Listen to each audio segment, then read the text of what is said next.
So we still have a minute to start. We can start exactly at 11.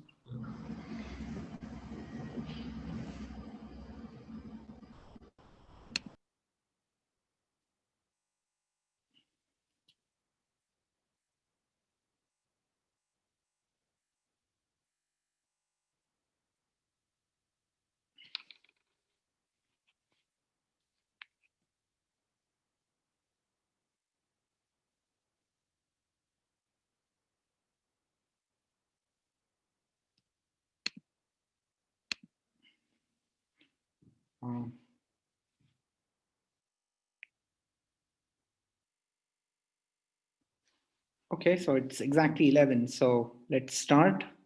So welcome everyone to this session of 3 talks at the interface of neuroscience and machine learning.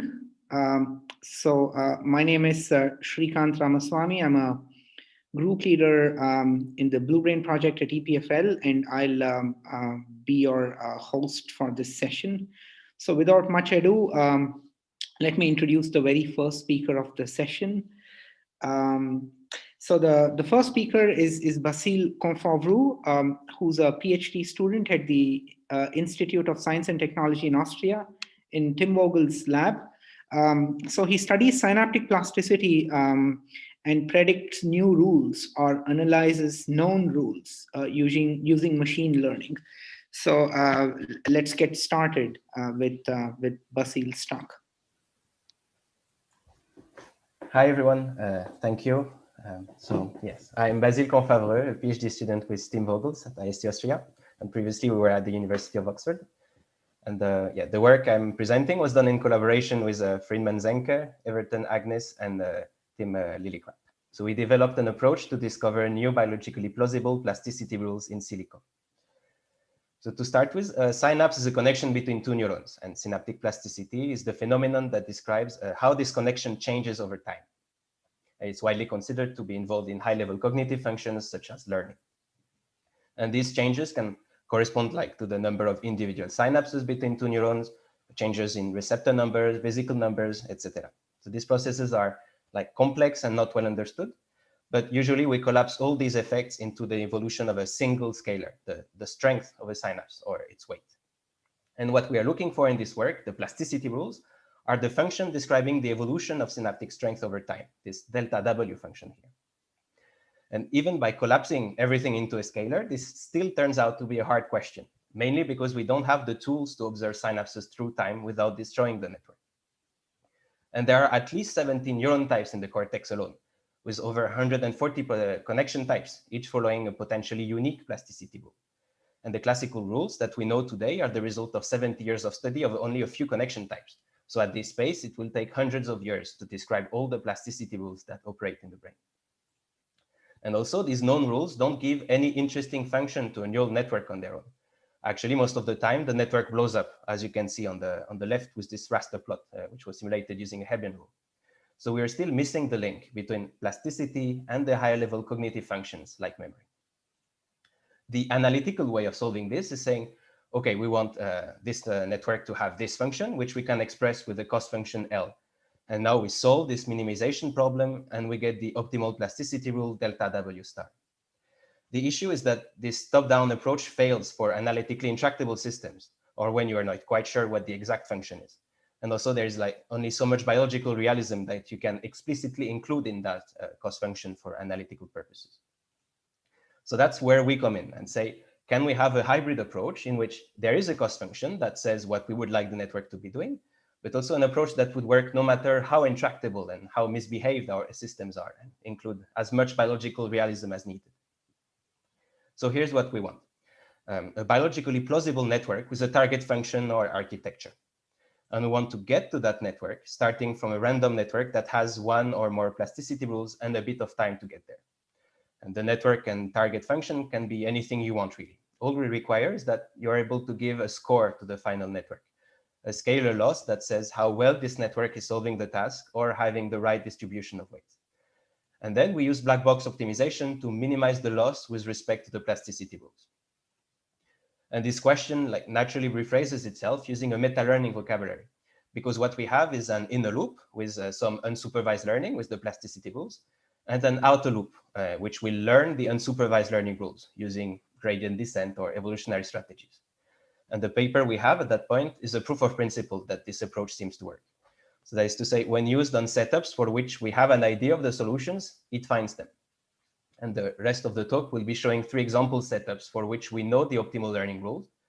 And yeah, please note that in these precise setups, there would be more efficient ways of finding these rules, but we were interested in the method, in calibrating these methods so that we can then test it on real life problems for which other methods would fail. So as a toy example, here is a linear feed-forward network performing principal component analysis. We know since the 80s that a linear network can have its weights converge to the first principal vector of any dataset, provided its connections evolve according to this plasticity rule named Oya's rule. So Oya's rule is a Hebbian rule, so pre times post, x times y. So this is a Hebbian term with and also a normalization term for stability. Then we have a loss assessing how far the weights after training are from the first principal vector of the input dataset. And our goal is to start from a random rule in there, and then by minimizing this loss, to recover Oya's rule. And by random rule, I mean any kind of dependency on the pre-activity, post-activity, and current weights, which we approximate using a Taylor expansion. So optimizing a plasticity rule means optimizing these A coefficients here in front of each term. So we optimize the loss with covariance matrix adaptation, which is an evolutionary strategy. And this is what we find. So each line is the evolution of one parameter of the plasticity rule across an optimization process, starting from a random initialization. You can see that all the parameters go to 0, except this blue one, which is the Hebbian term, which goes to some positive value, and the normalization term in orange, which goes to minus the other one. So that is to say, we recover Oya's rule. And this result itself has been expected since Bengio et al., like in the early 90s, who predicted that we could solve this. But say now we would like to recover additional principal vectors. So we take the same network as before, but now we add more output neurons and some hierarchical connectivity within the output layer. The architecture is fixed here, not learned. But if you simulate this network with Oya's rule for the black connections and an anti-Hebbian rule for the red connections, you find as many principal vectors as there are output neurons, and which again we measure with a loss function. But now we have 2 rules, and both are parameterized in the same way as before. So here is the evolution of these rules across an optimization. Above is the rule for the black connections, and as before, you can see it goes to Oya's rule. And below is the red rule, and for this one, the Hebbian term goes to some minus something. So again, we recover the rules that we want, and this approach scales because this was a 5 by 5 network, but it succeeds in larger network, like 50 by 5. Now I move on to the last task we tried, and the spiking model. So these models are highly nonlinear, but considered difficult to tune, but they tend to be like closer to how a real brain operates. So there is a spiking neuron receiving excitatory and inhibitory inputs, and these inputs are divided into groups within which the spike trains are all drawn from the same time-varying mean. And the excitatory weights are fixed so that each group has a different influence on the membrane potential, but the inhibitory synapses are plastic. And the task is for the neuron to spike at a fixed firing rate despite these unreliable inputs. So this is a form of homeostasis, and it's a ubiquitous property observed in cortical networks. We simulate this neuron for around a minute or so, and we let the plasticity rule change the inhibitory connections. And then we measure the firing rate of the neuron at a random time after that. And the loss is simply the difference between the firing rate that we measure, R bar, to the firing rate that we want, our target, and average over several trials. The plasticity rule parameterization is now spike-based. This is the change of an inhibitory weight across time. And the first term governs the weight update when there's a presynaptic spike with this alpha term. The same for a postsynaptic spike and beta. And the last 2 terms are Hebbian terms. So every time there's a postsynaptic spike, how long ago was the last presynaptic spike, and update the weights accordingly. And yet the other way around for the last term. Overall, this is a parameterization that encompasses most rules found empirically. So what plasticity rule are we expecting? If we do a steady state analysis on the weights, we find a single equation linking these 6 parameters. So a priori, a big solution space. And empirically, this is the result of an example optimization. So on the left, we plot the evolution of each plasticity parameter as the loss is minimized, as you can see on the right. So we converge quickly to solutions that have a very good loss. And you can see that alpha and beta, the green and gray lines here, also converge quickly to some value. But the Hebbian terms, they seem to wiggle around without much happening to the loss. So what do we do now? What do we make of this single plasticity rule? So let's plot many of such optimization trajectories in a single plot to see if a tendency emerges. We choose to plot these trajectories in the alpha-beta plane, the two plasticity parameters from before, which seem to be important in the figure I showed you. And these dotted lines, they define a cone in which plausible solutions from this steady-state equation live. And importantly, this diagonal line here has only the solutions for which all the terms except alpha and beta are 0. So let's now plot the optimization trajectories, and they start from triangles and they go to the dots. And you can see that all the trajectories, like this green one, starting from the bottom left, rush to the diagonal line, aka the alpha-beta solution, and then start going slowly away from it. And they end up in one of two sinks. So what you see here is that the easiest way to solve the task is just through alpha and beta, so which establishes a global balance. But this is not very reliable. So the optimizer finds it can establish a detailed balance by using the Hebbian terms. And the two local minima that you see are roughly short-term plasticity in the, on the left here and regular plasticity in the middle. And what's interesting also is that in the literature, like a single rule from one of my advisor's papers actually is predicted to solve this task. It's the red star. And we show that in practice, at least other rules work. And we're now going at the network level and adding more features to the model to test the robustness of this finding. So to summarize, we've built a pipeline to learn biologically plausible plasticity rules with black box optimization. And we've shown a proof of principle that both in rate and spiking models, this method is at least relevant and promising. And also, this finding that is challenging the current literature on inhibitory plasticity. Of course, our goal is now to apply our method to real-world problems with actual spiking networks in the inner loop and real experimental data in the loss function. So if you want to know more about it or share ideas on setup you think are interesting, so please reach out or check our preprint that has just been accepted to NeurIPS. So this project is the outcome of a fruitful collaboration and the support of funding bodies. So thank you all for your attention. And yeah, I'm happy to answer the questions. Thank you, Basil, for the interesting talk. And we're well ahead of schedule. So we have time for a couple of questions. So please post your questions in the chat box. And I could then direct them to Basil if you have any questions.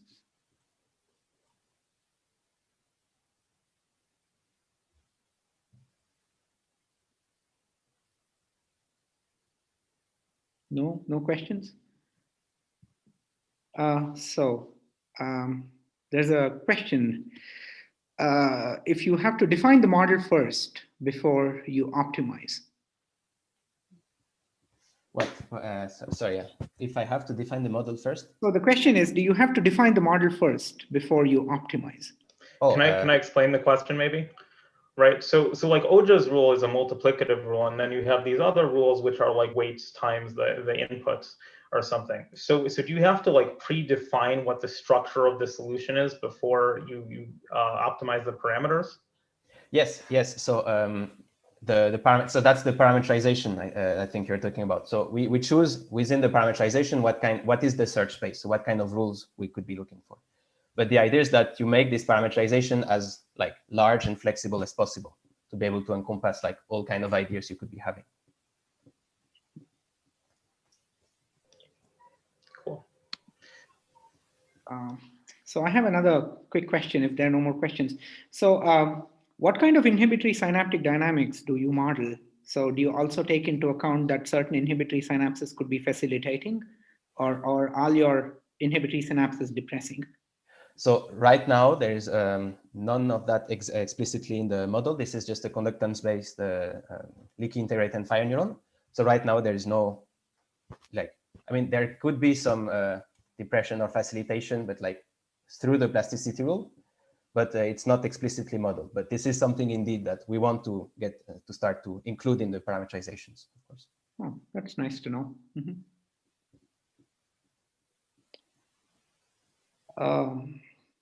So if we have no more questions, then let's thank Basil again for the nice talk. Oh, no, not yet. There's one more question. I don't know if this is quick. So someone asks if the activation function of the network, if it could affect the identification of the plasticity rules. So I think the answer is yes, but if you like, for now in the rate network that we had, there was like the activation function was linear, so we didn't really have this problem yet. And for the spiking network, in some way, it's already predefined. So for now, we're not really playing explicitly with the activation functions, but surely it probably has an influence on what we find, of course. Okay. So now in the interest of time, we have to move on to the next speaker. So the next speaker is Tovia Moldwin from Hebrew University of Jerusalem. So he's a PhD student in Idan Segev's group, and his interests are in using machine learning, including decision trees, ANNs, and genetic algorithms to learn biological parameters from experimental data, and to use these to simulate biophysically realistic neuron models. So the stage is yours, Tovia. Okay, y'all see my screen and hear me? Everyone? Okay. Okay, so this is on our work called the gradient clusteron. I was done with my student Menachem Kalmanson, and it's in the lab of Idan Segev. All right. So practitioners of computational neuroscience and machine learning frequently think in terms of this conceptual mathematical model, the McCulloch and Pitts neuron. In this framework, a neuron is a unit that receives inputs to its synapses. Those are these X's. Each synapse has a weight. Those are the W's. These weighted inputs are summed and then passed through a threshold nonlinearity and gives you an output. You can think of it as a spike or no spike. But it turns out that in biology, neurons are a bit more complicated. So for example, we have this, the NMDA receptor, which is connected to a voltage-dependent channel. So this voltage-dependent creates a synergistic interaction between nearby synapses. So if you activate two synapses next to each other simultaneously, you get this large nonlinear EPSP, which you can see in this orange trace here, which is much larger than what would happen if you would just activate each synapse individually and sum them up, which you see in this blue trace. But if you put the synapses far away from each other and activate them simultaneously, you no longer have this nonlinear phenomenon. An early model by Bartlett Mell called the clusteron tried to encapsulate this synergistic activity. In this model, synapses are arranged along the dendrite with discrete integer valued locations. The synapses interact with each other in a multiplicative fashion. So the activation of each synapse, which is AI, so let's say the activation of this synapse here, is defined by that weighted input times the sum of the weighted inputs within a particular length of dendrite called the domain, or d sub I. So each of these synapses has this activation, which is the product of that synapse with the sum of the other synapses around it. These activations of each synapse are then summed to produce the output of the whole neuron. These kinds of model neurons are typically used to solve classification tasks, such as looking at an image of a digit and telling us whether it depicts, let's say, the number 0, which we'd call the positive class, or a different number, and then all the other numbers we would call the negative class. So for the clusteron, if it wanted to solve this particular problem, a data set consisting just of examples from the positive class. This is unique to the clusteron. Normally you train on both positive and negative, but for the clusteron, you present images just from the positive class. You calculate the average synaptic activation on the entire data set, and synapses which have less than the average activation are randomly shuffled with each other. And what that does is it sort of increases the probability that correlated synapses within this positive class of images will sit next to each other on the dendrite, thus maximizing this synergistic coactivation. This model was subsequently expanded to the 2-layer model of Yoda, Perazzi, and also Bartlett-Mell, and they traded the multiplicative nonlinearity for a sigmoidal nonlinearity. But for now, we'll focus on this single branch neuron. So together with my student Menachem Kalmanson, we took this single branch clusteron in a new direction. We wanted to improve the clusteron's classification ability by creating a model with an analytically tractable gradient descent algorithm. And we call this model the G-clusteron. So we made 2 major modifications to the original clusteron. The first modification is that we swapped the discrete locations from the original clusteron with continuous valued locations. So each synapse is now associated with a location, which we call L, instead of an integer valued index. And so for, let's say, synapse 6, so location 6, let's say it's 0. But if you take this synapse and move it over here, it will still be called location 6, but location 6 might equal 3.2. The second modification is that instead of each synapse multiplying the other synapses within a fixed range on the dendrite, now the interaction is based on this distance-dependent function. So if you look at this bottom figure here and look at synapse 1, so it interacts with itself with a factor of 1. That's the maximum. It interacts with synapse 2 with a factor of 0.5 because it's kind of far away, and it interacts with synapse 1 interacts with synapse 3 with 0.2 because synapse 3 is even further away from synapse 1. And you can just see that in this equation here, it's the same as the original clusteron, but instead of multiplying everything in your domain over here, instead you're applying this distance-dependent function Fij, which depends on the distance between every synapse. Okay, so we want to make this thing learn, and we want to have a gradient descent algorithm. So we derived the following plasticity rule for the locations. What this rule does is it moves the locations of each synapse. Basically, the idea is that synapses attract or repel each other, and we sum over all of these attractive or repulsive forces for each synapse to calculate where it should move. These forces depend on the target value, so the positive or negative class, the weighted inputs to the synapses, and the distance between synapses. So look at C. So in the positive pattern, that's the one the neuron is supposed to produce a large output for, or a spike. So synapses with the same sign, so that means W times the weight times the input. So if this has a positive weight times input and that also has a positive weighted input, they're attracted to each other. The same thing if they're both negative, they're attracted to each other. But if one synapse has a positive weighted input and the other synapse has a negative weighted input, then they repel each other. And for a negative pattern, so when you want the neuron to produce a smaller output, so it's reversed. So opposite sign inputs repel and same sign inputs attract. And the reason for this is pretty simple, because this is a multiplicative rule. So a negative times a negative is a positive, and a positive times a positive is a positive. So if you want to increase the activation, you want to put positives together and negatives together.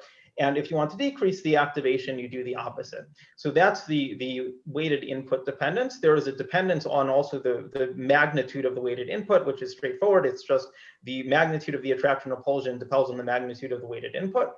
And then you also have a distance dependent aspect to it. So if synapses are close together, they will not have a strong force on each other. If they're intermediate distance, the force is larger. And if they're very far, again, the attraction between them drops off. So in short, if the clusteron algorithm is sort of like randomly swapping seats in a movie theater, because you have discrete seats, discrete locations, and the algorithm just randomly swaps them. So the G-clusteron is more like sliding on a bench towards or away from people who you like or don't like. Okay, so we're now going to use this on a practical classification task.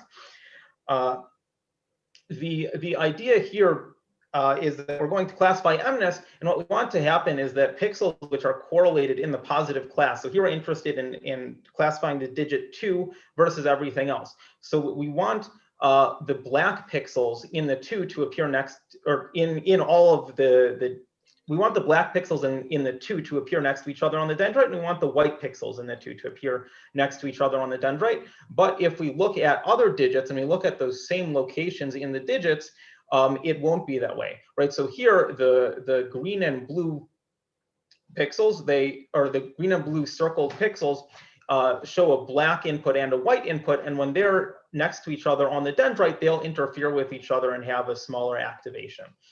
So that's basically the idea. Put correlated inputs in the positive class next to each other on the dendrite, and for the negative class, correlated inputs should be far away from each other. And just to get to the accuracy on the all versus all classification task, so we're trying to now, instead of just doing is this a 2, is this not a 2, we now want to classify the entire MNIST data set. So I'll give this classifier digits from 0 to 9, and it will tell me which digit it is. So in order to do that, typically there are 2 ways to do an all versus all classification task. Either you can train each classifier for each digit independently, or what you can do is that you can send them to a softmax function. And the softmax, essentially what it does is it normalizes the output of each classifier with the output of all the other classifiers. So it sort of allows the classifiers for each digit to communicate with each other, and this normally gives you better classification accuracy. So importantly, the original clusteron actually cannot use this softmax function because the original clusteron doesn't actually have an error term that you can propagate out of the softmax function. So that's really a strong benefit of the G-clusteron over the clusteron. And so we show that if you train the clusteron on this all versus all MNIST task using this one versus rest procedure where you don't have a softmax, so you get around 60-something%. And the same thing with the G-clusteron. But if you add the softmax layer to the G-clusteron, so you just allow the classifiers to communicate with each other, you get around 86% accuracy, which is basically the same as you get with logistic regression, which you can think of essentially as a neural network without any hidden units. And remember, this G-clusteron, so far, we have not modified any synaptic weights. So, right, so we've managed to get within 5% of logistic regression in terms of accuracy, while only modifying synaptic locations and not modifying synaptic weights.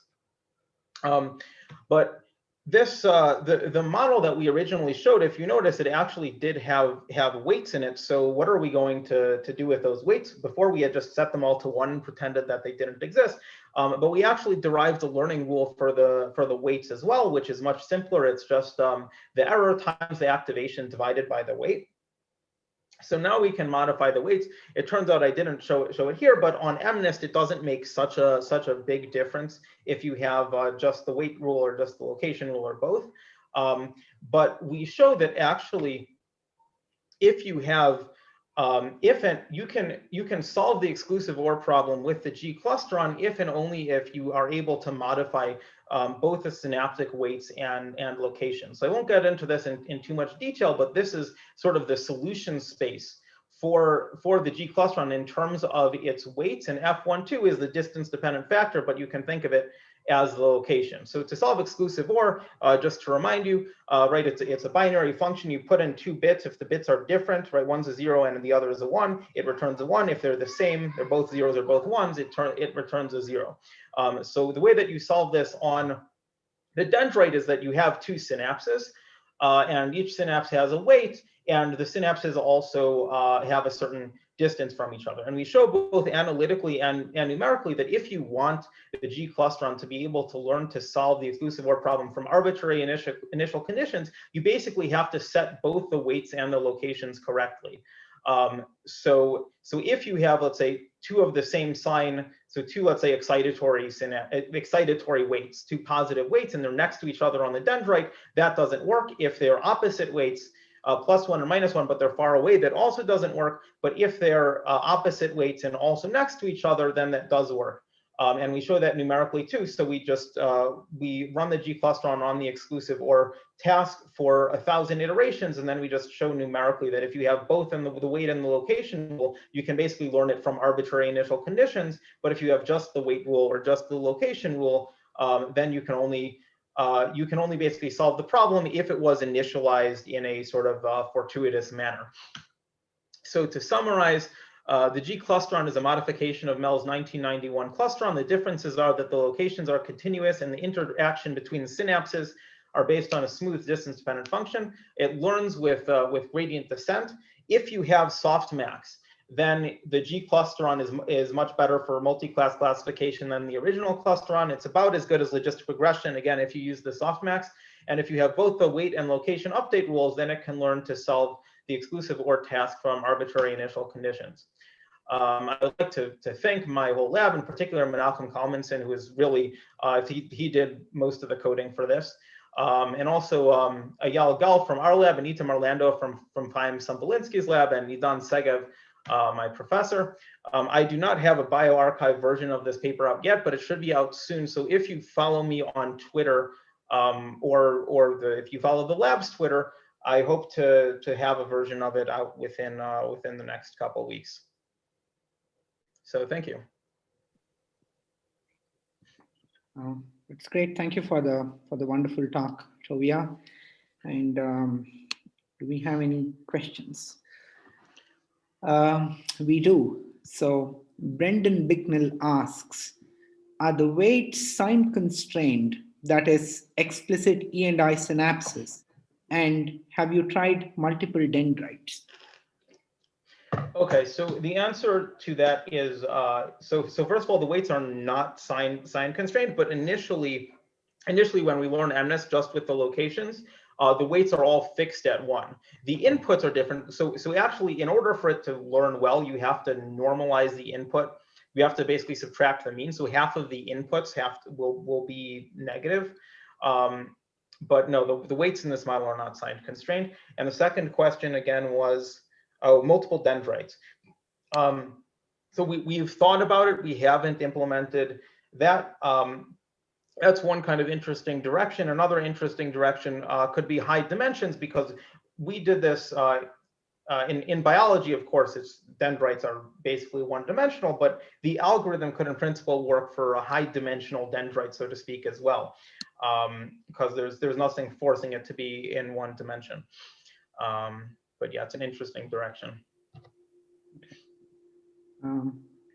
That's great, and I think we now have to move on to the final speaker of the session. So the final speaker of the session is Everton Agnes, who also comes from the Vogels group. But Everton just recently moved to Basel to set up his own group at the Friedrich Miescher Institute.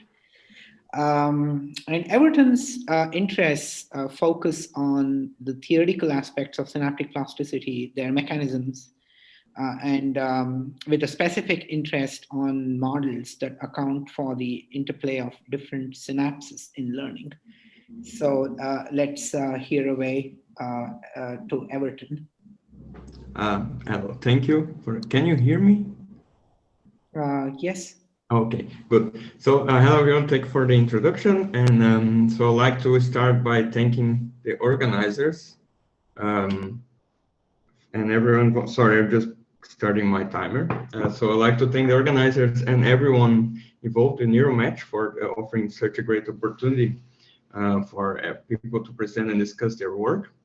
So I'm Everton Agnes. I'm independent research associate at the Biozentrum, which is part of the University of Basel in Switzerland. I've just moved here, and so I'm presenting the work. Let me move the slide here.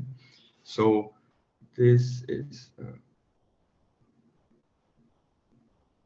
this is the work that was actually done when I was still in Oxford with Tim Vogels, and it was done in collaboration with Andrea Lupi, who was a master's student with me and Tim, and is now doing a PhD at the University of Cambridge. So I'm going to briefly talk about learning complementary inhibitory weight profiles to allow flexible switching.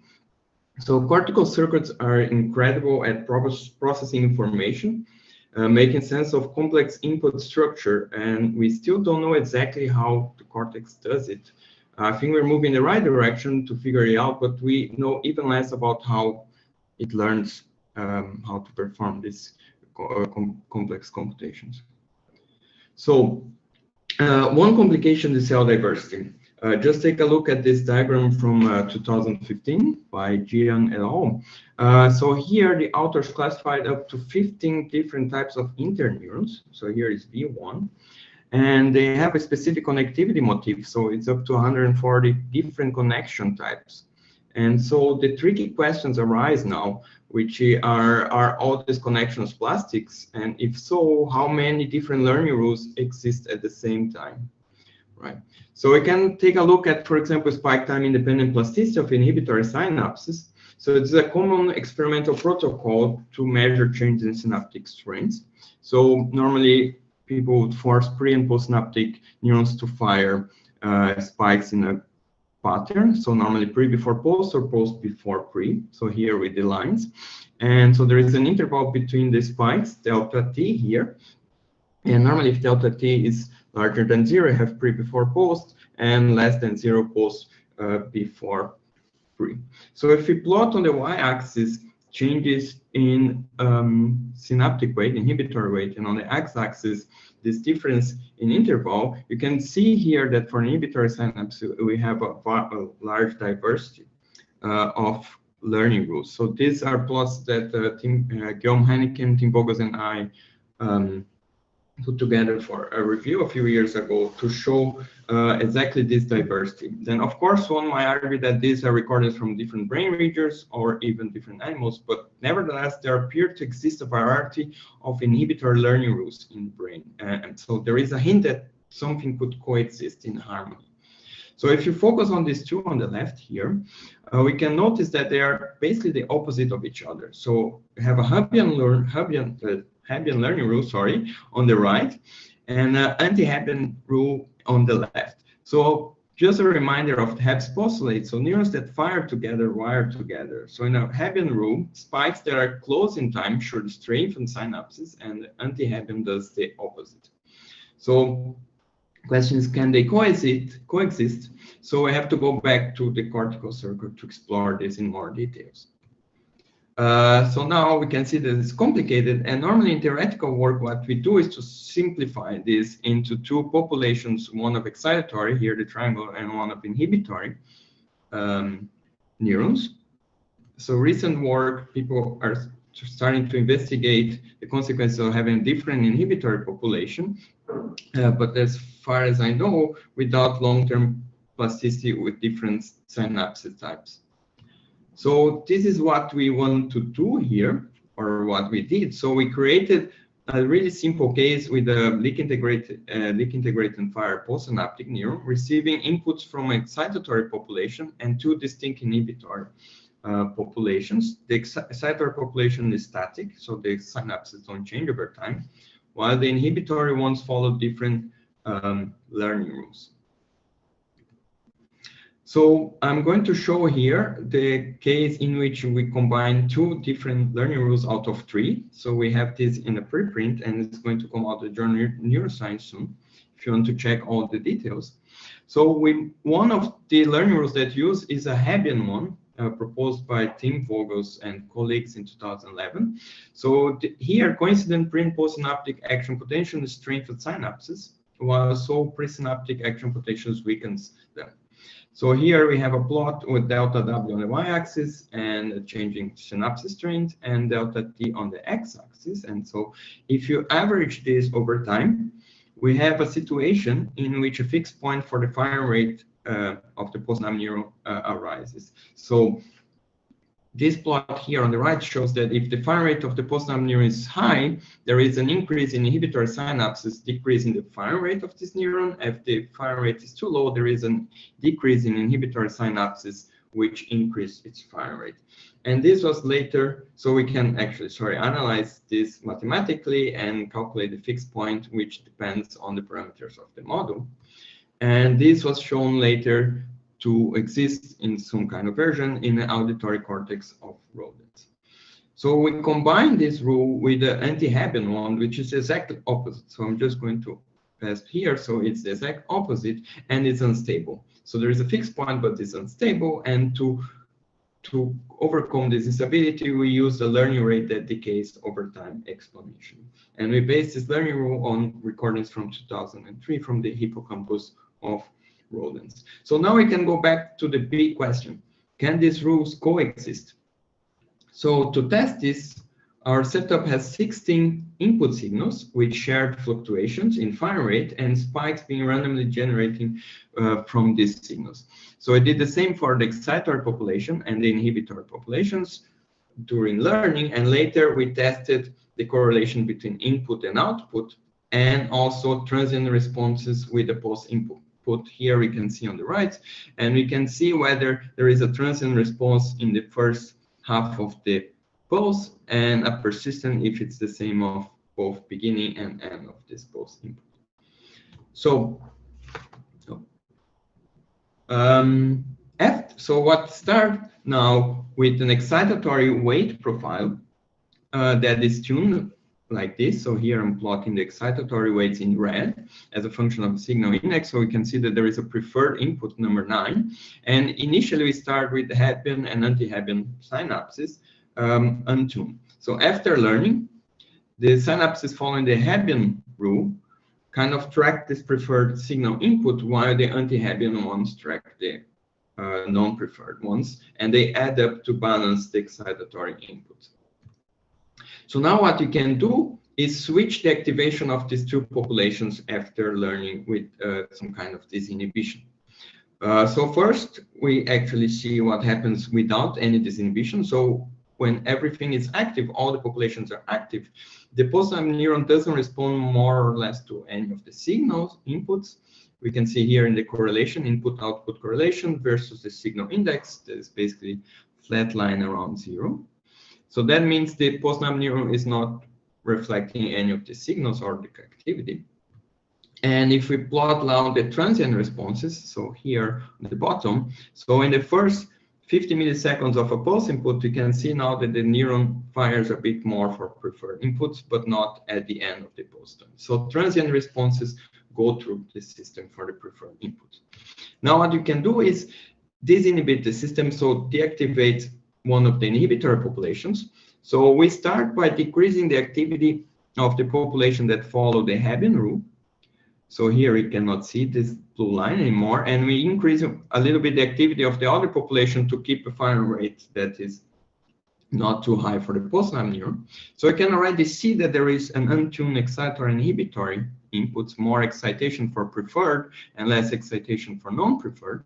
And this reflects now the correlation between input and output here on the right. So we have a positive correlation for preferred and negative correlation for non-preferred. So the neuron starts responding more to the preferred and less to the non-preferred. We can see now that transient and steady responses are the same. So the neuron is mostly responding because of this lack of balance for preferred inputs. It doesn't matter if it's during a transient or a steady state. We can do the opposite and now deactivate the population that had this counter-tune profile, which was learned by the anti-Hebbian plasticity rule. And you can see that now we have more inhibition for the preferred and less for the non-preferred inputs. And you can see this in the correlation profile here. We have a negative correlation between preferred and inputs and output neuron, and positive between non-preferred and output. And it's the same for a transient and steady state activation. So that means now that we have a situation in which we have these three cases. So we can have a quick switch between unspecific response with both population active and more responses for the preferred signal or non-preferred signal. So this is kind of a flexible way of switching the response of the postnap neuron, also for transient responses. So in awake behavior, we can think that this neuron could be doing something like solving the cocktail party effect. So if you are, for example, before lockdowns in a conference and attending a poster session with a lot of people, we want to focus on a single person. And so we can somehow take out all the noise from the other. So this is what the neuron could be doing here, is selectively to prefer or non-preferred inputs or to none, depending on the state of the inhibitory inputs. And I have some example here of similar recordings in rodents. So here what the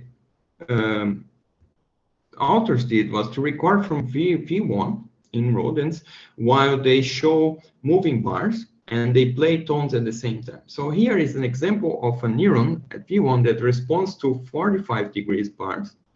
So this is a visual stimulation.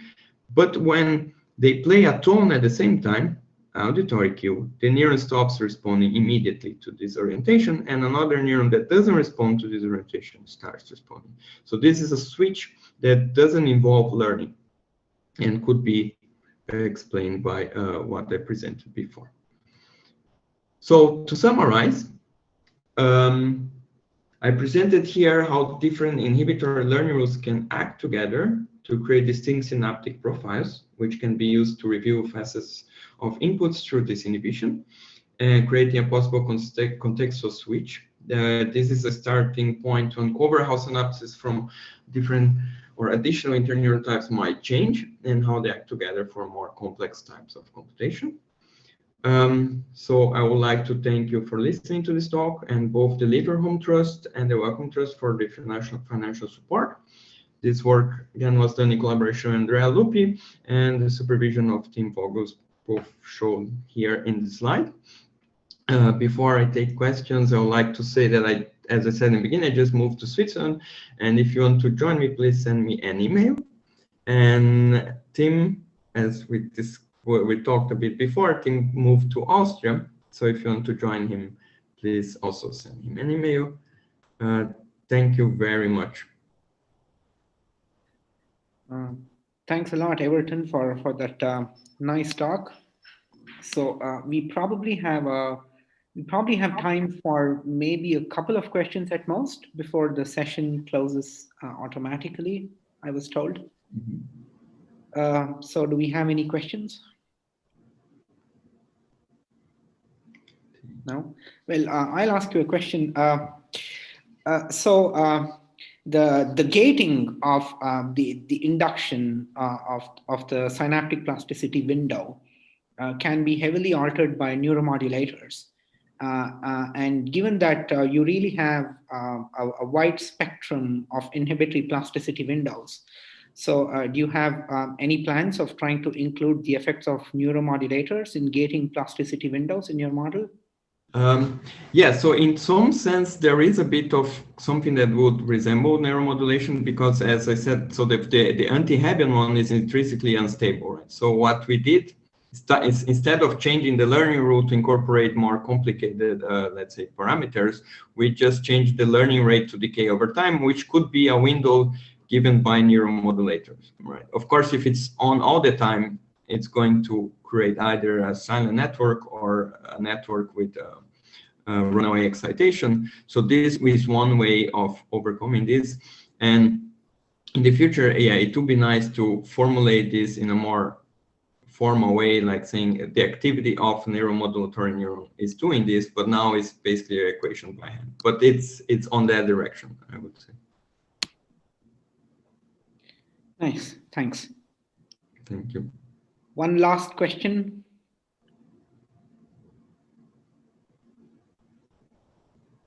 No more questions? All right, so it's time to conclude this session. Let's thank all the speakers once again. And let's also warmly thank Ash for all the backend support. So is there some way you could show yourself, Arash? Oh, sure. yeah. Hi there. So also thank you, everyone. Yeah, for providing all the support. Thank you. Okay. Thank you, Srikant and Arash. Thank you. Yeah. Thank you. All right. So see you all around later. Yeah. Take care and stay safe. You too. Join the room. Yes. I can see people pouring in. That's great.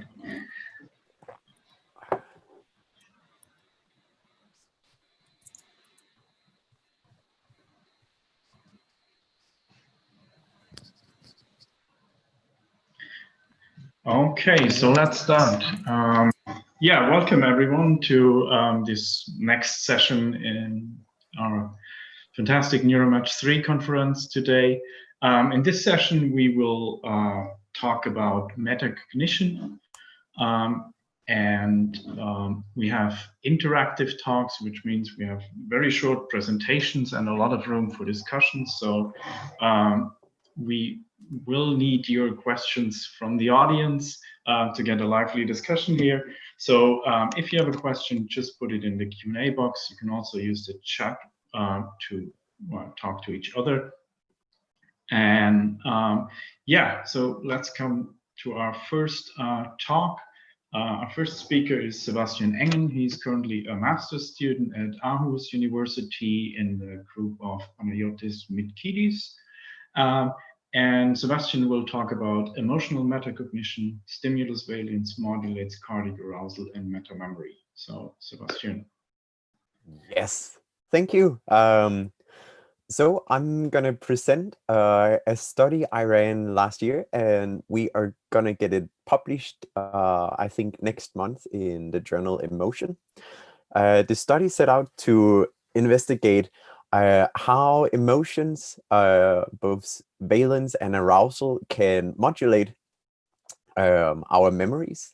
And to investigate this, we had this little nice paradigm where people were set to remember a bunch of words. They had different learning times, so depending on the condition, they would have 30 seconds, 60 seconds, or 90 seconds to remember these 50 words. Afterwards, they would get presented these 50 words, which is down here in the testing phase, where they'll see one word that they've seen before and a new word that they haven't seen before. And they have 3 seconds to decide on which of the two words that they had seen before. After having made their decision, they have another 3-second window to determine how confident they were in this decision. Then it goes on, and they'll get 50, go through the cycle 50 times. This was done for all our 4 groups for sketching out what the different effects would be for differently valenced and differently arousing word data. So we have, for example, the dark blue here would be high arousal and negatively valenced words that they had to remember. That would come right before our low arousal and highly positively valenced words, and so on. We also did a post-experiment survey where we got all of our participants to rate the words on the dimensions of arousal and valence again, just to check to see if our arousal and valence ratings that we got from the Danish AFIN library were kind of fitting their perceptions of these words as well. So what effects did we see? Oh, I'm sorry, a little hiccup here. Oh, don't know what happened there. Okay, good. So what did we find? We found actually the most interesting thing we found was what we didn't find.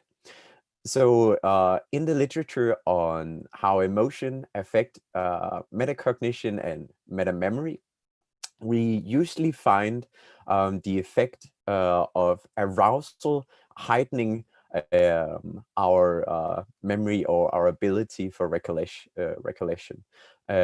You can think of flashbulb memories as one instance of this. But what we found was that we didn't really find an effect of arousal, but we did find an effect of valence, especially when it comes to lowly arousing words. So as you can see here, this is the measure for the accuracy. There is a significant effect for scoring more accurately or remembering better the positive words, at least when it comes to the lowly arousing condition.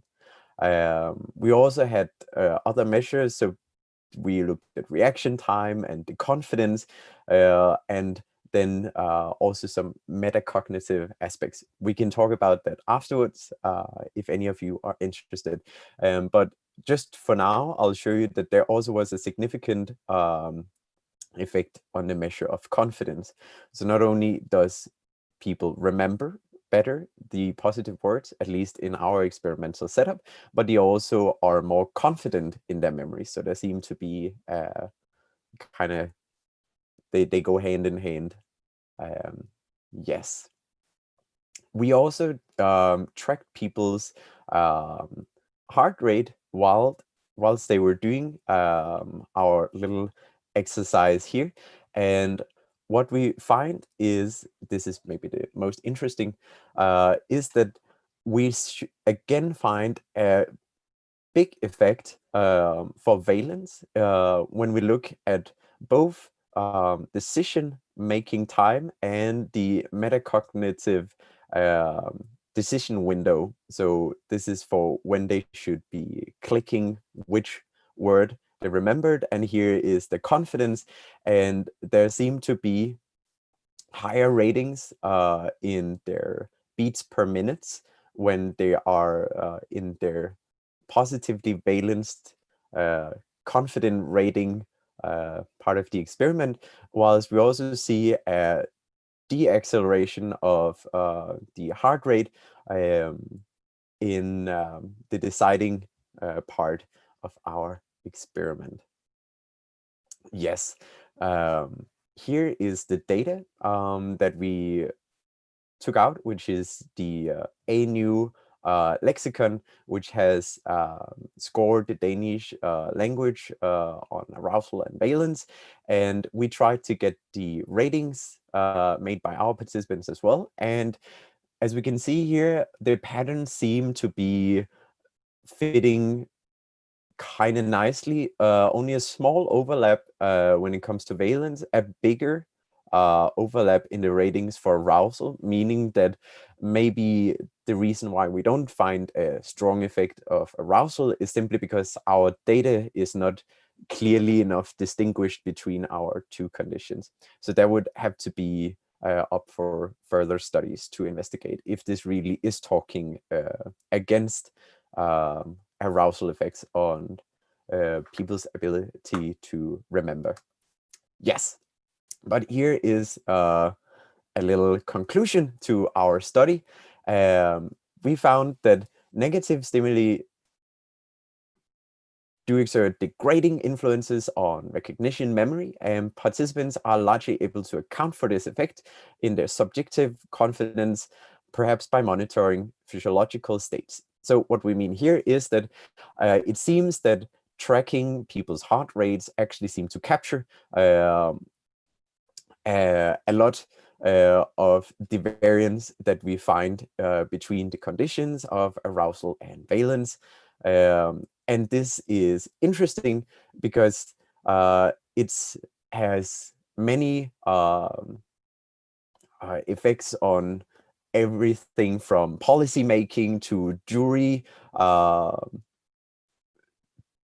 in American legislation or other places where we leverage a lot on our citizens' abilities for regulation. So not only should we doubt people's memories, but we should also take into consideration how confident they are in what they remember. That should definitely be something investigated as well. And also, it seems to matter whether or not we are in the domain of either positive or negative memories, and there might be distinct effects for both valence and arousal that one could investigate further. So how much time did that take us through? I think there was a speedy round. Great. So answers or a little discussion. I think moving forward, one of the things that I've thought a lot about is that we would probably like to have a broader sample of people, because once we're talking about emotions, it becomes very important that we're having a diverse set of participants, simply because a lot of the emotional research landscape is taking a new direction into these constructed emotions. That's also why we chose to go into valence and arousal effects more than basic emotions, whether people were feeling happy, sad, angry, and so what. That we want to get at people's constructed emotions. We also thought that whilst we have been tracking the heart in this experiment, we thought another way to get at people's arousal could be to look at pupil dilation.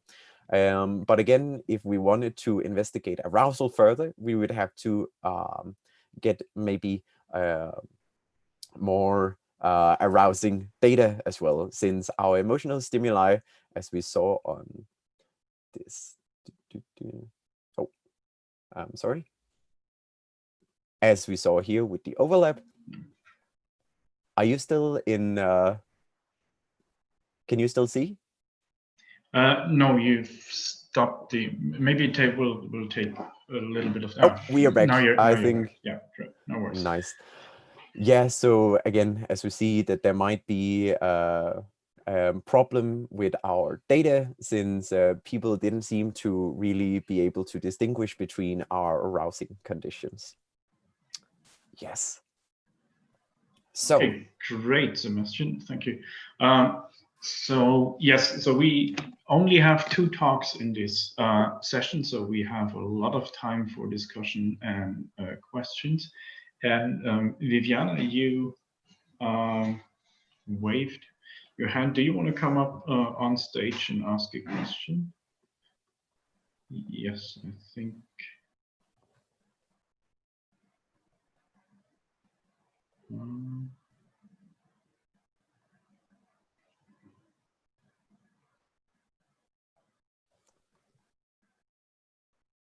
Okay, well, now there's a question. There is a question. Okay. Great. no, it's okay. So Vivian, if you want to come up on stage, that's great. I mean, that's what these interactive sessions are supposed to be about, right? Hi. Hi, Vivian. Vivian. Yeah. So thank you for your talk. It was really interesting.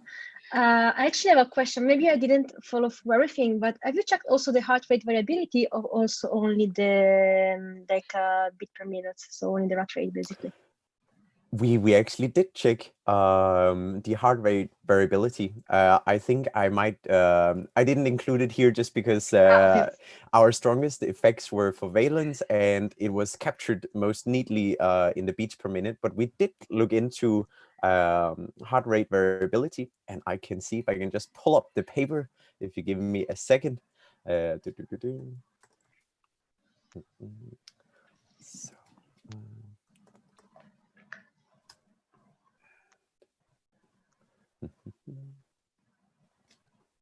just a second here, because we have it visualized as well.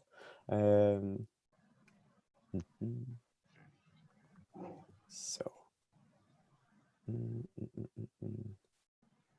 it doesn't seem to work. Well, what I can say is I couldn't get it up here, but we have this plot to look at. So whilst we did find it most interesting to look at the beats per minute, there was a heart rate variability difference also, but that was actually captured more by the parameter of arousal compared to valence. We went with going deeply into beats per minute because the effect that we saw in accuracy and confidence were captured directly at the same time as they had to make the decisions, as we see here. Okay, so there was a slowing down of the BPM, or like, yes. So you did the, that's the, okay. Yes, exactly. So a slowing down when they had to decide, and also a acceleration in the beats per minute when they had to do their confidence deciding. Yeah. And that was higher for the valence stimuli. Yeah, that's actually similar in perceptual study. They saw that when they see a stimulus after the heart rate actually slows down. So yes. in the sense that's actually coherent. But yeah, thank you. It's only that I'm also looking at heart measures, and I'm both interested in heart rate and BPM. So I was curious. Yeah, absolutely. If you want, I can give you some details on what we found with the heart rate variability afterwards. Yeah, thank you. That would be great. Great. Okay, great. So we have 2 more questions. First one by Marco Bigitze. Marco, do you want to come up on stage, or should I ask the question?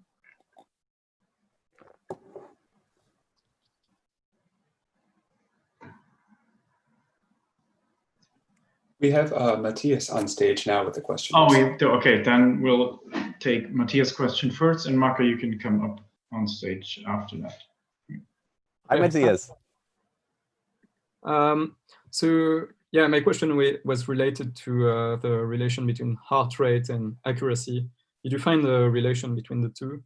Like there's a nice study by Lubowska and colleagues in 2019 in which they find that when people are wrong about their decisions, their heart rate goes up, and they suggest that they could use that to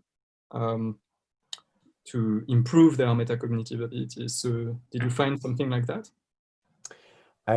So since our effect of valence, at least when it came to the lower arousal data, seemed to make people have a higher accuracy, we do see this effect, which is correlated with their decision, also kind of signify the same. So it's like we see that their higher accuracies and higher confidences, which goes hand in hand, are reflected directly in the cardiac response.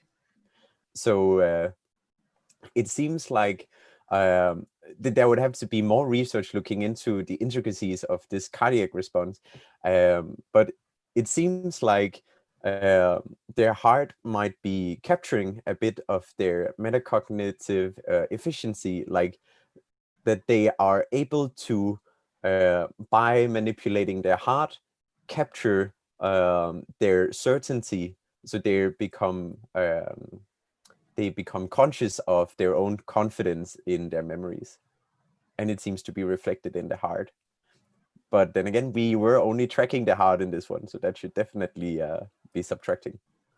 Right. So you didn't, independently of valence, you didn't find an effect of accuracy as such. No, so the effect was driven by our experimental manipulation, which was valence, but it was shown in the heart rate as well. And you didn't have neutral stimuli that have neutral valence? If we go back here. So oh yeah, okay, I see. Yeah. So in the experimental setup, we would always be within the condition. So there were no neutral baseline, but they would have words from the same category. So if you had to choose between the two words, they would both be low arousal or negative valence. They would never be mixed. So that means that we didn't need the neutral word phases in between. Okay, cool. Thanks. Nice. You're welcome. Thank you, Matthias. And hi, Sebastian. Can you hear me? Hi, Marco. There's Marco. Great. Nice talk. Thank you. I'm just very generally interested in the mechanism. I think you mentioned at some point, if I understood correctly, that a participant could use these physiological parameters to guide their decision. So I'm very ignorant here. I'm wondering if you can spend a few more words on how they met. I mean, how what would be the mechanism of this? Yes. So I think the best thing will be to look at this plot. So again, this is showing our strongest effect of valence on when we were in the lower arousal condition. And the reason why I'm saying that the heart might capture a lot of how would I go about saying it, capture the confidence, is that we see this response directly responding to the decision phases. So the heart seems to mimic what we find in accuracy scores. So for Valence, once you have a better confidence, or you are more accurate in your confidence estimates, it's also when your heart, your beats per minutes are accelerating. And the reason why we found this interesting is because it's building on top of some other research that we have from the lab that I was working with at the time, which is the embodied computation group. So we've done a range of studies that all seem to show that confidence are expressed very or correlated very, very accurately with heart rate. So that's what we're going at, that heart rate and confidence estimates seem to be very well correlated, and not just in this study, but across different studies. Right, yes, it's quite interesting that you see this both during the decision time as well as the metacognitive decision time. Exactly. So it seems that people are metacognitively aware, or efficient at least, that they, at least when it's positive memories, they seem to be better at realizing their true accuracy. Yeah, I guess, I mean, the positive negative balance would not comply with what I'm going to say, but I'm just wondering whether if in a certain trial you have increased heart rate, then this might then increase your, I don't know, attention such that you process the stimulus better and you are more accurate. I think that's a very interesting experimental setup, definitely, because now we found that there might be this effect between beats per minute and how well people are scoring in their memory recollection, but also in their confidence estimates. So now the next step would, of course, be to manipulate people's heart rate to see if we could replicate this effect, or it would mess up people's metacognitive efficiency. Because you could also expect that once we start to manipulate their heart rate, their efficiency might go down, simply because it's not something they're doing themselves. So it would basically be like trying to hijack the tool they're using to capture confidence estimates. Cool, thanks. If nobody else has any other question, I might ask. Yeah, sure, go ahead. So related to metacognition, can you just spend a few words how you calculated? Was it this? So this one, was it the meta D prime, or was it? Yeah, the meta D prime. So we used a hierarchical Bayesian model that will take a bit of time to get into. But basically, what we are doing is we're trying to see if the variance in our accuracy scores can predict the confidence estimates and the other way around. So it's basically getting a new estimate out of the two other variables, confidence and accuracy. So kind of getting a combined score. And you use a confidence rating of like a scale, or was it a? So both. So in the accuracy estimates, of course, we have it's a binary variable of either they're corrected or not, but the confidence ratings were on a Likert scale. Okay. Thanks. Nice. Okay, thank you, Marco. We have like 3, maybe 4 minutes left. So maybe you could, so I'm not an expert in metacognition. Maybe you could, give me some more information about the brain structures involved in that, and how would you basically monitor your heart rate in order to see how confident you are. Yeah, so if we're gonna go into like, of course, neurologically, we were not really peeking into the brain in this study. But as much as it comes to kind of peeking at confidence from heart rate data, I think the most important thing is looking at the acceleration.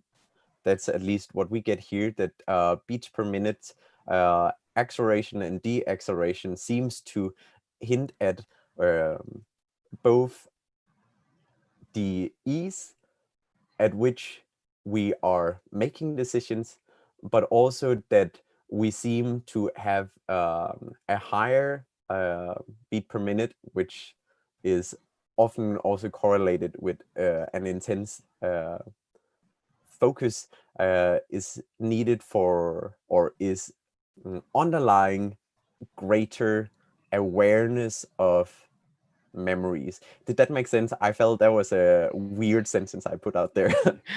Yeah, no, I think I I was trying to yeah, sorry. Okay. All right. Thanks again, Sebastian, for this very nice talk and very nice discussion. Thanks to everyone that asked a question. So we now come to our second speaker. So Sebastian, if you stop sharing your screen. Yes. And now, just before I go off, I would like to just say that Vivian, if you could write your mail in the chat, I'll get back to you with heart rate variability. So we've also posted your contact information, the information you sent me before, so Vivian, in the chat, so people wherever can you are, contact you. if you're still in here, you're also welcome to send me a mail. Yeah. Great. I'll stop sharing my screen. Great.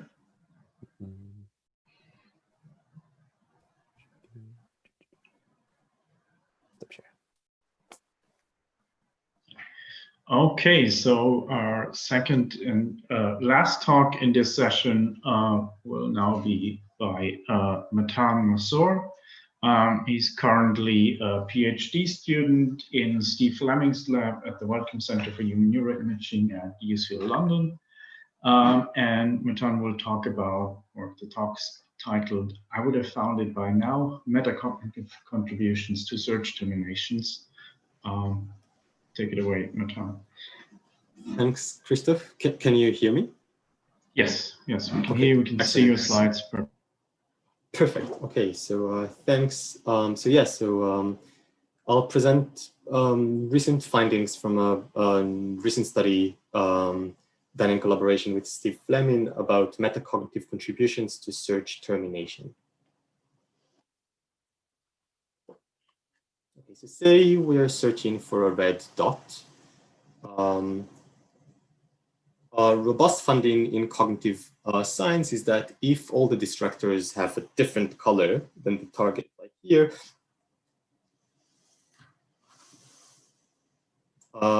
if all the distractors have a different color, then we'll just immediately see the target, and this is known as the pop-out effect for color in visual search, which is often quantified as the slope of search time as a function of the number of items on the screen.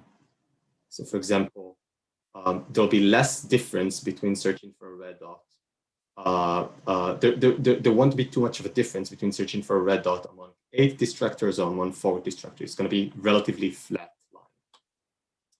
This is not always the case. There are searches where varying the number of distractors really affects search time.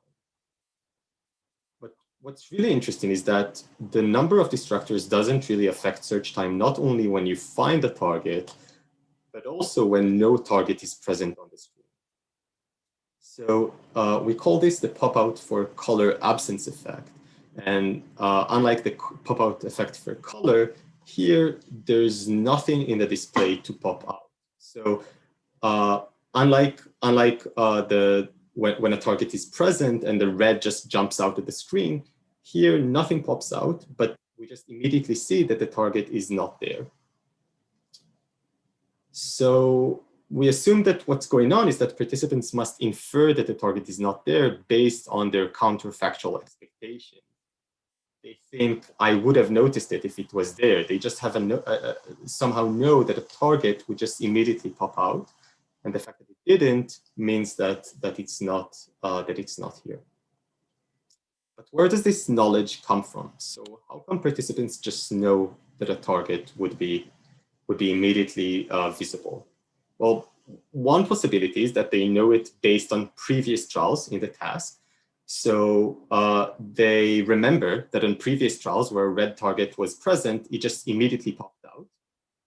So they can be confident that, like, within a few hundred milliseconds, if they didn't see it, they can just click no.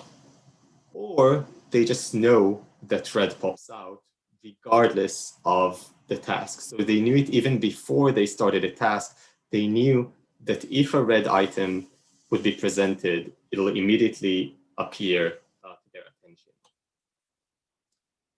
The insight that led to this study was that task experience and prior knowledge are dissociated before the first target present trial. So the participants can base their no responses on their experience if they had experience of finding the target before. But in the trials preceding the first trial where they saw a target, they can't really do that because they don't yet have this experience. So our experimental design was very, very short because we were only interested in these very first trials of the experiment. We ran 1,200 participants in an online study, and we focused on the first trials of the experiment, and we made sure that these first 4 trials never had a target present. So participants always answered no in the first 4 trials of the experiment. Then we had 4 trials where the target was always present, and then 4 trials where the target was absent again. And critically, in each such group of 4 trials, we had a 2x2 design where we varied both the number of distractors and the search type so that we can extract the slopes for the different searches. So if there is a pop-out effect, like in the color, we should see a flat slope. And if there is no pop-out effect, we should expect to see a steep slope. So in case the pop-out effect for color absence depends on previous trials in the experiment, we should see no pop-out effect in these first trials. Because participants didn't yet experience or haven't yet experienced the trial where they immediately saw the target. However, if the pop-out effect for color absence is not dependent on previous trials, we should find a pop-out effect even in these first trials of the experiment before participants had any experience with the task. And this is exactly what we see. So if we focus on this frame here, these are the first 4 trials of the experiment. So this is one trial. Each point here is just 1 trial per participant. And we can see that there is a very clear pop-out effect. So the search slope is basically flat for color, even before participants had any experience with the task. And this is consistent with the prior knowledge account of the pop-out effect for color absence. So we can conclude that the origins of the pop-out effect for color absence is not task experience, but must be some kind of prior knowledge. So to conclude, presence can be perceived directly, but absence must instead be inferred based on prior expectations about the world, my attention, and the interaction between the two. This metacognitive knowledge can be based on task experience or prior knowledge. And focusing on the first trials in a visual search task, we show that knowledge about color pop-out is not based on task experience, but is available to participants prior to engaging with the task. Thank you.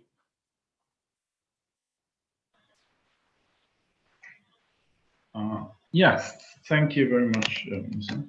Are there any questions? Does anyone want to come up on stage to discuss with Tom? Yeah, Toby, do you want to come up on stage? Hey, Matan, that was great. Yes, I can turn on my camera. So what would you say is the difference between prior knowledge versus I just felt like I analyzed the display well enough that I know there's nothing there? Is it the same thing, or like, do you need to have a metacognitive knowledge, or can you do it without any kind of, you know, sort of deeper cognitive or metacognitive processing? So yeah, so that's an excellent question. I think what I mean by metacognitive knowledge here, if we think about it computationally, would just be the likelihood function. So being able to translate my perceptual input into a probability of what are the chances that I would get this perceptual input if a target would be absent. And in order for me to know that, I need to know what it would feel like if a target was present. So I need to have kind of like a generative model of the world and my own attention to do that, to make this translation. So you can think about it as analyzing the scene, but the insight here is that you can't really analyze the scene unless you know something about what you would expect to see if a target would be present, if that makes sense. Yeah, that makes sense. I just, it is mostly convincing, but I'm not fully convinced. And the thing is, I can also see that, to me, maybe you don't need to have like a perfect model of the world already. And instead, you can just have good perception, where it's like, I know it's what I'm looking, what I'm seeing on the screen, it's only blue. And if I know that what is on the screen is only blue, therefore there's no red, therefore I say no. Yeah. And yeah, I yeah, don't need to have a model of the world ahead of time. I just, in the moment, experience blue only and say no. So I think we struggled with this question quite a bit, and we still are thinking about it. But my best guess is that saying everything is blue is a tricky linguistic trick to say nothing is not blue. So basically, in order to say confidently that everything is blue, you need to know that if something was not blue, you would see it. So I'm not sure the two are actually very different. And we're now running a second study where we're hoping to show that for some other features of the world, you don't have this metacognitive knowledge. And therefore, although you can immediately see when something is there, you can't immediately see when something is not there, because you don't know that you would have seen it if it was there, if that makes sense. Yeah, that's super interesting. You know, I don't have an opinion on this. I just wanted to like get your thoughts. So awesome. Thanks, Toby. Thank you, Toby. We have more questions. So Matthias asked a question. Not sure, do you want to come on stage, or should I ask the question? Yeah, I can ask my question. Oh, there you go. Yeah. Go ahead. Yeah, so my question was, do you think that metacognition is, that judgments of absence like that necessarily involve metacognition? And it's related to Dobby's point. Do you think that there are other non-metacognitive strategies to solve this task? And the second part of my question was, if it is necessarily metacognitive in a sense, do you think that if we show this up-out of absence effect in non-human animals, that would be evidence for metacognition in those non-human animals? Excellent questions, Matthias. Thanks. So first one, is metacognition necessary to perform this task? Right. I think it is necessary to perform this task, but when I say metacognition, I mean it in a very loose sense. So any knowledge about the system itself that is available to the system would be metacognition. So even if this knowledge is completely hardwired and not flexible, I would still consider it metacognition in this sense. So I believe that, for example, in the case of color, there are very good evolutionary reason for this knowledge not to be acquired by us in the course of development, but actually be hardwired into our brains. We should know that red would have popped out. And this is like very useful information to know. So which also leads me to the question of other animals.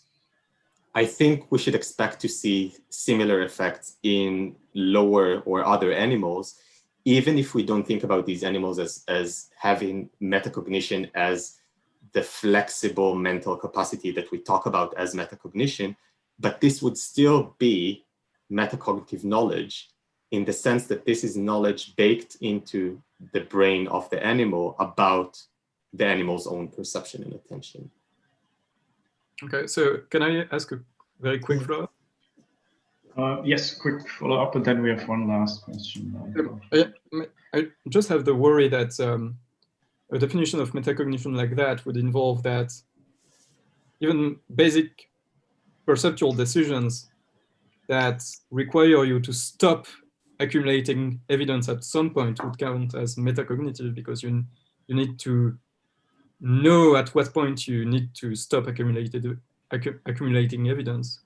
So, I completely agree, and I would consider this as a metacognitive capacity. Oh, okay. I think there are actually studies, beautiful studies from Laura Schultz and Josh Tenenbaum, showing that children develop this ability with time. So this is not like something to know where to stop accumulating evidence. Oh, cool, interesting. Yeah, thanks. Yeah. Okay, thank you, Matthias. Thanks, And then we have one last question by Jorge before we unfortunately run out of time. So there are more questions in the Q&A, so you can get in touch with Matan and discuss on your own. So thanks. Yeah, so I was thinking about what you said to in response to Dobby about maybe this not generalizing to other type of absences, and I'm curious about to hear more. I really like the visual pop-out paradigm for testing this kind of perception or metacognition of absences, but I wonder why you think other type of absences wouldn't work in the same way. Like we do have, it seems to me, we have models of more complex stimuli in the world, and we kind of know when certain things are missing. If you come out, if you go to a cafe and come out and don't find your computer on the table when where you left it, that's a pretty salient stimulus, I think. So I wonder if you can elaborate more on what you meant by that. Yeah, so thanks, Jorge. That's again a great point. Color is a very basic feature, but you can think about this as extending to other features as well. So in a second study, we're now looking at different shapes, whether people would know which shapes would pop out as opposed to other shapes and base their inference about absence on that. But also interestingly, there are studies, older studies, showing that some things people cannot really learn. So there are some presences that immediately jump out, but people don't seem to learn this, and their inference about absence stays fairly inefficient, even after very long practice. So it seems like there are also limits to the kind of metacognitive information that can be learned and gained through experience. I hope this is super interesting. I'll be curious to hear more about those studies, but I'll send you references and we should talk. Yeah. Thanks. Yeah. Okay, so if anyone has a question for Matan, please contact him. We've posted contact information in the chat. Unfortunately, our time is over and we have to switch over to the next session shortly. So thanks again to Sebastian and Matan for great talks and for a great discussion. And also thank you to all you attendees. And also thank you to Richard, who was running the back-end side of the session.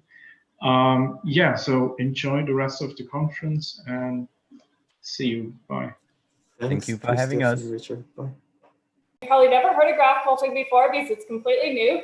And this is a newer project in my group that I'm excited to share with you. So first, this is joint work with my collaborators, Giuseppe Vinci and Gautam Desarthi, both of whom were former postdocs at Rice University and now have faculty positions elsewhere. They're great collaborators on this project, especially Giuseppe, who is now at Notre Dame. So our motivation is to study neuronal connectivity.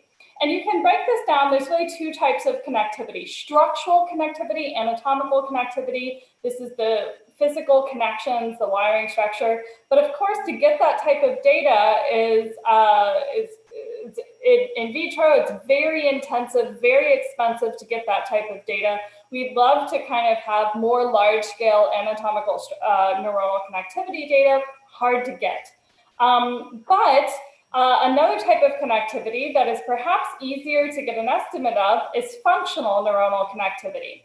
And this is studying the statistical dependence between neurons based on their activity traces.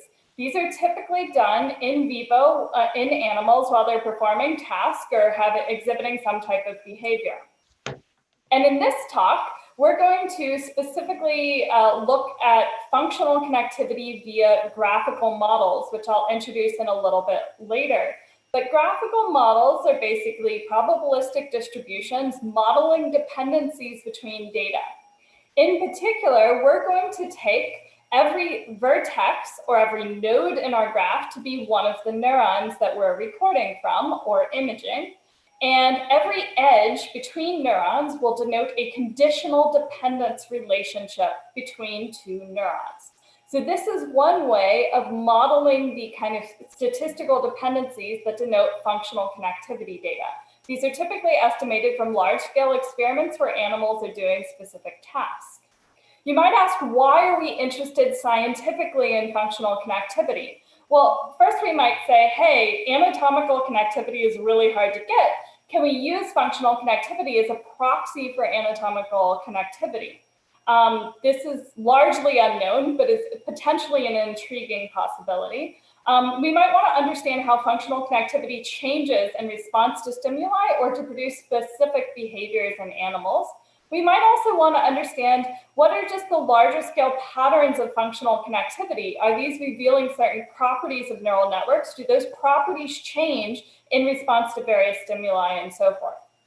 So there's a lot of scientific questions here, and this is a relatively unexplored type of area, especially for large-scale type recordings.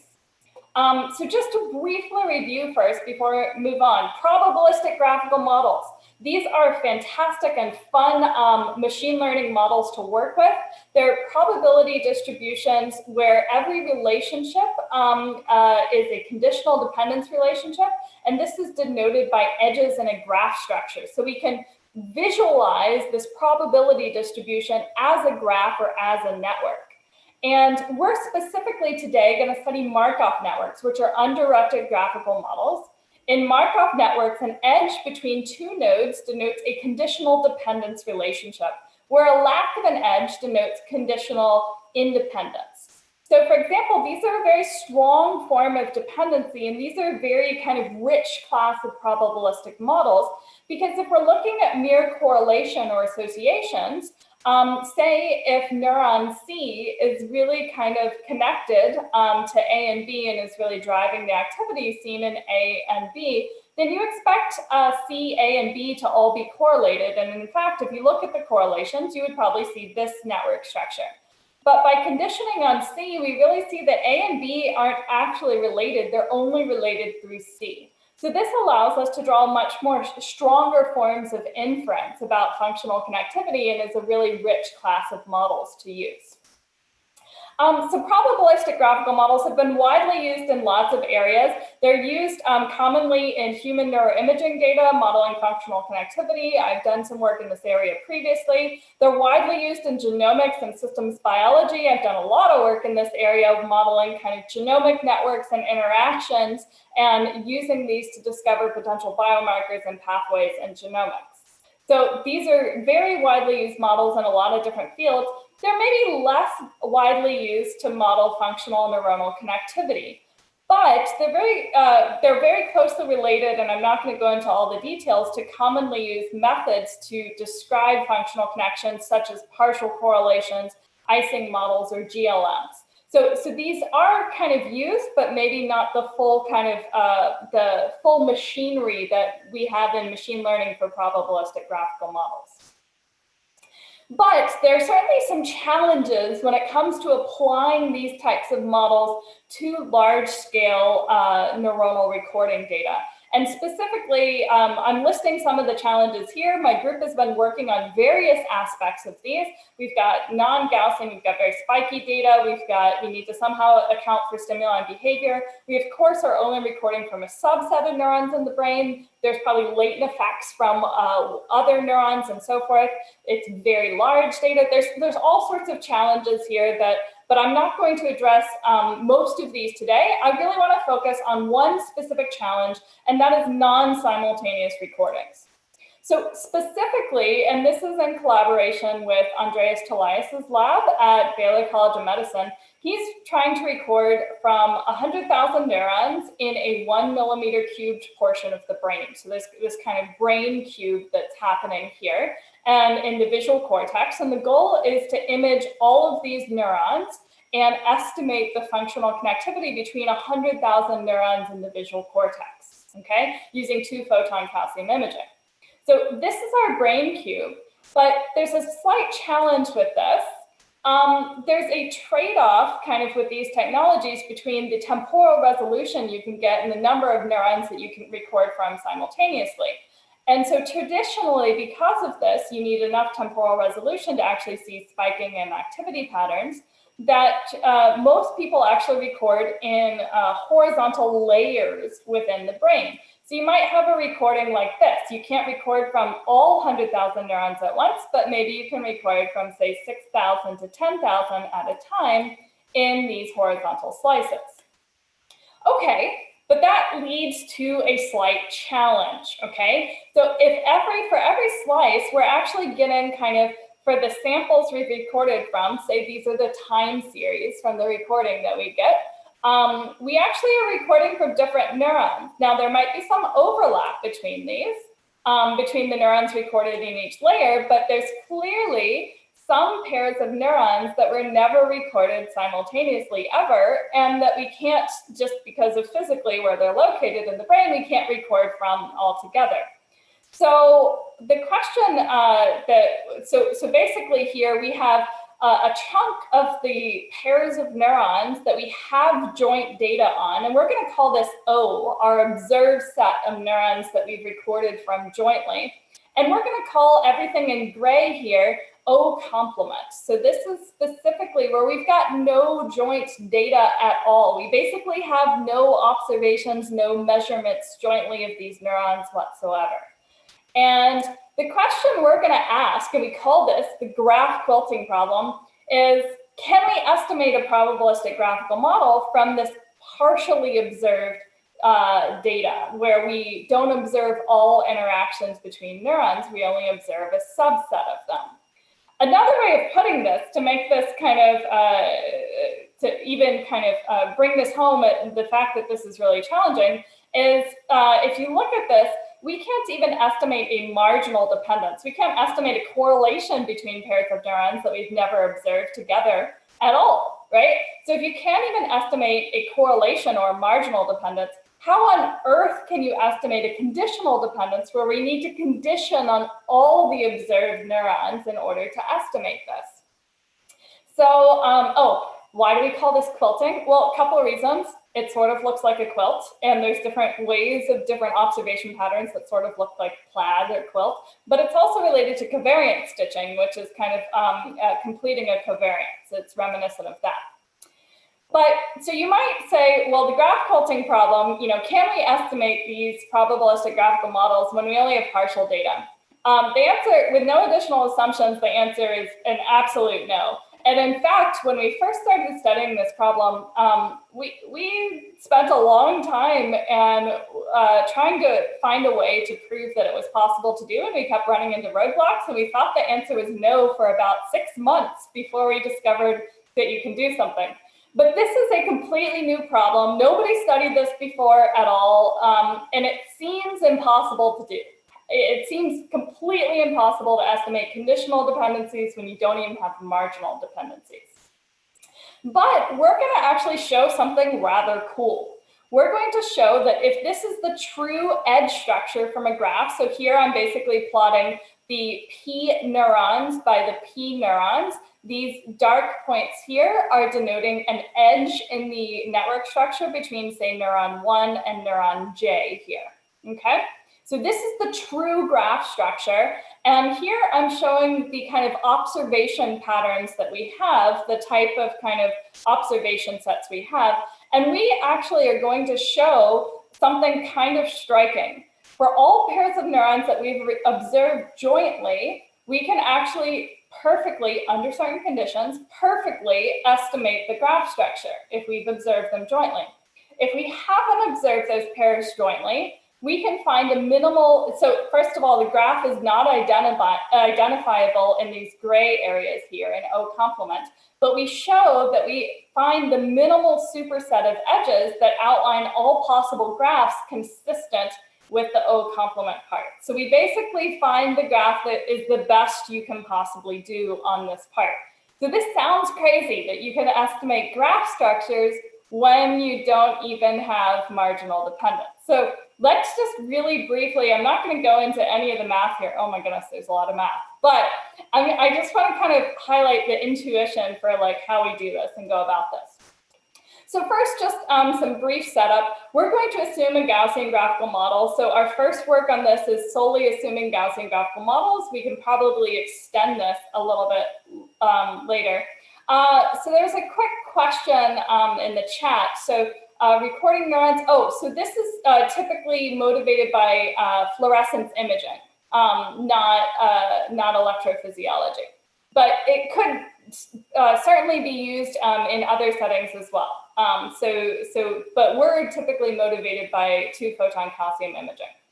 So we're going to assume a Gaussian graphical model, and Gaussian graphical models are really nice to work with mathematically at first because the inverse covariance matrix or the precision matrix, if there are zeros in the off diagonal, these directly correspond to conditional independence statements. So these are really nice to work with. And we're just going to call our true edge set E, the observed pairs O, and sigma O kind of our observed true covariance matrix. So the first thing is you might ask, when is it possible to exactly recover the graph from our observed covariances? So it turns out that only if our true edge set is contained in those that are observed, then we can recover the truth. So this basically means in our brain cube that, in our kind of slices that happen, that there can be no connections between neurons that were not recorded simultaneously. Well, we know that's dumb, and we know that's not true, right? So this result basically says that, oopsies, like, maybe there's not much you can do. You can only recover the graph when the true edges are only between pairs that you've observed. So this is clearly a problem, right? And, but we use this as motivation and propose a method that we call MAD-GQ, in part because it's MAD, but it also comes from the max determinate completion of a covariance that was introduced in the 70s, actually. And the idea of this is, what if we do maximum likelihood estimation, but we observe that all of the neurons we haven't recorded from simultaneously, we just assume that there's no edges in the graph. We assume there's no connections between the neurons that we haven't recorded from simultaneously. So this is clearly wrong, but let's just assume this and fit maximum likelihood anyway, right? And see what happens, okay? So when we do this, okay, so in this situation where the true edge set is actually in all of the observed nodes and you fit the MAD-GQ, it does perfectly, of course, because these are the assumptions. So yay, we get perfect graph recovery here. But what happens when there are some edges that are not in the pairs of neurons that were jointly observed? So this is the MAD-GQ solution now. Suddenly we have so many false positives shown in green, and we've got the false negatives in our O complement part, the part that wasn't observed jointly here. Okay, so we clearly have a lot of false positives and a lot of false negatives there. But we actually get some of the graph structure in O correct. Why? What's going on?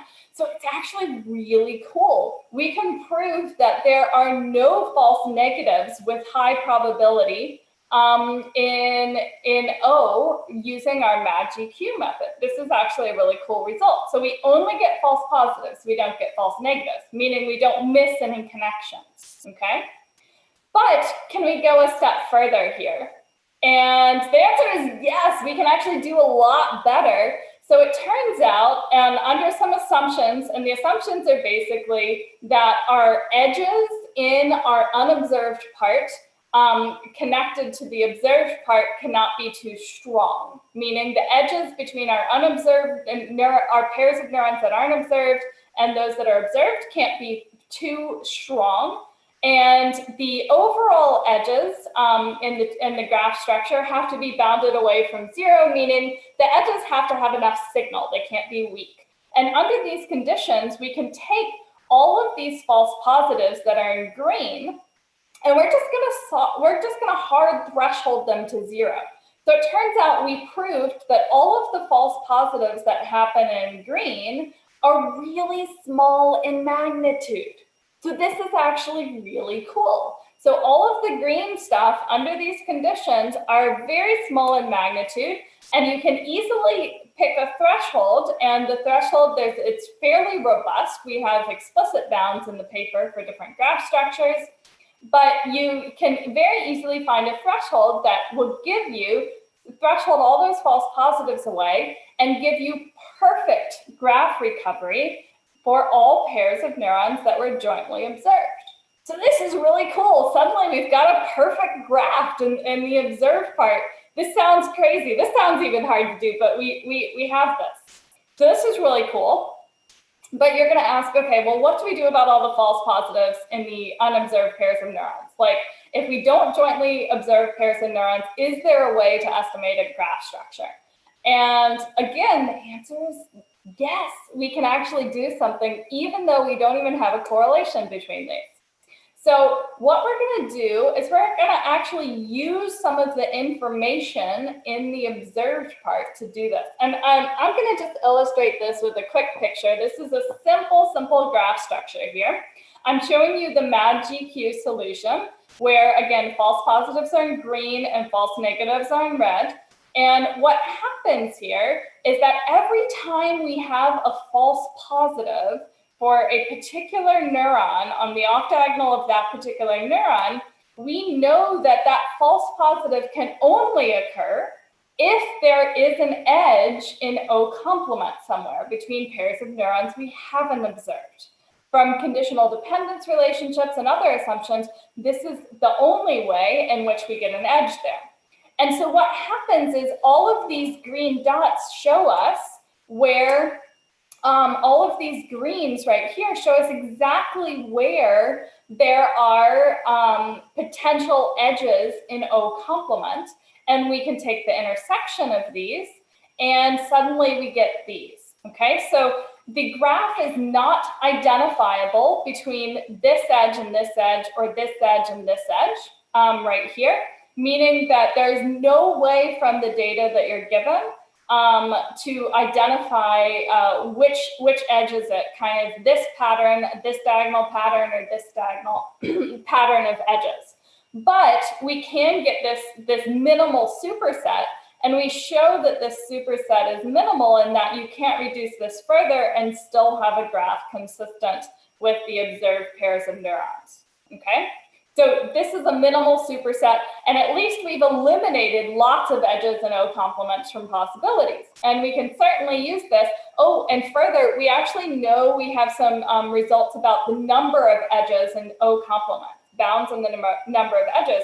So you can still use this to study the functional connectivity structure, even if you don't have all of the information. You only have the part that's identifiable in O complement. So further, this was a simple example. You can go a step further and identify where each of these edges are, this minimal superset, using a recursive complement algorithm. So this is the RICO algorithm. I'm not going to go into any details at all, but using this, we can identify this minimal superset in O complements of edges, okay? So, and this algorithm, I've shown you this for this kind of block structure that you would get if you record from horizontal slices one at a time in the brain cube. But this procedure actually works for any type of observation pattern. You don't just have to have changed blocks. And you can see here from applying our method, the grays are all the unobserved portions. And you can see that we have no false negatives, but we do have some false positives in the unobserved portion. So this is actually still a really cool result, because what this allows you to do is this allows you to recover largely the graph structure with no false negatives. You will have some false positives, but we know about how many overall edges there are. So we can still answer some of the questions about what are those functional connectivity patterns in the brain, how is functional connectivity related to structural connectivity, even if we don't have joint observations for all of those pairs of neurons, okay? And I should say, everything I've shown you is kind of the population case. So this is assuming that all our model assumptions are true, which of course they're not, and that we have infinite data. Now, of course, we don't have infinite data, and you can estimate this in finite samples. I'm going to kind of skip this for now, but we get rates similar to the rates that you would get for the high dimensional analysis of the graphical lasso. And this is basically taking our population analysis and our results there and using kind of those high dimensional graphical lasso results to get these types of bounds. So these tend to hold under certain assumptions with high probability in practice, okay? Cool. Now I want to show you a quick kind of application to functional connectivity. This is from a Stringer et al. Data set on, this is GCamp 2-photon calcium imaging. There's over 9,000 neurons in this study. This is a publicly available data set, so other people can go and kind of look at this. These are kind of a quick visualization of the cube from this data, and it was recorded at kind of these horizontal slices in the brain, just like the motivation in the setup here. Okay, so I'm skipping. So the part of the experiment, there was some kind of, there was some stimuli, but we actually were focused on spontaneous activity portion. So there is quite a bit of recording of spontaneous activity, and we're using this for this functional connectivity estimation right here. So the first thing we did is we're going to use this data to have kind of a realistic inspired simulation study so we can assess how well our method is doing. And so the first thing is to take all of these neurons and fit a graphical model to estimate kind of the functional connectivity between all of these neurons. So that's step number one. We have a graph estimate for the real data. Now, from this graph estimate, we simulate multivariate normal data from a Gaussian graphical model, and so that we know the truth, basically, and can assess how well we're doing. And we look at the percentage kind of pairs of neurons that weren't observed, and we do two situations, kind of 20% and 40% of the neurons that aren't observed. There's a question there, is there any way to include directionality?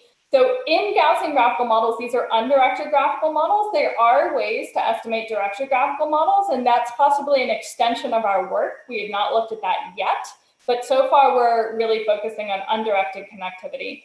And most people do this in calcium imaging. That's the more common type of connectivity to look at. So again, in this simulation, we have, we simulate kind of this pattern, and we've got some either 20% or 40% of the neurons missing. And what we're doing here is, as a function of the sample size, or basically the number of time points that we're recording from, we're reporting the AUC, area under the curve. So again, 1 is perfect recovery of the graph, and so forth. This blue line is when there's no missingness, meaning there's all of the pairs of neurons have been completely jointly observed. You're not doing these slices of the brain cube. And this is how well the graphical assay does without any missingness. These dashed lines and dotted lines show if we've got 20% of the pairs of neurons unobserved, or 40%, how well we do. And notice here, we actually don't lose that much accuracy. We're actually pretty darn close to as if we had all of the data. We are not losing that much accuracy. And again, this drop comes typically only from false positives, not from false negatives. So we can do pretty darn well and get a fairly accurate estimate of the graph, even if we don't have the full data kind of jointly observed. And here I'm just showing you another example. So this is one horizontal, so we can zoom in because it's a little bit hard to see the whole brain cube. This is a zoomed in version of the estimated graph from one horizontal slice only of the same data set. And this is if you fit just the regular probabilistic graphical model, this is an estimate if we observed all of the data. And here is if you're actually missing some of the joint observations, the gray portions are 20% missing or 40% missing of these observations here. And in blue, we're showing you false positives, and in red, false negatives. And when there is 20% missing or 40% missing, there are some false positives and false negatives. But I just wanted to show you this visualization to show you that we actually largely get the structure of the network and the properties of the network pretty darn close, actually, even if we've got all of these pairs of neurons that are missing. And so just to kind of summarize, graph culting is a completely unstudied problem before. It's motivated by problems in neuroscience. Now, the first paper we wrote is largely a theoretical paper, but we do have demonstrations on calcium imaging data. But there's so many open problems related to this. And it's kind of cool that you can estimate a graph and have provable guarantees that you can estimate a graph correctly, even when you can't even estimate marginal dependence or correlation. So it's kind of a fun problem and a cool result. And certainly we showed applications to neuroscience, but there's actually, when we started thinking about it, there's lots of other potential applications, including in genomics and other fields, where you don't always have observed all of the data at once. And because of that, you actually have this graph culting problem comes up quite a bit. So I'm going to briefly conclude here. We have acknowledgements. First, my collaborators, Giuseppe Vinci and Gotham Desarthi, who were great on this. This was funded by NSF and NIH, and we do have a preprint available on arXiv, and it's currently undergoing some revisions, and hopefully we will be updating that shortly. And thanks very much for your attention, and I'm happy to take any questions anybody has. Thanks so much, Generva. That was great. I really appreciated it. Looks like we do have a question in the Q&A from Clay. So he points out that GCamp has a several hundred millisecond time constant, and so how important is quilting if you're sort of sampling maybe on the order of that time constant between the different blocks? Yeah, so that's a really good question, and we haven't quite worked with that yet. So right now, the data we're working with was kind of corrected for any of those time delays between the horizontal slices. And I believe the stringer data was collected at different horizontal slices. The data from the Tolias lab that we're working with was interwoven. So like sample 1 might have 4 vertical slices like this, and sample 2 is like this, and it keeps moving down like this. So I think that is definitely room for future work to consider stuff like that. We have not done that yet. Other questions? Yeah, I'll follow up on. Please, folks, type your questions in either to the chat or the Q&A. It'd be great to. We have another 12 minutes or so. It'd be great to use the time. I'll have a quick follow up on that. So you pointed out that in the stringer data, you looked at the spontaneous activity, and I can imagine that things become really hairy when you have non-stationarity in the statistics. Especially between blocks.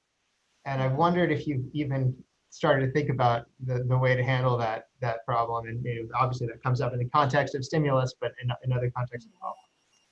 So I certainly think that would be really, really hard to do if every one of your recording blocks has like a different experiment, right? That would be nigh impossible, I would argue, right? So, I mean, and maybe you can do this, and one way to do this is to make sure you have just some kind of free time at the beginning of spontaneous activity before you start your experiments. But the other thing is we are kind of working with some data that we do have stimulus, but it's the exact same experiments run in different sessions, right? So there's all these different sessions, and it's the exact same experiment run. And I think there's a lot of different ways to account for the fact that you've got stimuli. Right now, we're just estimating kind of latent effects. We're kind of trying to regress out the effects of the stimuli and regress out kind of latent effects of the brain that are kind of in response to the stimuli, and essentially trying to fit graphical models to the residuals of after we've kind of adjusted for all of the stimulus related activity. And one of the good things when you do that and you kind of adjust for all the stimuli is that your data looks, hopefully, if you've done a proper job, slightly more Gaussian, and Gaussian graphical models are more appropriate then. So that is kind of an added benefit. You can also adjust for, in calcium imaging, of course, there's like autoregressive effects, right, in the signal, and you can, of course, adjust for those as well, and kind of first, and then all of the residuals you get left over, you say that actually they're correlated residuals, and the correlation is coming from the functional connectivity between the neurons. Makes sense. You know, hopefully we'll get another question or two from the audience, but I'll ask another one since we haven't heard yet. You know, I was thinking of, you know, I have no idea about what's going on under the hood with your approach, but I was wondering if you could maybe try to give us a little intuition as to why the false positives are small and can be thresholded away. Yeah, so it turns out, I'm gonna try to go back to some point at which, okay, false positives here. Yeah, so it turns out that the false positives, you can show false positives are only produced when there is kind of, you've missed an edge basically in the pairs of neurons, O complement, the pairs of neurons that you haven't observed. So what this really means is that the false positive is produced by like all of the paths going from this neuron to this neuron that go through this neuron here. So because of that, they're actually, if these weights are relatively small, then all of the paths coming in, actually the difference here is relatively small from 0. And because of that, you can show that these are actually typically quite small. So for these accompanying figures that we have in the paper and some more simulations, we've actually shown what the bounds are basically as a function of the maximum edge value in O complement, the pairs of neurons that we haven't observed, and the minimum edge value in O. You can actually show kind of how large those values are. And in most cases in a graph like this, there's a very simple value of tau for which you can do this. So it actually these assumptions seem to hold in practice, at least in simulated networks that we've looked at. It seems to hold fairly regularly. Does it look bimodal then in the neural data that you see a set that's substantially smaller than the remainder? Well, I mean, with real data, it's always hard because you kind of, I mean, you never know how many true edges there are, what the true edge weights are. And largely this result, the ability to threshold the false positive away only happens with very sparse networks that are relatively strong in signal. So if you can think about, even if that doesn't necessarily hold for neural data, but you can think about the strongest functional connections, hopefully are represented as a sparse network. Maybe it would hold for those, which is what you care about anyway, right? I think that's the hope. Sure. Right? Looks like we got a couple more questions. I'm not sure I completely understand the first one. How does the inference time scale with the data size? The inference time scale with the data? I'm not sure what exactly, maybe. Inference time, I guess I'm a little, do you mean the computational time? The computational complexity to run this algorithm? So maybe LR, if you could just clarify your question, that would be great. In the meantime, let's look at this one from Sankar. Is it possible to use this approach in oscillatory signals to get frequency-specific graph models? Ooh, I mean, that's really interesting and really hard, but I do think it's doable. I happen to know someone, a former postdoc at Rice who, no, he's a former PhD student at Rice now, he's a postdoc elsewhere, who is working on complex graphical models in the frequency domain. And I do actually think that you can use this with those. That's a very, very fun and hard future paper to write. But then, yes, I do think you could use that in ECOG type stuff, and that would be really interesting in ECOG. Yeah. Cool. Okay, so yeah, the question from LR was about algorithmic complexity. Algorithmic complexity. Oh, yeah.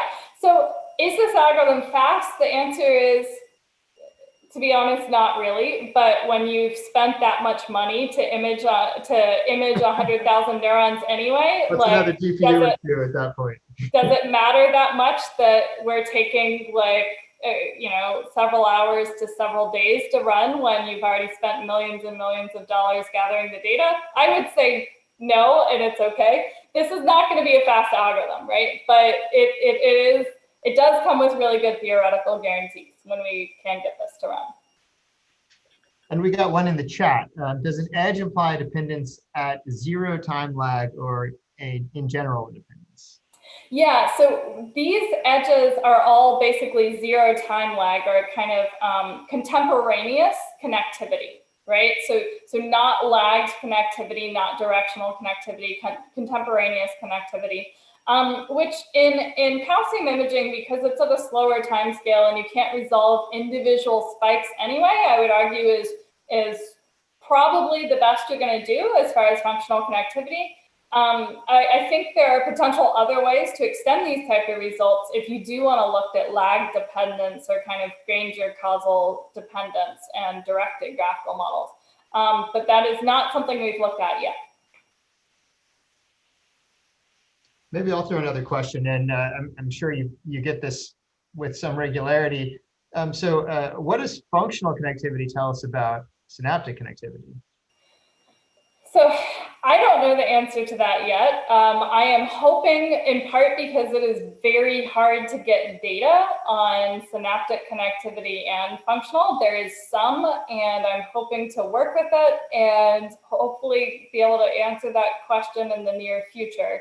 But I do think that's an open question, right? And I mean, our hope is like maybe we can't get the exact edge structure of kind of the structural connections, but maybe we can get some of the same properties. And if so, we can still use functional connectivity to get inference about properties of kind of the structural connectome, which would still be scientifically interesting. Sure. I guess the idea being, can you use the graph you infer to understand things about computation? Yeah, yeah. Okay, well, last chance, folks. Anybody else got a question for Ginevra. Otherwise, thank you so much for your time and for your presentation. And thanks to everyone in the audience for joining and participating in NeuroMatch this week. There's a lot more content, tons, if you go on the website of talks that are going on all week. And hope to see you at more events soon. So thanks a lot. Thank you very much for having me. It was great to see you, and I really enjoyed it. Yep, take care.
And where should unshare? Could you share again? Oh yeah, sorry. Yeah, one sec.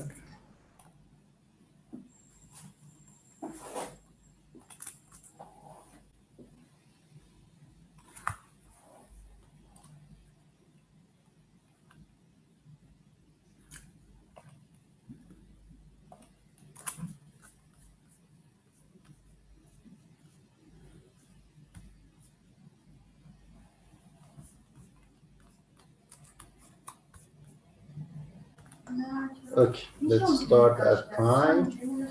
Hi everyone, welcome to NMC3, and so welcome to this session. Sorry, sorry. I'm Ehsan Razat, postdoc at IPM and the host of this session, and Ayan Zhang is the PhD student at Tulane University as the backend of this session. In this session, we have 3 talks. Based most of them in technical issues in the neuroscience, and for each lecture we have 12 minutes and 3 minutes for question. Please put your question in the question button at the bottom of Zoom, and we will ask them at the end of each talk. Also, the first lecture is exploring the relationship between functional fluorescence and neural activity, presented by Dr. Anwar Nunez Elizalde, if I am correct, postdoc at the Karandini and Harris lab at the UCL. I think that is very good, great talk, and we will enjoy that. Please start, Dr. Please start, Anwar. Thank you. All right. Hopefully you can hear me well. So thanks for having me. So I'm Anwar Nunez Elizalde. I'm a postdoc in the lab of Matteo Cardini and Kenneth Harris at UCL. And today I'll be talking to you about a project that explores the relationship between functional ultrasound and neural activity. All right, so to start, there are many ways of measuring brain activity in vivo. Here are some of them plotted along an axis of temporal resolution and spatial resolution. So a method you may be familiar with is functional magnetic resonance imaging, fMRI, which allows us to measure the whole brain at millimeter resolution every few seconds. Another method that you might be familiar with is calcium imaging, which allows us to measure brain activity from single neurons and even single dendrites at the resolution of tens of seconds. What I will be talking to you about today is functional ultrasound imaging, or FUSI for short, which is a relatively novel method for measuring brain activity that uses ultrasound to measure brain responses in vivo. So nominally, functional ultrasound imaging allows us to measure brain activity from about 10 millimeter sections of brain at a spatial resolution of hundreds of microns. And it samples that every couple of milliseconds. So in a mouse, this allows us to measure brain activity from whole coronal sections every few milliseconds. So these properties make FUSI an efficient method for measuring large sections of the brain. For example, by aggregating sections over time, we can construct maps of brain activity that reveal which regions of the brain are selected for stimuli or task events. Because it measures multiple regions simultaneously, it also allows us to explore the correlation between regions. For here, we're showing the correlation between hippocampus, for example. And another advantage is that it can serve as, once you selected a region, you can go in with other methodologies that have better or different spatial temporal resolutions and record from there. So previous work has shown that functional ultrasound can recover known functional selectivity. So for example, here we have an experiment where whisker stimulation was performed while measuring functional ultrasound, and it shows that one can see activation in somatosensory cortex and VPM. Similarly, here's an experiment that showed visual stimulation and measured activity using ultrasound, and it shows that it recovers the known retinotopic organization of visual cortex and superior colliculus. So this is good. This means that there's some correlation between the things that ultrasound measures and the underlying neuronal activity. However, the relationship between neuronal activity and the signals measured by FUSI is indirect, because FUSI does not measure neural firing, it measures blood volume. And blood volume is related to neuronal activity by a complex process called neurovascular coupling. In short, what happens is when neuronal activity increases, the local vasculature compensates for the increase in energy demand and sends fresh blood to that area. This leads to local changes in blood oxygenation, blood flow, and blood volume. Blood volume is the one relevant for FUSI. FUSI is sensitive to these changes in blood volume by measuring the movement of red blood cells to that local region, and so translates them into a brightness change in the FUSI image. So the image intensity in the FUSI corresponds to changes in blood volume.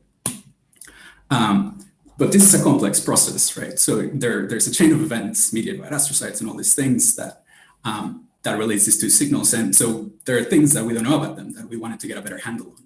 For example, is the relationship between firing rate and FUSI signals linear?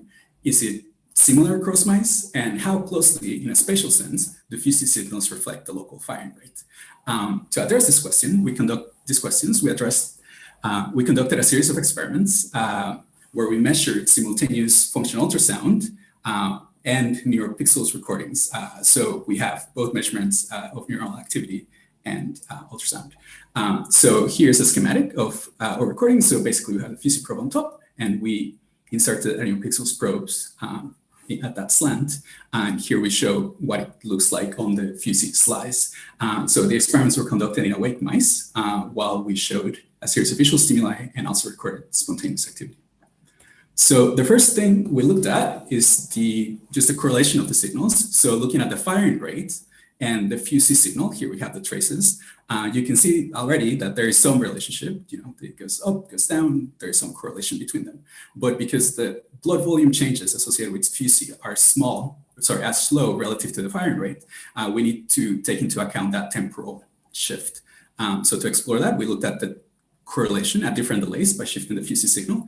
And in this example, you can see that the FUSI signal is more correlated to the firing rate after about 1.5 seconds, and then it goes back to some amount. And this is across all experiments conducted, showing the standard deviation across them. But the cross-correlation of the signals reflects both the cross-correlation and the autocorrelation of the signals. So to get away from that and get a better estimate of the transfer function linking firing rate to FUSI signals, we performed a linear regression between the two. So basically, we model FUSI signals as a linear combination of spikes in time using just regression. So here's what it would look like for this example. Just goes back to baseline and decreases again. And this is the mean filter computed across subjects. And here, what we're showing is the firing rate. And after we learned the filter, we convolve the firing rate with it, and then we see in orange the correspondence between them. So you can see that we can predict the FUSI signals from the firing rate pretty well. This Another thing is that the FUSI estimates of the transfer function, the transfer function estimates are pretty similar across mice. So here we have 3 mice, and you can see that they all are very similar to each other. Another thing is that this transfer function is quite similar to one previously reported from our lab by Pizarro et al. In 2013. So you can see in gray that the function, they overlap quite early on, and then the gray one's a little slower because there was a 2-second stimulus when it was estimated. So this is reassuring. The next thing we looked at was stimulus-related responses, both in V1, in FUSI, and in the firing rate as well. So we presented a sequence of flashing checkerboards presented on the left, center, and right of the screen. And we recorded the firing rate in V1. And so you can see here how it looks like. And then by convolving the firing rate with the linear kernel that we estimated and convolving the firing rate, we see that there's a close correspondence between signals. So we also looked at the spatial selectivity of these things, and we see a very close correspondence, but based on what you expect. So the right left V1 shows selectivity for the right stimulus, and here's the site of the electrodes, the neurons that were recorded, and in blue is the response of those neurons. So you can see that it goes up down very quickly. The FUSI signal is a little sluggish relative to that, but if we convolve this spike train with the linear kernel that we estimated, you can see a close correspondence. So far, what I've told you is that there's a nice correlation between these two things. Firing rate in one region correlates with FUSI voxels in that region. Here's V1, similar to what I showed you before, and in hippocampus as well. But what I haven't shown you is this surprising thing that if you look at FUSI signals in right V1, and similarly for right hippocampus, they look very similar to each other. So you can see there's a very, very high correlation between them two in V1 and hippocampus. So this is surprising. So to explore this, we kind of took a whole view by correlating this time course of firing rate convolved with FUSI and correlated with every voxel in the FUSI image. And what we see is that we see a broad correlations that are kind of bilateral in origin, but also region selective. So V1, right V1, and things like that. The hippocampus time course correlates bilaterally as well, and also with other regions in the spinal cortex. So if we look at a similar analysis, but only using FUSI voxels now, so we select all these voxels that correspond to where the probe was inserted, and take the time course of that and correlate that time course with every voxel in the FUSI image, we get a very similar pattern. So this is intriguing. We're seeing these bilateral correlations that are kind of widespread. And now the question is, are these actually real, like in some neural origin sense, or is it related to the vasculature or something like that? So here we can't really answer that because we only have firing rates from one side of the brain, not the other. So to then address this question more explicitly, we simultaneously recorded firing rates from both hemispheres by inserting one probe in each hemisphere. So we did that, and then we looked at the correlation of firing rates across hemispheres. So here's the right hemisphere, here's the left hemisphere. You can see that V1, for example, is highly correlated across them, and hippocampal regions, subregions are also correlated with each other. So when we use the V1 spikes in the left hemisphere to predict the FUSI in the left hemisphere, we get a very close match. When we use the right V1 firing rate to predict right FUSI, we do a very good job as well. But all these things are very correlated with each other because the ongoing neuronal activity is strongly bilateral, and that causes FUSI to reflect this fact. So there are these ongoing correlations that are happening as well as the unique signals to one region. So the next thing we did was do a variance partitioning analysis where we separate the activity in V1, the firing rate in V1, into a shared and unique variance component by just regressing out everything in the V1 firing rate that could be explained from the left hemisphere firing rate. So this gives us a unique variance estimate, which is the difference between the original and everything that can be explained away. So it's just activity from V1, right hemisphere unique. When we do that, then we see a pretty nice result that, if we correlate the unique variance in V1, we see that it correlates strongly with this FUSI region in right V1, which is, again, reassuring. So and the same thing happens if we do the same analysis using the left hemisphere firing rate. So that's all I have. Thank you. So, in conclusion, FUSI versus significant relationship with firing rate, and then the linear kernels that we estimate are pretty similar across mice. But FUSI also reflects this ongoing bilateral activity, which is present in the neural firing. So it's all good. So thank you, and thanks for your attention. Thank you, Andrew. Anwar, it's a very great talk. And let's do quick switch to question. First one is the question, is this technique fully compatible with electrophysiological recording in comparison with fMRI? What about the brain stimulation techniques?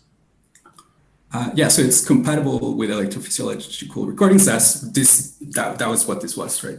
Relating firing rates using IFIS to FUSI. So yes, it is compatible.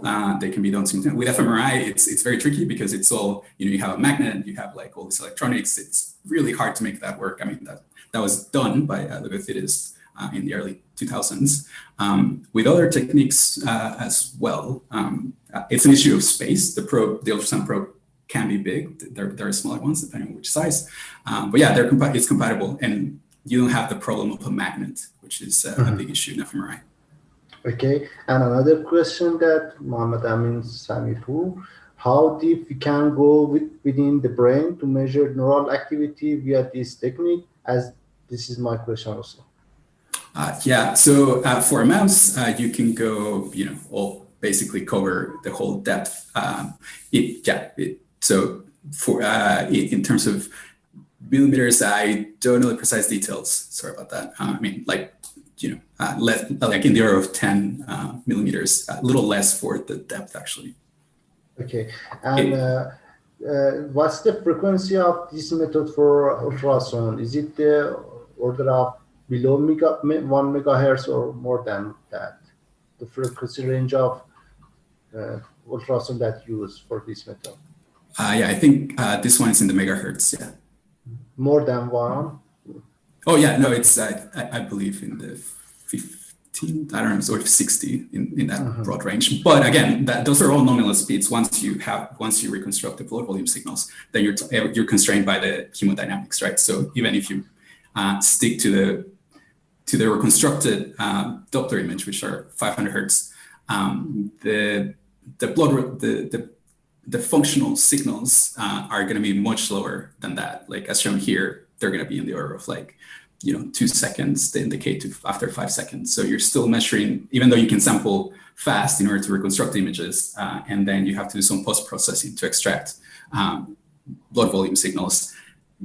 Even though you're sampling those quickly, you're still constrained by the underlying hemodynamics. Okay, thank you. Great. Let's switch for next one. And the next lecture is titled by recording from the same cortical neuron over months with neuropixel probe, presented by Anna Lebedeva, PhD student at the Karandini and Harris lab, at same lab at UCL. And I think that also she has a great talk, and we will.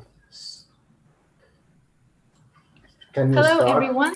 Yeah, thank you very much for the introduction. Today, I'd like to talk to you about recording from the same cortical neurons over months with NeuroPixels probes. I'm not sure how familiar the audience is with NeuroPixels probes in general, so let me just briefly introduce the technology. So these probes are silicon probes. They are produced by a company called IMEC, and these probes allow for simultaneous recordings of hundreds of neurons across the brain. And the difference between this new generation NeuroPixels 2 probes and NeuroPixels 1 probes is that the new version has the linearized dense geometry. So the distance between recording sites is smaller. It's just 15 microns as compared to the previous version. It also is lighter. So one head stage that can record from 2 probes simultaneously and the 2 probes combined weigh less than 1 gram. And also it comes in 2 versions, 1 shank or 4 shank.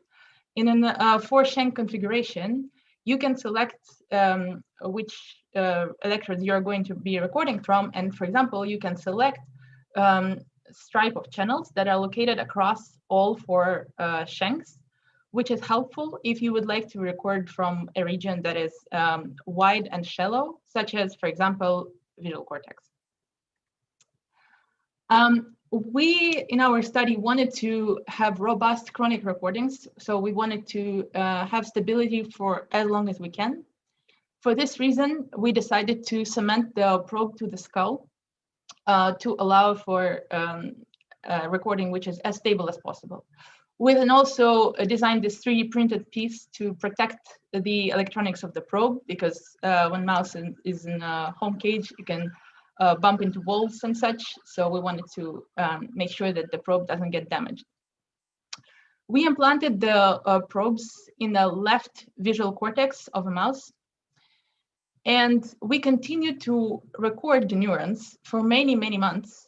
And in this case, I'm showing a recording from a mouse that lasted for more than 10 months. And here on the x-axis, you can see the spatial locations of the regions where we were recording from. And on the x-axis, you can see days since implantation. And the color indicates the proportion of spikes on a particular day that was recorded at a certain depth. And the presence of these horizontal black stripes essentially means that the recording is stable, because this same region of cortex that was active on, say, day 44 was also active on day 45, etc. And on the right, you can see an example cluster that we recorded on day 198, so 7 months since implantation. And you can see that spikes are still well isolated.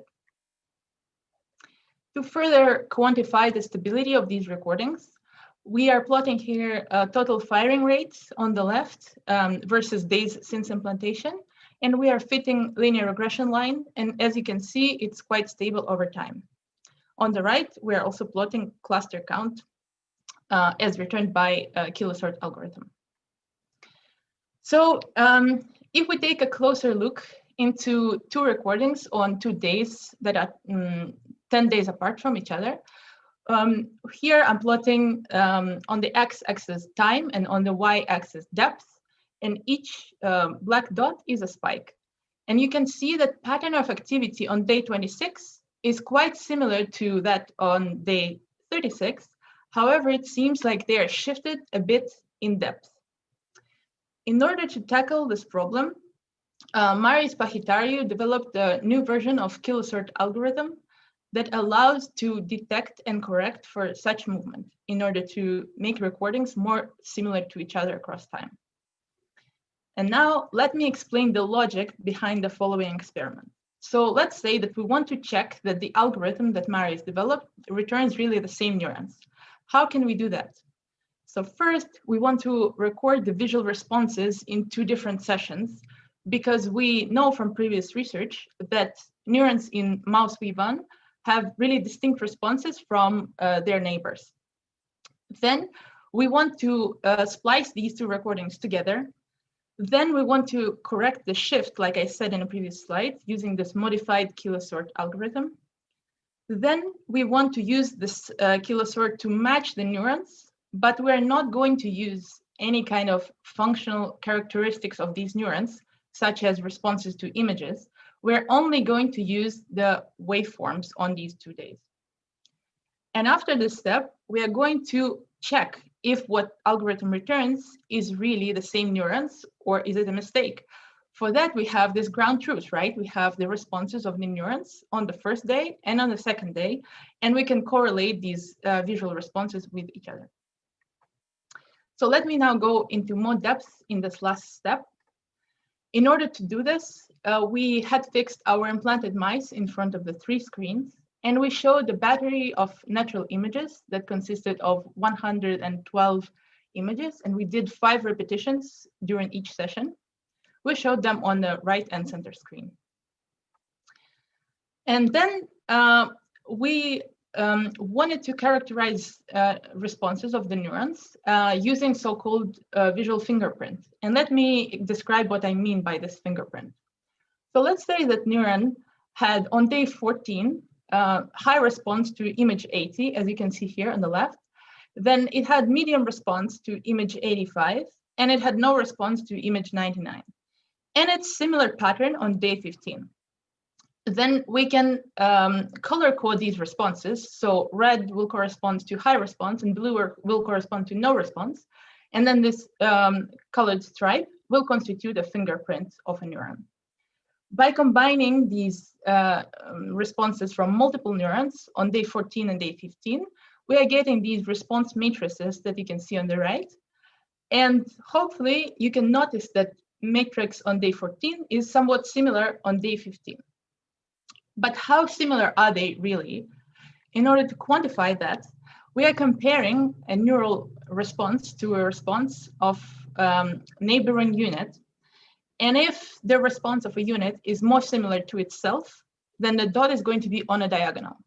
If it's more similar to the other unit, then it's going to be off diagonal. Here on the left, you can see index of the best match from the two recordings that are just 1 day apart. And as you can see, there is more than 400 neurons here, and most of the dots are on the diagonal with only few exceptions. This is true for each one of the 4 shanks. And on the right, you can see the same thing, but for 2 recordings that are 2 weeks apart. Still, most of the dots are on the diagonal with a few exceptions. Using this, we can then estimate the percentage of the stable units across the population. And here you can see that if the 2 recordings are 16 days apart or less, which are these dots right here, then approximately 93% of all the neurons in the population are stable. So we were able to correct and detect any possible drift. Then if we take recordings that are 3 to 9 weeks apart, then approximately 83% of neurons are still successfully tracked. So in conclusion, NeuroPixels 2 probes has adapted site geometry. Kilosur 2 has the ability to handle shifts in data. And as a result of these 2 things, we can track same neurons across days, weeks, and in some cases even months. We only used a pair of recordings for each of the time intervals. And we expect that if one uses more recordings per interval, then the stability is going to go up. And this opens new possibilities for studies of learning and plasticity. With that, I would like to conclude, and I would like to thank all of the people who contributed to this project, because this is part of a larger collaboration. And I would like to thank you for your attention. Thank you, and Anand, for a great talk. And the question for that, I need to add the point for last lecture that there are 2 questions unanswered. One of them answered by Dr. Grandini in the question point, and also we add the Twitter of each people in the chat, and if you wanted, can directly ask from the lecturer. Let's switch to this question. How much does the stability of recording vary animal by animal? So the stability in general, so the stability without visual response, you can see here, so the 3 lines are the 3 different animals. So the stability overall is quite good for all 3 animals. Then for the visual response, here the 3 different colors correspond to 3 different animals. So you can see, like, for this pink one, this is the best one. So the stability is still good, like for more than for interval between recordings more than 60 days, still very good. For this animal, it dropped quite significantly. So yeah. Okay, another question by Mohammed Amin Samipu. Is this thought valid? Is this thought valid that the algorithm work better for shorter time window than the whole duration of recording? Sorry, could you repeat the question? Is this thought valid that the algorithm work better for the shorter time window than the whole duration of recording? This is a question about the duration time window for algorithm used for sorting, as I understand. Right. So we use this sorting algorithm that just has essentially 1 point of shift of data. So you can give it essentially any interval of the first recording, any interval of the second recording, and it's going to shift only once. So like in the 1 point in between them. So it is probably better to give it more data. So like if you have a long recording, the algorithm probably will work better, but even for a shorter recording, it should still be okay.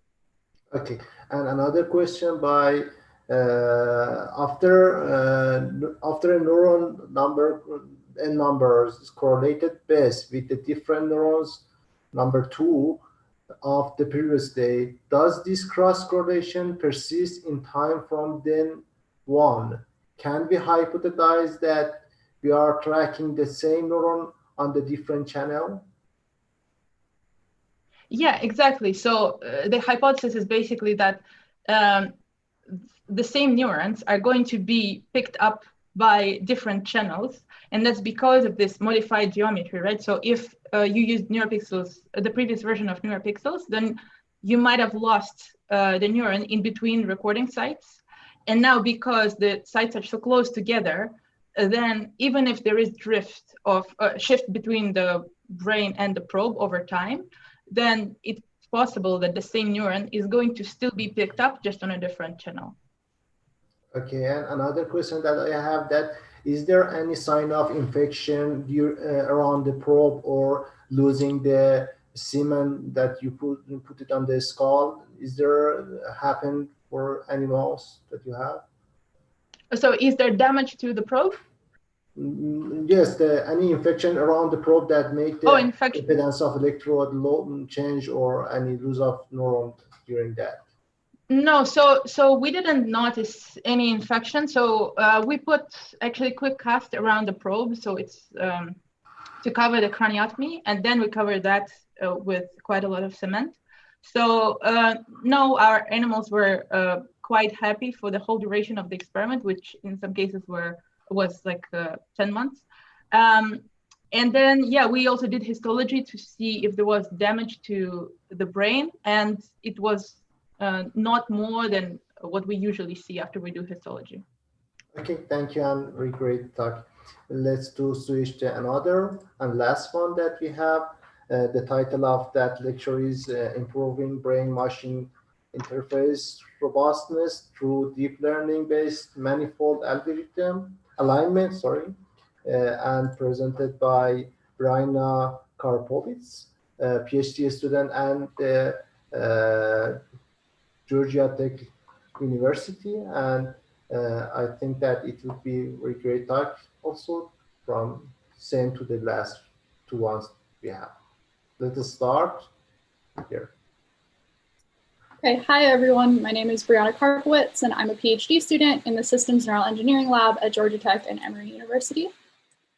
So before I start, I just want to acknowledge all the collaborators and funding sources that have contributed to this work, both at Emory and Georgia Tech, as well as on the Northwestern side. Without them, none of this work would have gotten off the ground. So I'm going to be telling you about a technique that we developed for use in brain-computer interfaces. As I'm going to discuss, one of the major problems faced in brain-computer interfaces is the massive degradation of accuracy over time if the device isn't recalibrated. You can see this here with the blue line on this graph of decoder performance over days, where performance varies pretty wildly. But our technique, shown here in orange, can currently enable stable, high accuracy, offline decoding performance over 95 days. Intracortical brain-computer interfaces, or BCIs, can restore voluntary movements to people with paralysis by translating brain activity directly into the motion of an external device.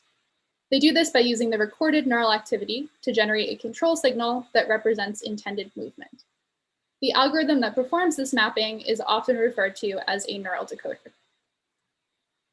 So one major barrier to the long-term usage of BCIs is the inability of these decoders to adapt to changes in the recorded neurons over time, like those that occur due to a shift in electrode position or malfunctions of electrodes.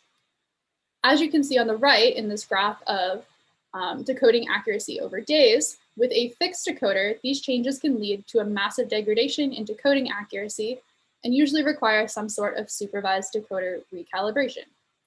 Most current decoders need to be recalibrated every day, which interrupts device use and usually requires a technician to intervene. As you can imagine, this can be massively inconvenient for patients. So this problem isn't new, and there's been a lot of effort to try to get around it. One set of approaches does semi-supervised recalibration using data collected during a subject's normal use of the BCI. So they make an initial estimate of the movement intent, which is this purple arrow, and then the estimated bias based on previous use, which is shown in red, can be used to update the decoder and produce the final estimate, shown here in blue.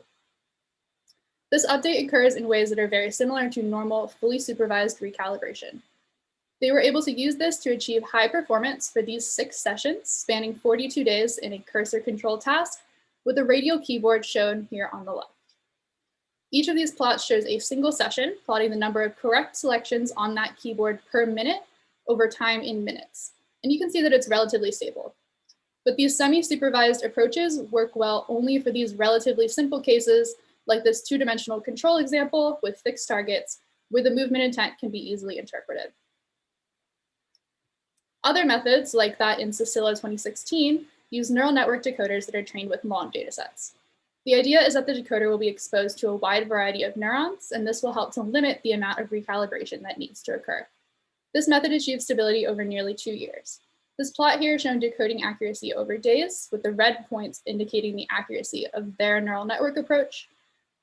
These deep learning methods need weeks to months of training data to be trained accurately. So some new approaches use the stable relationship that exists between behavior and the latent manifold structure that underlies the activity of populations of neurons. Let's imagine that you have 3 neurons activity. You can plot the activity of these neurons against each other, where each neuron is an axis in this image on the right. Often what we see when we do similar analyses is that this activity of these neurons is confined to a lower dimensional space. In our example, these 3 neurons would be confined to a 2-dimensional plane, and this low dimensional space is the neural manifold. So this manifold has been shown to demonstrate a more stable relationship with behavior over time. In Gallego 2020, they found that for recordings separated by up to 2 years, stable manifolds could be identified that allowed behavior to be predicted accurately with a static decoder. Each of these plots shows results for a different data set and shows predictive accuracy over days. The blue line shows the predictive accuracy of the stable manifold representation with a static decoder, which is in most cases very close to that of a decoder retrained on the neurons of each day, which is shown in gray. And that's pretty much always better than a static decoder being applied to the changing neural data shown in green. So this is important because it means that there's a representation of spiking activity that remains constant over time. If we're able to keep the mapping between spiking activity and this low dimensional manifold updated and stable, then this allows us to use a constant mapping from manifold to behavior, namely a static decoder.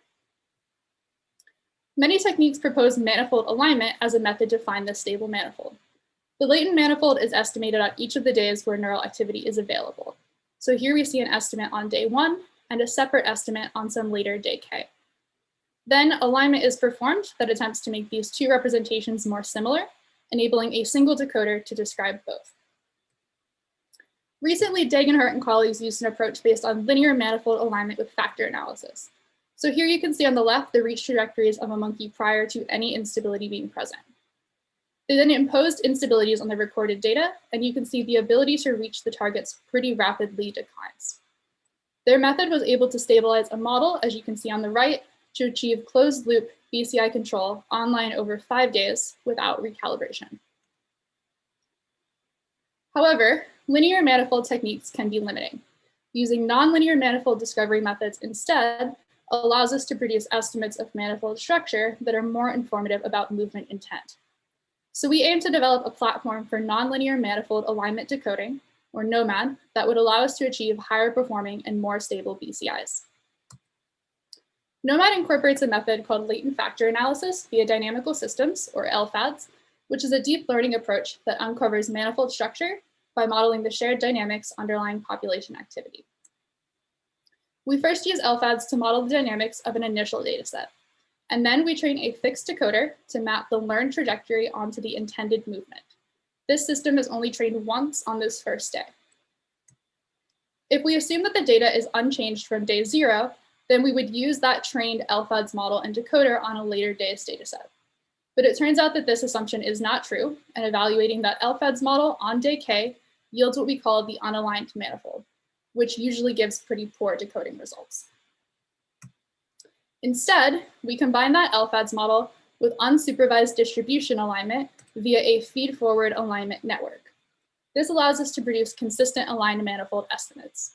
By updating that mapping between spikes and the manifold, we can then use the same decoder to predict behavior on both datasets.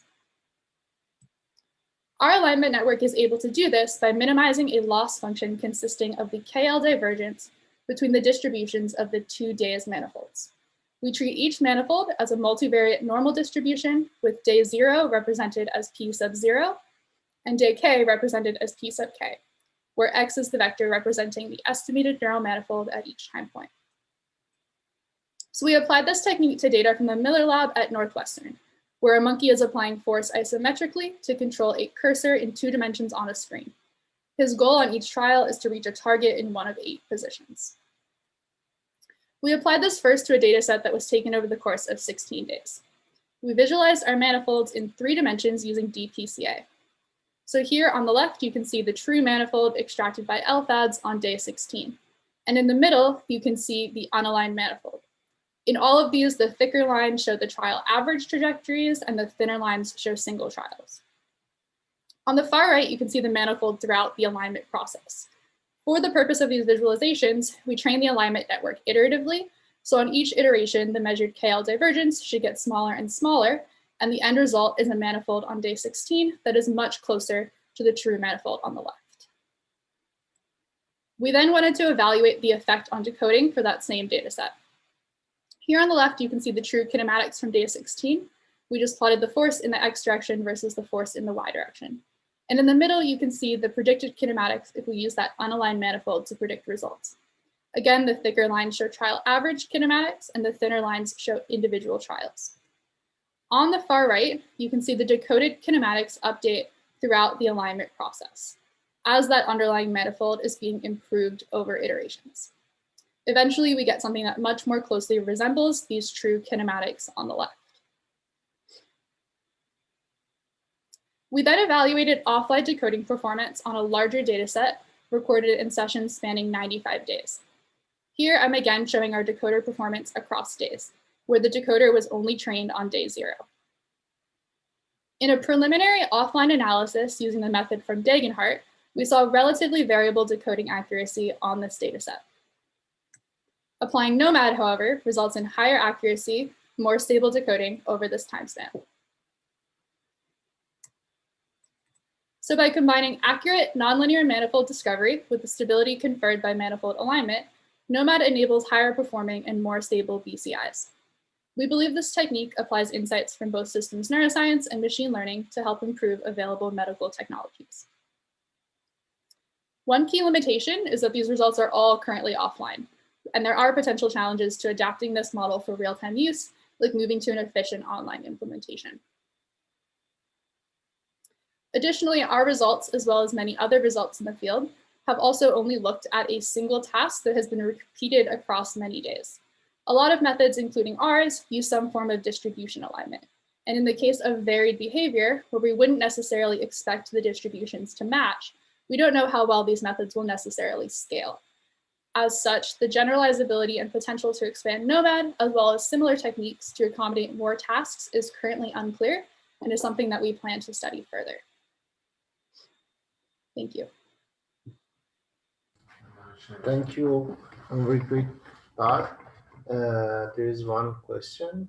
How do you think NMO MAD would work with EEG data? This model, I'm sorry, can you say that again? With what data? Yes, yes.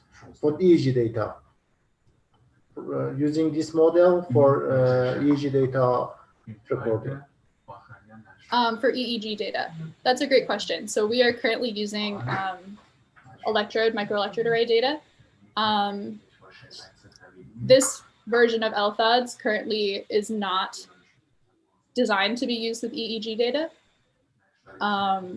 So there may be future modifications to LFADS that would be required to modify this technique to be used with EEG data. But I think it's possible to make those modifications. Okay, and what are some bottlenecks which need to be saved in order to move this online? for online recording? Yeah, so in order to move this online, this method can be computationally intensive. It is primarily deep learning based. So there needs to be a push to move this into a more computationally efficient implementation. And that I have a colleague that is currently working on that and trying to push this forward with the right hardware and so on.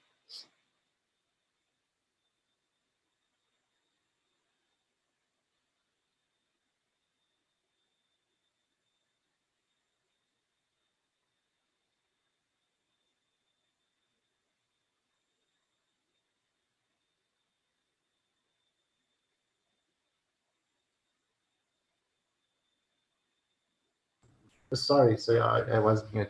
How long does it take to usually to train the manifold? So we can usually train these, it depends on the size of the data that we're using for these offline models. But we can usually train a full manifold alignment in about 30 minutes, roughly.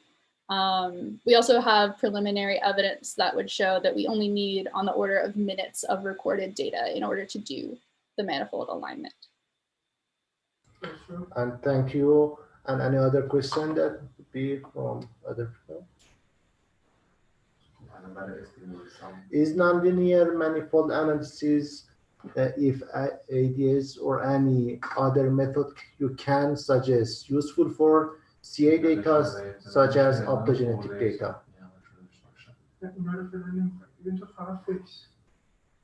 That's a good question. We have not, this is the only data that we have currently validated this technique with is microelectrode array motor cortex data.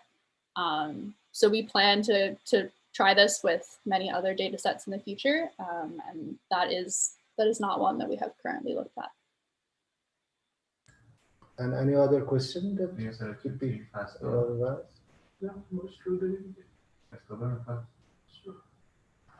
Do you see any issue with porting the algorithm to the different model of sensor, same type sensor? The question is, do you see any issue with porting the algorithm to the different model of sensor? I'm not sure I understand your question. The question is, do you see any issue with porting the algorithm to different model of sensor? Is it clear? I'm not sure what you mean by sensor. Is your question the same method as EEG data? Yeah. Maybe. I think that's the same question that you answered in the EEG. Yeah. Okay. So this. Yeah, but yeah. This method is currently, we have this designed to be used with spiking data. So porting this over to non-spiking data would potentially be more challenging. Okay, and thank you. I'm very great talk. Thank you for Anna, Berna, and Anwar. I learned too much here in this session, and thank you for our backend. And let's finish that right now. Thank you. So we'll get started with our first presenter, Zohar Deldar, who'll be telling us about a contribution of descending modulation of load-dependent reduction of pain by working memory. Zohar? Hello, everyone. It's my pleasure to present our project and contribution of descending modulation to load-dependent reduction of pain by working memory. So, pain is a subjective, complex, and biopsychosocial experience. Psychophysiological, cognitive, and emotional factors modulate pain and the nociceptive processes. In this study, we were focused on cognitive factor related to pain inhibition. So two main concepts related to cognitive pain modulations are attention and working memory. Attention can facilitate or inhibit the processing of painful information. For example, painful stimuli involuntarily draw our attention to protect the body from tissue damage, but focusing on an alternative goal can distract us from pain and reduce basically pain. So it's important to understand our ability to modulate the attention given to painful stimuli. Effective attentional control over pain is more than simply disengaging attention from pain stimuli. It's actually necessary to maintain attention toward task-relevant information. Many studies showed that working memory allows us to select relevant information in a face of irrelevant information, and working memory is involved in all complex cognitive processes, and it has a limited capacity. So what do we know about this topic? Cognitive tasks that are adequately engaging, difficult, and unrelated to pain induce pain inhibition. For instance, we know that tasks related to working memory produces pain inhibition. However, many factors, including working memory load, can affect the relationship between working memory and pain. So we wanted to know whether higher load increases pain inhibition and whether this inhibition depends on descending mechanism. That was the goal of our study. So we recruited 36 healthy volunteers. They divided into two groups, including 2 back and 3 back. And as you can see, our experimental design, we had 5 conditions, which 3 of them were similar between both groups, 2 back and 3 back groups. 2 back group performed pain alone condition, in which participants received some electrical shocks on their ankles to induce pain and measure nociceptive flexion reflex. Then they performed 0 back and 0 back with pain, 2 back and 2 back with pain. And it was the same for 3 back group, but instead of doing the 2 back, they performed 3 back. And at the end of each condition that they received pain, they had to rate their pain between 0 till 100. 0 is no pain and 100 is worst pain that they can imagine. So regarding modify and back task, participants had to discriminate between blue and yellow squares with 2 levels of working memory load, 0 back and 2 back, or 0 back and 3 back. In the 0 back condition, participants discriminated the color of the current stimulus immediately after its presentation. But in the 2 back condition, they respond to the stimulus presented 2 trials before.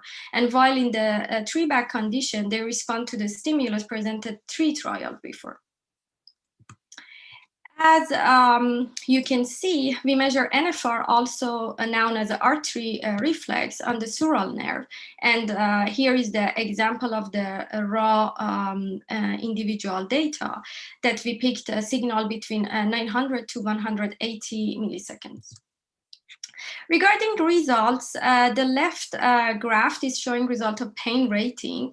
And as you can see, comparing N back with pain, which is combining 2 back and 3 back together, compared to the pain alone conditions, pain significantly reduced.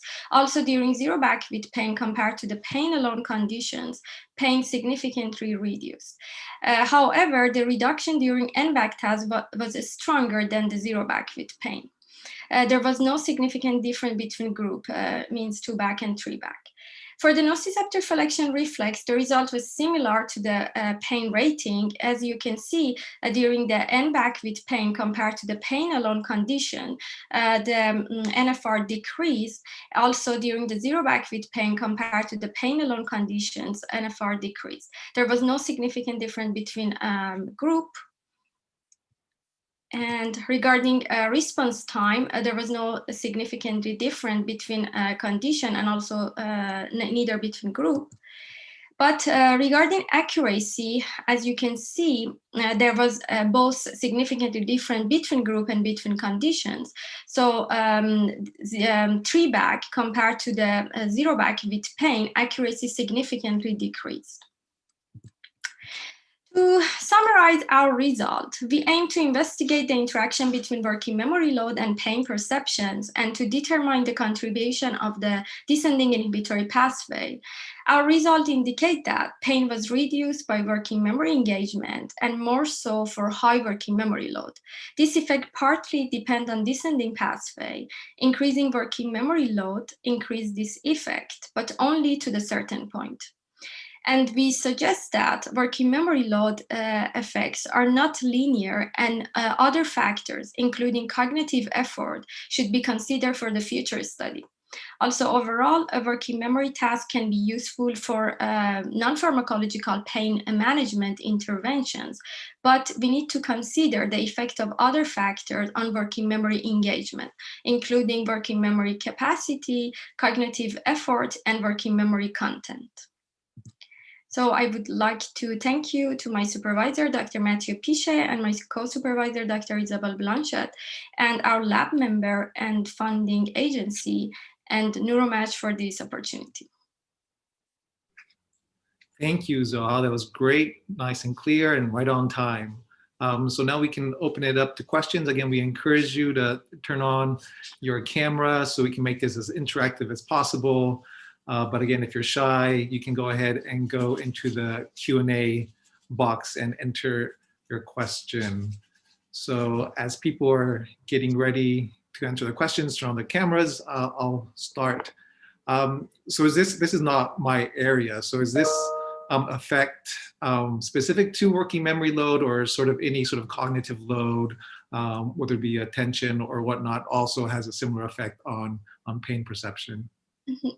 So this is actually a very good question. Our task was just measure working memory, but as you know, we cannot separate working memory from attention like very easily.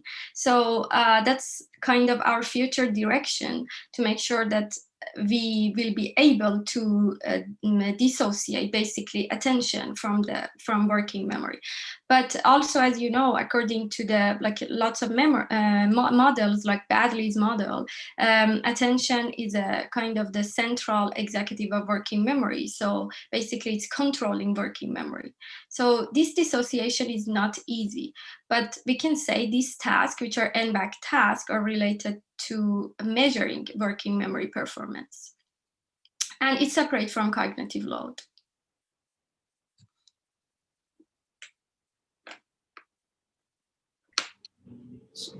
So we have a question from Ilya. Does the level of pain have linear effects on working memory?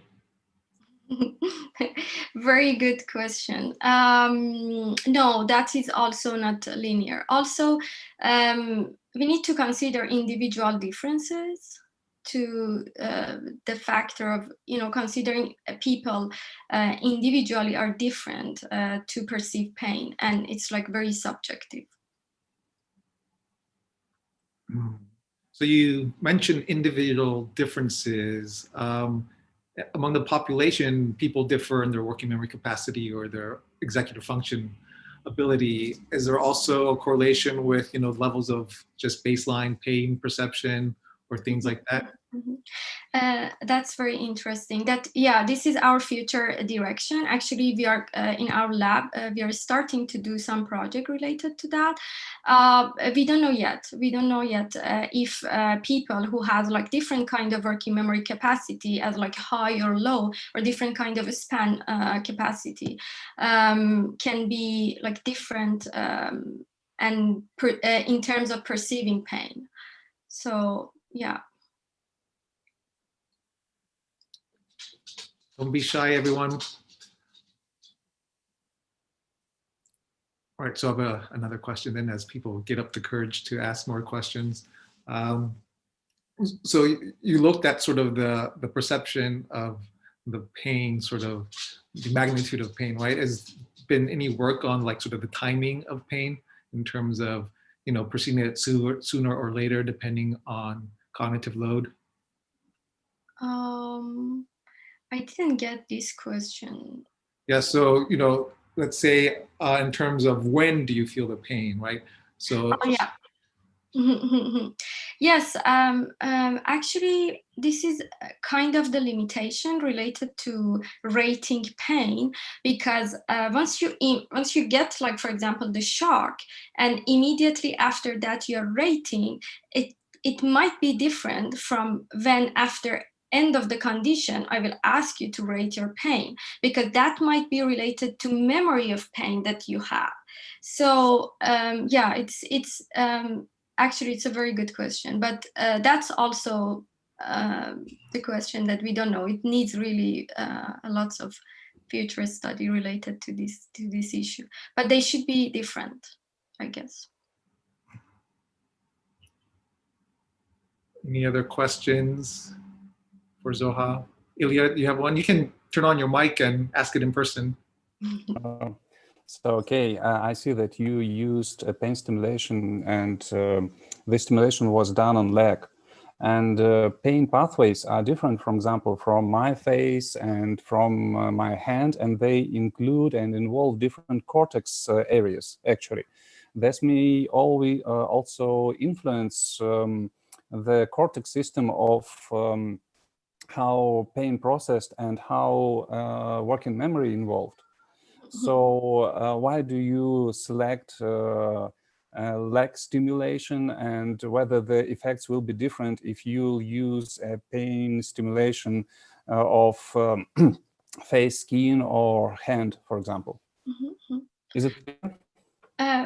Thanks for this question. The goal of our study was to also consider and investigate the effect of the descending pain modulation.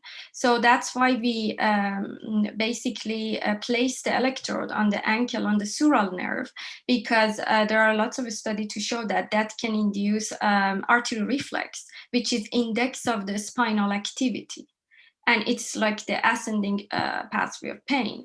So that's why we wanted to see, okay, if we inhibit pain through the engaging of working memory from top down, and then we give the pain from the bottom up, and what could be this effect, how they can interact. And that's what we did. And regarding other location of pain, that's true. That might be different, but in our lab we had another study which was on with the laser stimulation and on hand. So, and we had also basically the working memory task. So they interact differently. They affect basically differently because of the, first of all, location of the stimulation. Second is like the type of a stimulation, because this is electrical. The other can be like a laser or other kind of a stimulation. And second, the electrical shocks. Third, the electrical shocks is very, very strong. So it's very different from the laser. But if we put the electrical shocks on also hand, that would be also very strong. So in our lab, what we found was like similar kind of from what we have from the leg, but not similar to the laser. So basically we need to consider lots of factors, including the type of a stimulation, location of a stimulation, type of a task that we are using for engaging working memory, and individual differences in how they perform the task. So all these factors can affect this interaction. Thanks. So we have one last question from Catherine. How long did the stimulation last? Was it several seconds? Can it be considered acute pain? And related, how does working memory, how is it affected by chronic pain conditions? Oh yeah, that was acute. That was acute. That wasn't, and it was like 2-3 milliseconds. So it was accurate. It was, but it's very interesting to see this. We didn't do that on the chronic pain patients, but we did on the healthy volunteer. But it's very interesting to see this effect on the chronic pain patient too. I do not have this answer because I don't have a data for that, and the stimulation was accurate. Thank you again, Zoha. That was a great presentation and a great discussion. Thanks everyone for the questions. Thank you. Now we'll have our second speaker, Wenhao Dang. You can switch screens. Wenhow's camera is not working, so you will not be able to see him, but she'll be able to hear him fine. And again, if you have questions, feel free to share your image, your video feed. So Wenhao will be telling us about the emergence of nonlinear mixed selectivity in the prefrontal cortex after training.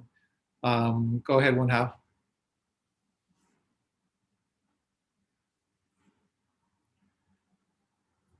Yes, now you're unmuted.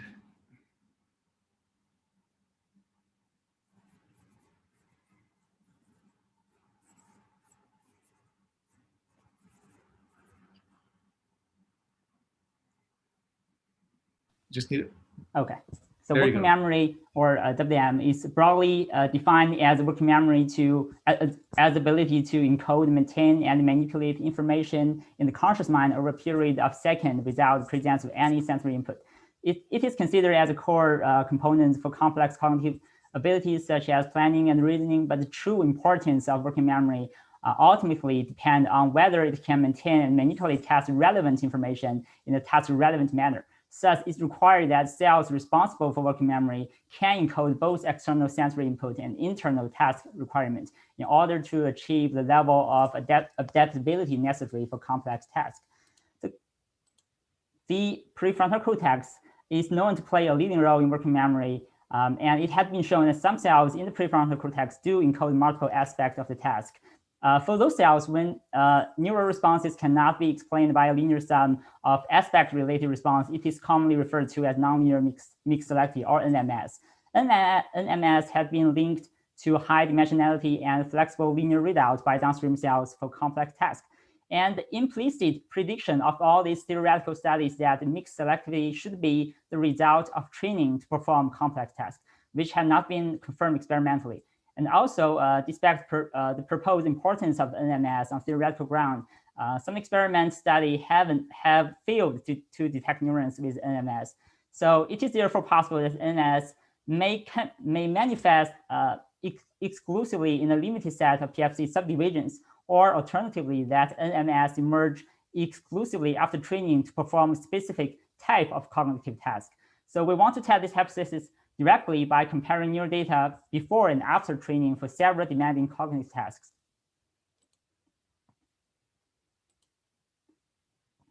And to answer our question, we analyzed neurophysiological data from 5 behavioral tasks. All 5 tasks have a general form of delay match, non-match task. In the 2 passive tasks, the monkey were required to maintain fixation throughout the trial, while in the other 3 active tasks, the monkey were trained to report if the sample matched the cue with the SCAD at the end of the trial. For the spatial task, as I show here, in each trial, a square was first shown in one of 8 possible locations, as shown here, 10 degrees away from the central fixation in the cue period. Then after 1.5 second delay, a square will appear at the same location in the match trial and the diametric location in the non-match trial. Here shows the feature task. In each trial, one of 8 possible shapes appear in the preferred location of the recorded cell. And after the delay, the same shape will appear at the same location in the match trial. And in the non-match trial, the corresponding non-match shape will appear at the same location. In both spatial and feature tasks, we look for neurons with different stimulus preference when it appears as a match versus non-match. We also look for neurons with different stimulus preference when it appears as cue versus sample. Last but not least, we have the conjunction task in which either location or shape can be same or different in the sample period. And for a single recording session, only 2 shapes and locations were used for the conjunction task. And following the convention of previous research, we characterize selective cells into 3 categories: the classical selective, linear mixed selective, and the nonlinear mixed selective. Here is a classical selective cell, which only selective to stimulus location in our spatial task sample period. So line plot is a PSTH of cell with solid line represent when the stimuli is a match, and dashed line when the stimuli shows as a non-match to the cue. And the spike count histogram shows it has exactly same location selectivity when it shows that as a match versus non-match. And here's another CS cell that shows pure selectivity to matching status. And here is a linear mixed select cell shows the linear combination selectivity to the matching condition and location. And lastly, we have the NM cell which we can see in the match and non-match condition, the location selectivity is totally different, which means they nonlinear mix the two variables. And we first compared proportion of nonlinear mix selectivity before and after training to report the matching status in the spatial task. The histogram shows the proportion of cells with significant terms for location, matching status, and their interaction in the ANOVA analysis, and color code the different epochs of the task. And the pie and line chart shows the proportion of different categories of selected cells in different time epochs. Let's focus on the purple part in the pie chart and the dashed line in the line chart. Both represent NMS cells. So obviously, we found an increase of NMS in both sample and delay 2 period. And when we then perform the same analysis on the feature task and looking at the stimulus shape and the matching status are variable again. And interestingly, despite a big change in pure selected cell proportion, we do not find a change of NMS for the future task. And there are multiple ways of forms of mixed selectivity we can look at. So to confirm the difference we found in the last slide, we look at neurons with different stimulus preference when it appears as Q versus sample. So in general, the proportion of NMS is lower in this case, but the trend of change after training for different selectivity categories is very similar. Again, we did find a small increase for NMS for the spatial task delay 2 period. And for the feature task, we did not find an increase at all. Other than proportion measure, we also performed dimensionality measure on our spatial and feature data set. Here shows dimensionality measure from randomly selected 200 cell pseudopopulation in 2 tasks. We got quantitatively same result as our proportion measure here. So training for task does change mixed selectivity. The next question is that, is there a difference in different regions? Here shows 6 subdivisions of PFC we define in our current study. And when they stack plot the proportion of different selectivity categories in sample period in all areas that have more than 50 cells in both pre-training and post-training conditions. So for the feature task, mid-dorsal region contributes the main change for classic selectivity. Well, we know in the previous slide that there's no big change for NMS. And for the spatial task, both mid and mid-dorsal and posterior dorsal are very responsive to the task variables. But only mid-dorsal part contributes a large contribution change to the NMS. Other than training to new tasks, current theory of mixed. But how we're going to need to wrap it up so we have time for questions. Okay, so here's our conclusion. So first, we found that training to perform spatial working memory does increase mixed selectivity in PFC. And second, we found mid-dorsal PFC shows greater plasticity for mixed selectivity during spatial working memory task training. And we also found that despite the fact that monkey can perform very well in feature and conjunction tasks, we did not find much NMS incorporating visual object shape in PFC. That is pretty surprising considering we cover a pretty large area in PFC, and we did find a reasonable proportion of cells show pure selectivity to various task variables. And lastly, error trial did not exhibit decreased NMS in our dataset. Thank you. So now we have time for questions. You can enter them to the Q&A chat or turn on your video and ask it live. So I'll go ahead and get started. So how dynamic is this selectivity? If you're training them on multiple tasks, do the same sort of mixed cells change what they represent in the next task, or you get new cells? So this is like a pre and training recording. This is not same cells. This is actually the cells spanning 6 months, about that time range. So it's not same population, but we get a random sampling. Thank you. Any other questions?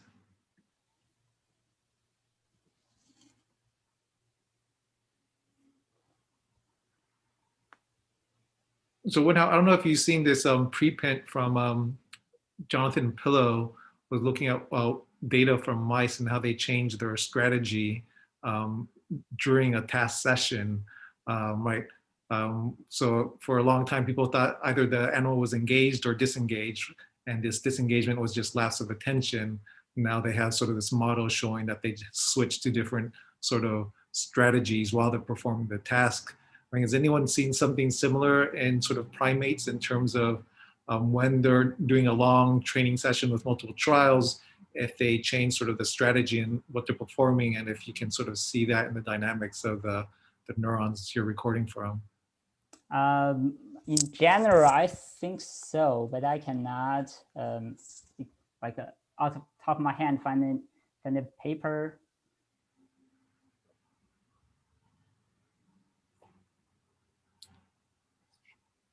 Any other questions? Don't be shy.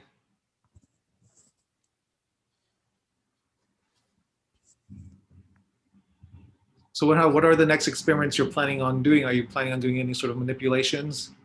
So basically, yeah, it's manipulation part of the plan. But next, actually, this is recording with single neurons. But next, we want to record from like a C from the population. So this is only like a pseudo population reconstruction. So the for the error trials, we compared F scores rather than the dimensionality, because given the nature of sparseness of error trials and the unbalanced data set, it's pretty hard to construct a pseudo population for the error trials. So we want to look at that on the population level from the real simultaneous recorded cell, and see if there's any dynamic change in the correct and error trials, and if there's other measures of dimensionality change in that case. We also are interested in the presentation of multiple objects of a multiple objects version for the spatial and the future task.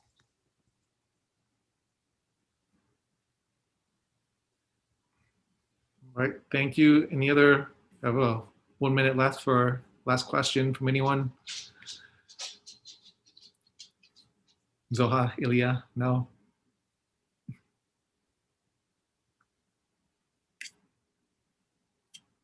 All right, thank you again, Wenhao, for the presentation. We're just gonna wait 30 seconds or so we're on time. So if anyone's coming to watch specifically Ilya's talk, they won't miss it. So we can start right on time. You can go ahead and get your screen up.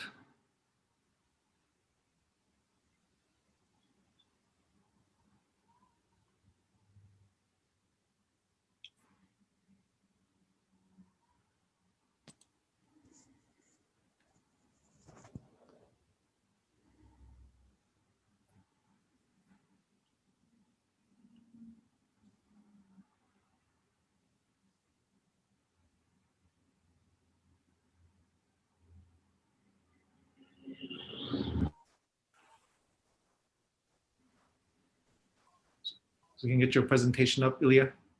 So do you see my screen? Nope. Can you put screen sharing on me? Or should I do this? You should be able to, yeah. Okay. But I can't see. Oh, yeah. Just a second. Sorry.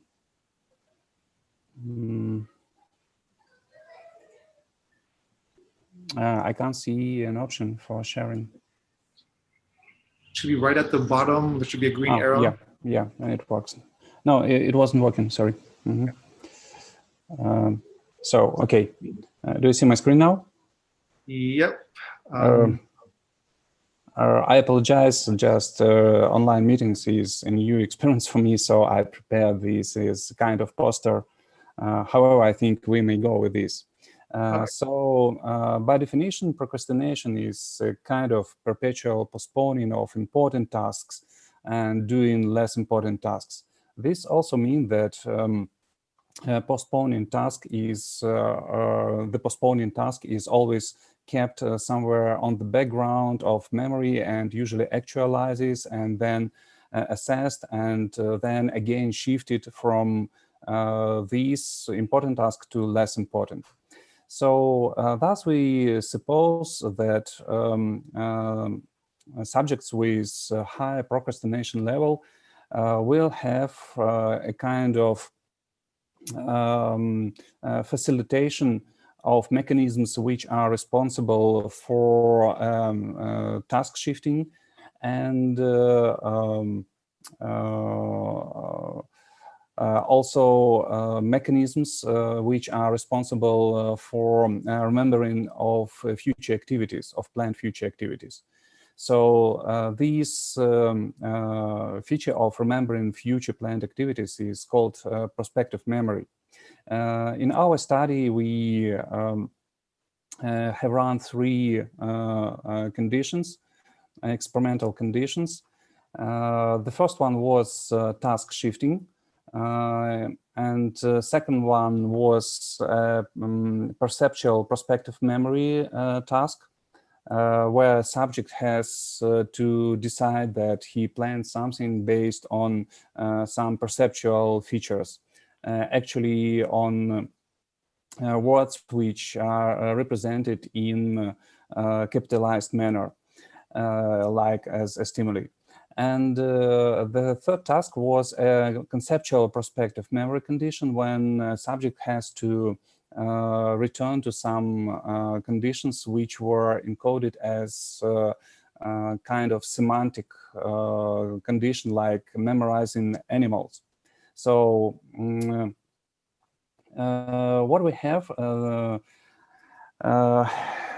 in all our 3 tasks had similar trial timings.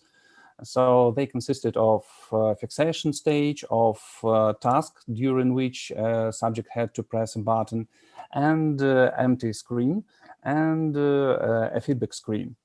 And we have 20 volunteers, males from 18 to 22 years old, who participated in our study. And we used a pure procrastination scale. And due to this questionnaire, we classified subject as subject with high, low, and moderate procrastination level.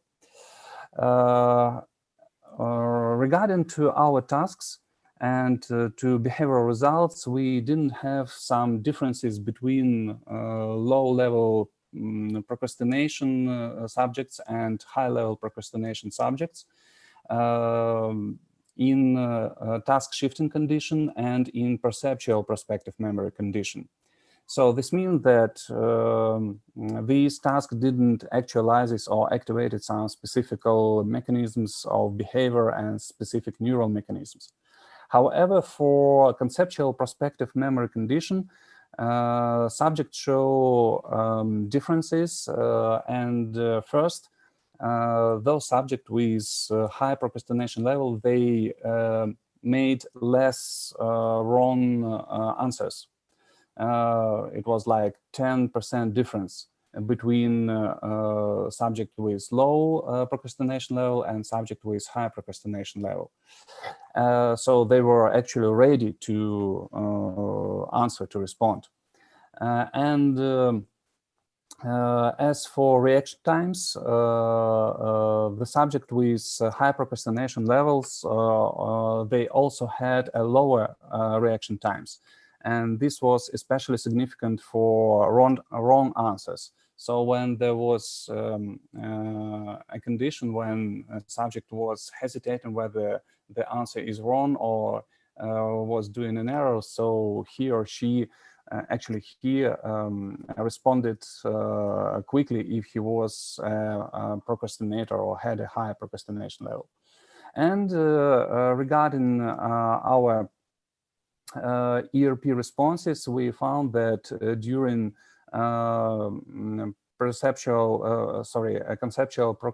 conceptual prospective memory task, there was a difference in electrical activity, in evoked activity, and subject with high procrastination level, they have significantly high response, and mainly during 300 milliseconds and 250 milliseconds. So we consider that our results show that subjects with high procrastination level, they have facilitated mechanisms of remembering and recalling what is stored in their memory about future activities. So that's all. Thank you. Thank you, Ilya. Any questions? Don't be shy. I'll get started. So you made the decision to separate the subjects into high and low procrastination based on the scale, the rating scale that they filled out. What would happen if you should have just included all the subject and treated them as a sort of a continuous trait and correlate that with sort of the task performance?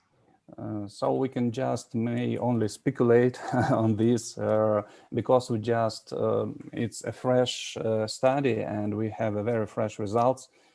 So of course, making a kind of correlation and looking at some continuous dependencies is a very interesting and promising approach, and we'll maybe go with this approach later on. I think that there will be, but actually I think that there will be a less difference between subject with moderate level of procrastination and low level of procrastination. Subjects with high level of procrastination, they will have much higher differences in behavioral and electrophysiological results. Maybe kind of this may be also mediated by specific attitude and emotional responses, emotional activity of the brain. That's my opinion about this. Actually, I do not know exactly, but I suspect that moderate and low-level subjects will have similar results, while those subjects with high procrastination level, they will have much different results from these two groups. So you don't think it's necessarily a linear relationship between? Yes, I think so. Sorry, we have a question from Alexei. How do your findings relate to the existing knowledge in the field? Could you briefly point at its existing state and the relevance of your results within the larger literature? Mm-hmm. So actually, to our knowledge, there are no such studies of procrastination, and actually the neurophysiology or neuroimaging of procrastination is a very low studied area. We just have found only 1 or 2 studies which used fMRI and electrophysiology like EEG for assessing type of procrastination activities. And especially we selected a very specific area directed to how procrastination may influence specific psychophysiological functions like memory and task shifting. So to our knowledge, no studies were done in this area. So Alexei has a follow-up question. So where do you see your study going in terms of its practical applications? What do you hope to achieve from learning about this relationship between procrastination and sort of task performance? Mm-hmm. Actually, what is an interesting point in here that procrastination is not only something which can be considered as a bad feature, because what we have is actually increased activity of some specific brain mechanisms which allow to manage better with tasks. I mean, not better, but those people may show better performance in specific kind of tasks, like recalling some things from memory. And another study, of course, is that currently the procrastination is only viewed in terms of emotional activity of the brain, it's viewed as a specific stress factor for subjects. But also we show that this effect of procrastination may be related to different psychophysiological functions, and maybe this direction may be useful for better dealing with procrastination. So we have a question from Ingrida. She says, hi, interesting results. Have you tested if subjects perform other tasks differently, or if they differ in fluid intelligence, scores, or other psychological or personality features and measures? Yeah, we used few tasks. Actually, we used some testing. It was working memory testing and back task. It was also Raven matrices, but we actually haven't processed this data yet at the moment. So I hope when we will have this data, we will publish them.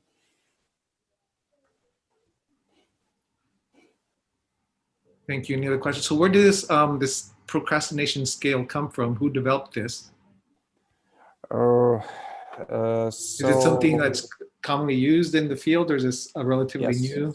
Okay. It's a common test which was developed not long ago. So if I remember, it's like 10 or 15 years ago. Actually, if you are interested in this area, you may refer to email, which is presented in here, because actually I've done a neurophysiological part of the study mainly. And this testing was done by by my colleagues, and I'm not good in answering this question actually. So I've used just their approach to process the results. I mean, I've used the scale to separate data into different groups, but I'm not very familiar with, closely familiar with this test. Actually, I've seen it, I've passed it, but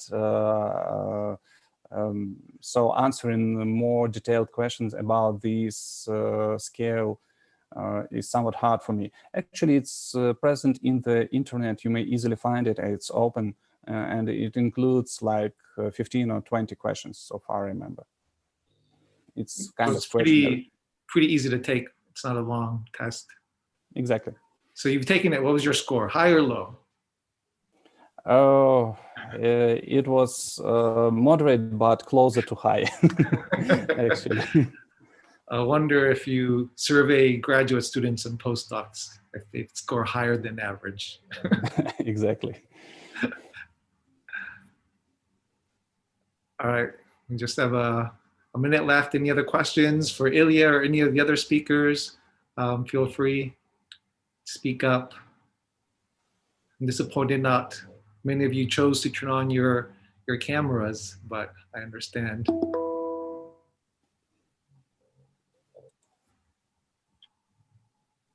If there aren't any other questions, I want to thank our three speakers. Great job with everybody presenting your results. Thanks to everyone who asked the questions. I hope everyone's enjoying NeuroMatch.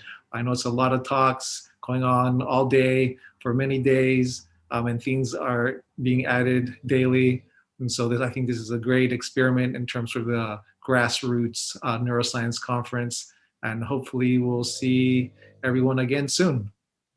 Thanks again, everybody. Great, and thanks for very excellent hosting and backending. Thank you. Thank you. Thank you, guys. Bye-bye. Hi, everyone.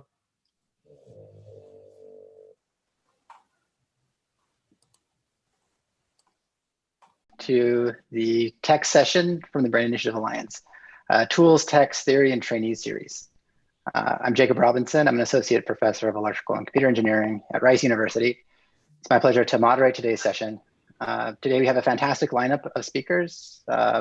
Stephanie Cernera from the University of Florida is with us. Alice Meng from USC, Alex Rorden from Princeton, And from Sam Sober's group, we have Bryce Chung at Emory and Zanib Zia, research scientist rather at Georgia Tech. And we have Taylor Webb from the University of Utah. So we're going to begin this with a series of pre-recorded presentations. During that time, please mute your microphones and turn off your videos. However, we encourage you to engage by asking questions. So please put your questions into the Q&A box during the presentations. We'll do our best to answer them while the presentations are ongoing. And remaining questions and topics for discussion will be handled in a live Q&A period following the recorded talks. So with that, please remember, mute your microphones and disable videos. And we look forward to participating with you all during the Q&A following these talks. Thank you.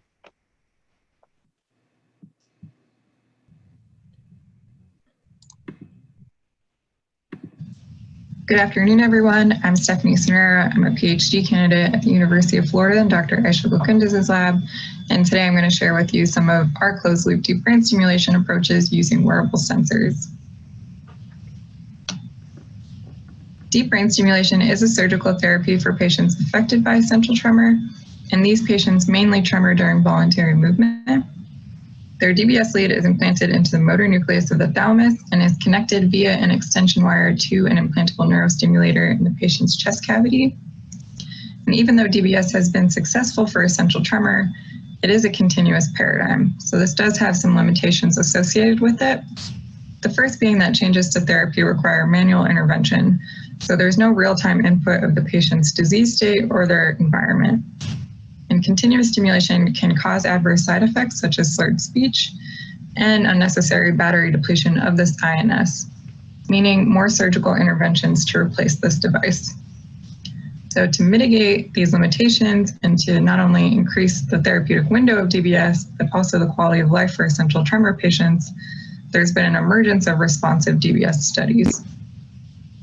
And in our case, we're using electromyograms or EMGs to detect movement that will be the control signal for our responsive paradigm. So we're only initiating stimulation when patients are experiencing pathology, so during voluntary movement. We currently have 10 essential tremor patients recruited, and during recordings, an EMG sensor or sensors sends data to a computer in the loop continuously. And this computer in the loop has a Python code that is detecting movement. Once it does detect movement, it sends a command to something called Nexus D. Nexus D is a Medtronic investigational system that acts as a direct link to the implantable neurostimulator. So we can initiate and terminate stimulation from Nexus D. Our first step was to find our control feature for our responsive DBS algorithm. So this top plot is when DBS is off and a patient is performing a postural task, so their limbs are outstretched in front of them. And you can notice these areas of pathological bursting, whereas when we ask the patient to repeat this task and DBS is on, this pathological bursting is absent. So we thought a nice control feature would be the mean power in that tremor frequency band, which we defined as 2 Hertz around the peak tremor frequency, for the peak frequency, which here is 4.5 Hertz for this patient. And the first type of responsive DBS we're performing is threshold-based. This top plot is a raw EMG from the biceps of a patient performing a cup reaching task. And when the power in that tremor frequency band I defined before exceeds a calibrated threshold, stimulation initiates. And this third plot is the stimulation voltage calculated by code. Doesn't actually mean we're performing responsive stimulation. So we place an EMG over that extension wire and we can extract the stimulation artifact from that signal. And you can notice that the measured stimulation and the calculated stimulation voltage match. Another type of responsive DBS we're performing is multi-sensor. So 2 or more EMGs controlling the algorithm. And in this case, we were using the extensor and bicep and a support vector machine to delineate movement from rest.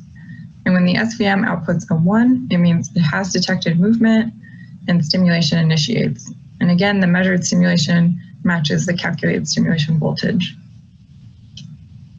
So one of the main objectives of this study was to determine if continuous DBS and closed loop DBS had similar clinical benefits. And for this, we were using the tremor rating scale. And take note that a higher tremor rating scale means worse tremor. And for both closed loop paradigms, they had significantly lower scores compared to DBS off. And we also determined that they are statistically equivalent with continuous DBS using a 2 one-sided test of equivalence. So we are delivering the same clinical benefit, but we're also delivering less total electrical energy. So for threshold shown here in green, we had about a 60% energy savings. And for multi-sensor shown here in yellow, we had about a 50% energy savings. So again, same clinical benefit, less energy delivered. And first and foremost, I'd like to thank all the participants that made this study possible. And if you have any questions, please feel free to ask, and you can find my contact information below. Thank you.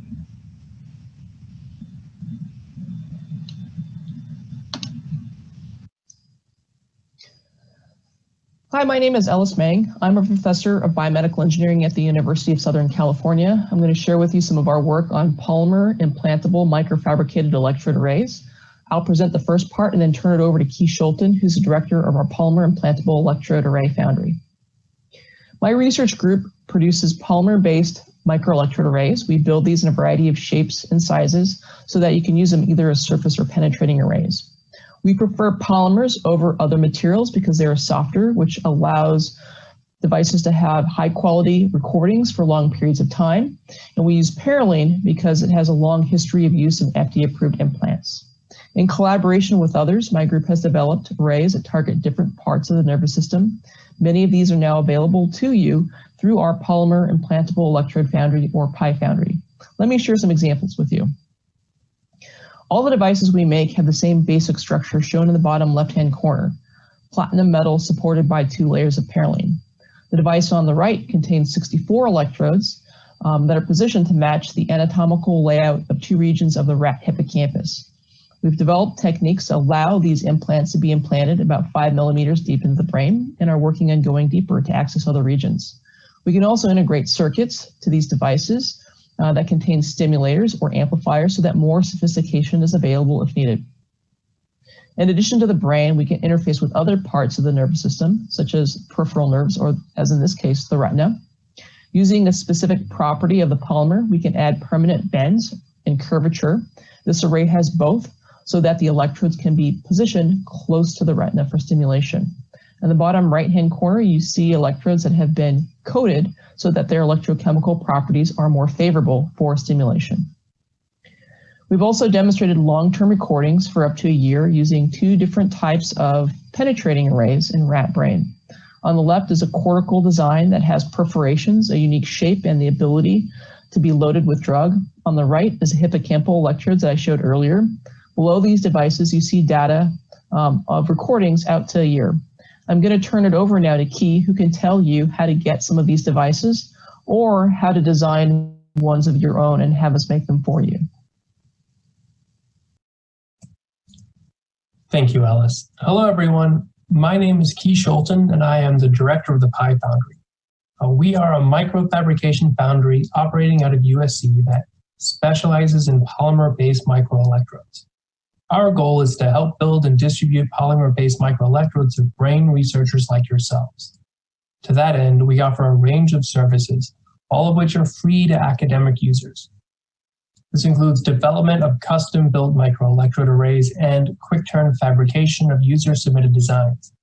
We also offer an off-the-shelf device for users who don't need a custom solution for their experiments. We provide device testing and quality control, and we organize workshops and training on the use of polymer electrodes. If you're interested in using our services, the process is very simple to become a user. If you need a custom-built device, you can submit a short proposal online at pifoundry.usc.edu. We will reach out to discuss your needs, develop a design, and provide you with your custom electrodes. If you prefer to design your own probes, we can perform regularly scheduled multi-project fabrication runs. You can submit your CAD files online, and we will fabricate your devices with a typical 1-month turnaround time.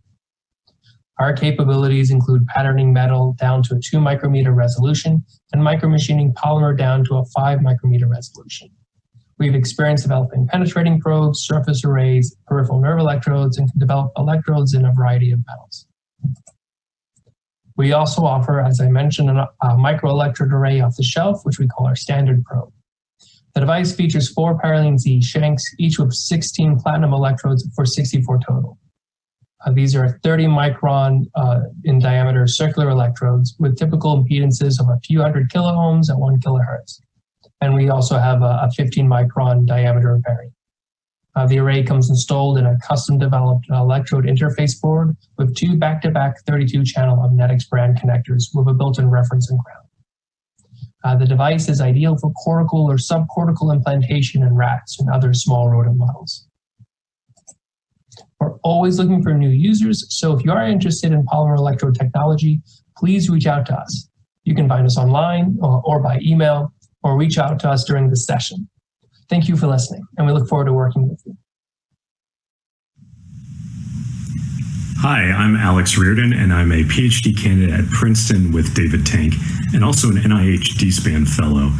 And I'm going to talk today about techniques that I've been developing as dissertation work for expanding our ability to measure synaptic connections between functionally identified neurons, especially in deeper brain regions that are inaccessible to current techniques. And I'd just like to quickly thank all the highly talented collaborators who've helped make this work possible. Specialized synaptic wiring patterns have been thought to be essential building blocks of cognition since really the birth of modern neuroscience. The classic example is proposed by Hubel and Wiesel for the visual system, who suggested that neurons that detect complex visual features such as shapes do so by adding up synaptic input from neurons that detect simple visual features like lines. And more recent models have extended similar ideas about how synaptic wiring relates to function to really almost all other domains of cognition. So despite the importance and the ubiquity of these ideas, they've remained largely untested owing to a lack of capable technology. So after all, a necessary experiment to test these ideas would have to perform the following in the same animal. They'd need to measure a large number of individual neurons' activity patterns, single neuron resolution, during a behavioral context of interest to apply the correct functional labels to the neurons, and then would need to assess synaptic connections between the functionally characterized cells in a tissue volume large enough to include all synapses of interest. The state-of-the-art solution to this problem is to characterize neurons' functional responses using 2-photon calcium imaging, then to assess synapses between the same neurons using post-mortem electron microscopy. In mammals, this technique has been limited to surface brain areas, imaged through a standard cranial window, relatively simple behavior, and smaller scale functional imaging and anatomy, with the exception of the recent Microns project from the Allen Institute, Baylor, and Princeton. And so what we've been working on for the past few years is to expand this technique to deeper brain regions, to animals performing more complex behaviors involved in higher cognition, and to collect large enough functional and anatomical volumes to test theories of how wiring relates to function, like in the model shown previously. And so for the rest of the talk, I'll be demonstrating our approach in deep brain neurons of particular interest for memory and cognition, grid cells and medial entorhinal cortex. And all the results I'll show are in transgenic mice. So here's our approach. First, we implant a microprism assembly into the brain to gain optical access to entorhinal cortex. Second, we train the mice to perform a behavior in a virtual reality environment, which in this case is mice navigating down a 10-meter linear track seeking water rewards. And then during navigation, we perform 2-photon calcium imaging through the microprism. This allows us to apply functional labels to individual neurons according to their activity during the behavior. So here we're able to see grid cells, which show multiple place-locked fields in the virtual environment. Registration techniques are then used to image the same neurons day after day. Next, we image anatomical landmarks surrounding the functionally imaged cells so that we can find the region again for anatomical extraction. Landmarks include a 3D reconstruction of the blood vessels in the brain area using multi-photon microscopy. Animals are then perfused, and we perform a very careful prism extraction surgery, which provides access to the imaged region without damaging it. The aforementioned vascular landmarks are then used to guide manual extraction of an approximately cubic millimeter tissue volume containing the functionally imaged grid cells. The tissue is stained and embedded for electron microscopy, and then X-ray microscopy is used to verify that the correct tissue volume was collected and that the tissue is undamaged. So here again, our registration landmarks are used to locate the functionally imaged region. High throughput sectioning and electron microscopy is then performed at nanoscale resolution. And then the electron microscopy images will be run through semi-automated image segmentation, 3D neuron reconstruction, and synapse detection, courtesy of Sebastian Sung's lab at Princeton. This will yield a complete wiring diagram of tens to hundreds of the functionally imaged cells. And so here's just a final summary demonstrating our method for deep brain connectomics on functionally identified cells. The entire method from microprism implant to behavioral training, functional imaging, and then tissue extraction for EM staining was performed in the same mouse. And this allowed us to collect an undamaged approximate cubic millimeter tissue volume containing functionally characterized grid cells. We hope that this method will expand our ability to understand the relationship between structure, neural activity, and cognition. Thanks very much for listening. Hi, my name is Sam Sober, and I'm very excited to introduce you to Drs. Bryce Chung and Munib Zia, who are going to tell you about new methods we're developing to obtain high-resolution recordings from muscle tissue in behaving animals. Hello, everyone. I want to thank the Brain Initiative Alliance for organizing this session. We're excited to share some of the advances that we have made in the development of multi-electrode arrays for single-unit recording with you. So typically, EMGs are recorded using fine wire electrodes inserted into the muscle.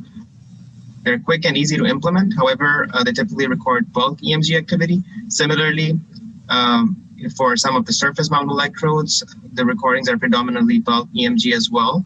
However, they have the advantage of being non-invasive and also easy to scale. So what is really missing is a holistic approach to rapidly prototype new designs and test them. With our close collaborations with labs across country, we can now develop and test new technological solutions quickly. So we're currently fabricating these arrays and assembling them at Georgia Tech, and then our collaborators are able to implant these and provide any feedback for further improvements. In addition, another advantage of our close collaboration is that we can now go from concept to device in a matter of days, and we can come up with all sorts of different designs for different species. And to date, we have developed arrays for birds, frogs, rodents, and cats, and we are also currently developing them for rabbits and monkeys. We have also come up with a new innovative 3D electrode structure that enables us to enhance the SNR further across the duration of the recording. Moving forward, we're working on developing and optimizing electrodes for recording and stimulation that can be used in conjunction with intense recording and stimulation setup. We are working on integrating LEDs into our arrays as well as active circuitry for higher channel count. So some of the applications that we've got are all using the INTAN system. This one video that we'll show you here, this is an acute recording of a bird expiratory muscle. And you can see on these first 8 channels that we are able to record single motor units reliably here during this experiment. And in fact, across the 75 minutes of this experiment, we were able to record a total of 8 single motor units. And so after doing some automated clustering and then manual curation, these were the 8 motor units that we were able to detect throughout the experiment. We have a few different ways of implanting these electrodes. One is a supramuscular method where the electrode is placed on top of the muscle. One is an intramuscular where the electrode is inserted into the muscle. And then you can also actually implant multiple arrays onto the same muscle. All of these have been secured in place with sutures so that they don't get pulled out or they don't move around. Here is an example of a chronic implantation where this animal in the video is implanted for a couple of days only. In this case, there are only some multi-unit or bulk EMG recordings, However, in most of our animals, we were able to get single unit recordings, as you can see to the right on day 1. Later on, about a month of time, you can see that the activity looks a little bit more multi-unit or bulk EMG. And so, as Minnie mentioned, we are working on refining the surface treatment and the different topologies of the contacts so that we can actually get single unit recordings for a longer period.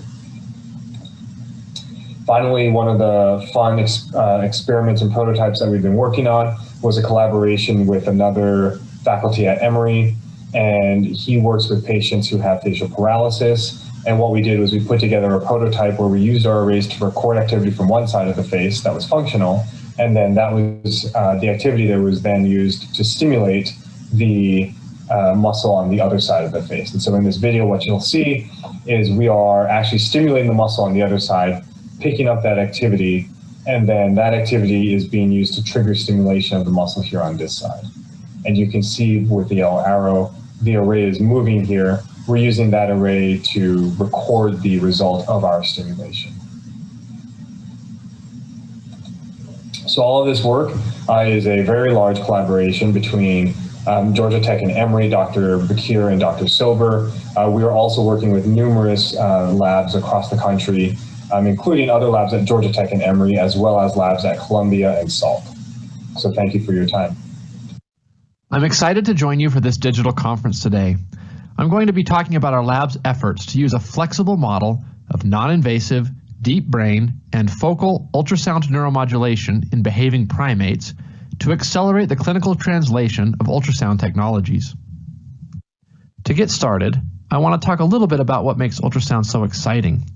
Its primary strength is the ability to offer temporally and spatially specific intervention in the deep brain in a totally non-invasive way by focusing through the intact skull. To achieve this, a strategic delay is applied to each element of an array of ultrasound transducers, such that constructive interference only occurs at a region of interest in the deep brain. This enables us to intervene at that location without off-target effects.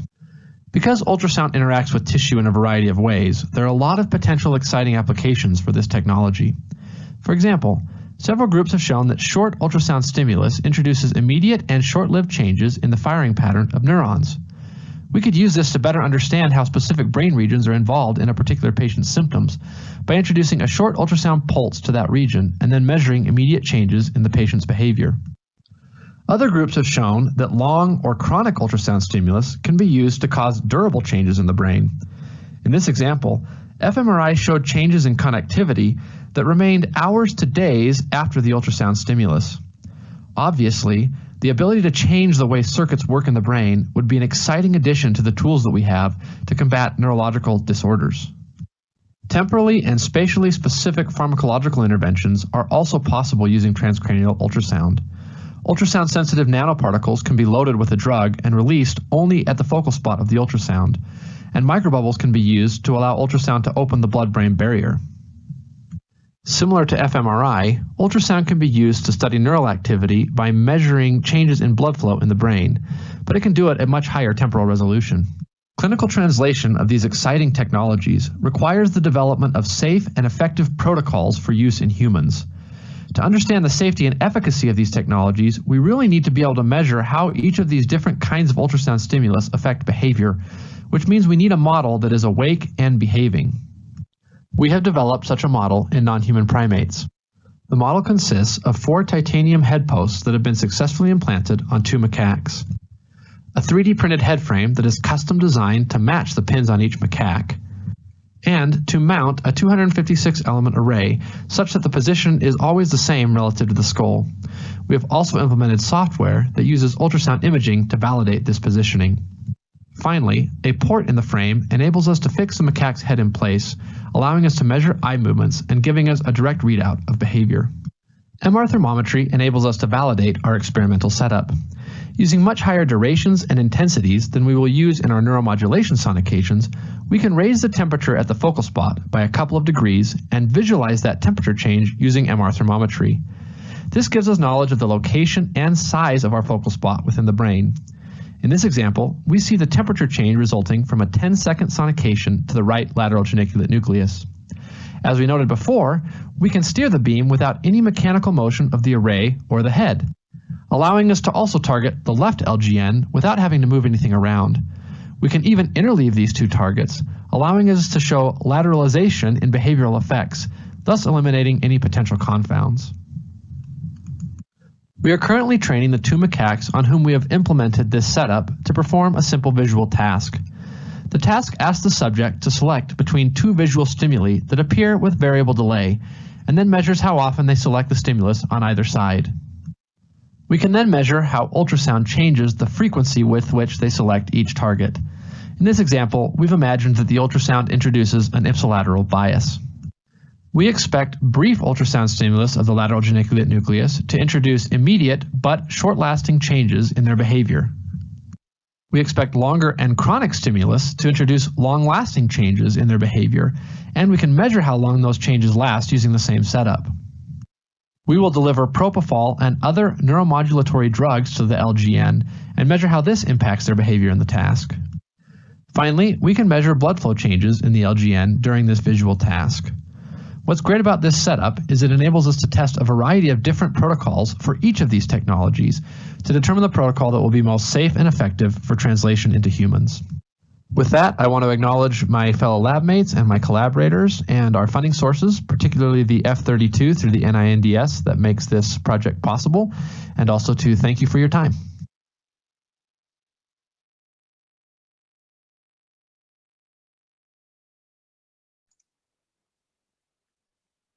All right. Hello, everyone. Thanks again. I'd like to remind you if there are Q&A questions, please submit them into the Q&A box below. There's also a raise your hand feature if you'd like to be recognized. So just to kick things off, I wanted to seed the discussion with a couple of questions. I think we saw things that ranged from technologies designed for neuroscientists all the way to things with translational goals and perhaps even biomedical technologies. So I wanted to focus a little bit on things with a translational application to begin with. And maybe since we finished with Taylor, I wanted to ask you about alignment of focus ultrasound systems that you described for macaques. How do you imagine that alignment system to be translated for human applications? Yeah, that's a great question. When you say alignment, I assume you mean how we can target a specific region, right? Is that over and over again, right? Yeah. You described a 3D printed assembly. Yeah, so I think there's a couple possibilities there. There's some groups that have used some kind of visual alignment system with laser technology and that kind of thing to really get a 3D positioning outside the head. I think long term, something that's going to be a little more robust will be just using the ultrasound imaging itself. So the skull's a really bright target for ultrasound imaging. So I imagine arrays that use maybe a little bit higher frequency that have some transmit receive capability to be able to get a sense of where the skull is and maybe register that to an MR or a CT of the patient that can then be used as a landmark to get us to a region of interest. So I think ultrasound imaging is probably the long-term solution to that, but we need to kind of create the devices that are capable of doing that first. I'll also, by the way, open up questions to the panel. I don't need to be the only person asking questions. So if you guys have questions for each other, please, you're welcome to participate. But I am going to steal the next one and then let you guys keep thinking about stuff. Stephanie, I wanted to ask you also kind of in the vein of translation and also actually kind of related to alignment. For your EMG sensors, let's say from day-to-day use, do they need to be recalibrated? And if so, could you imagine what would be your ideal EMG technology? Does it exist today, or does there need to be some development in that vein to couple to the closed loop DBS system? That's a great question. I don't think today there's EMG technology that exists, especially I don't do day-to-day closed loop sessions. It's usually monthly. And I haven't really seen, like, for example, the threshold based, I haven't seen a chance where I can use the same threshold the next month. So I'm excited to see when those technologies are advanced enough. to be able to have the same impedance over time, especially if the patient's sweating or they're tremoring more. But yeah, I'm not sure if it exists now, but excited to see. Interesting. And I want to maybe connect that to some of the other work that we heard from Sam Sober and colleagues on EMG. Stephanie, what are your thoughts on invasive EMG? Would this be something you feel like there would be an appetite for from the patients, or is this something that you really wouldn't prefer? I think it would definitely be patient dependent.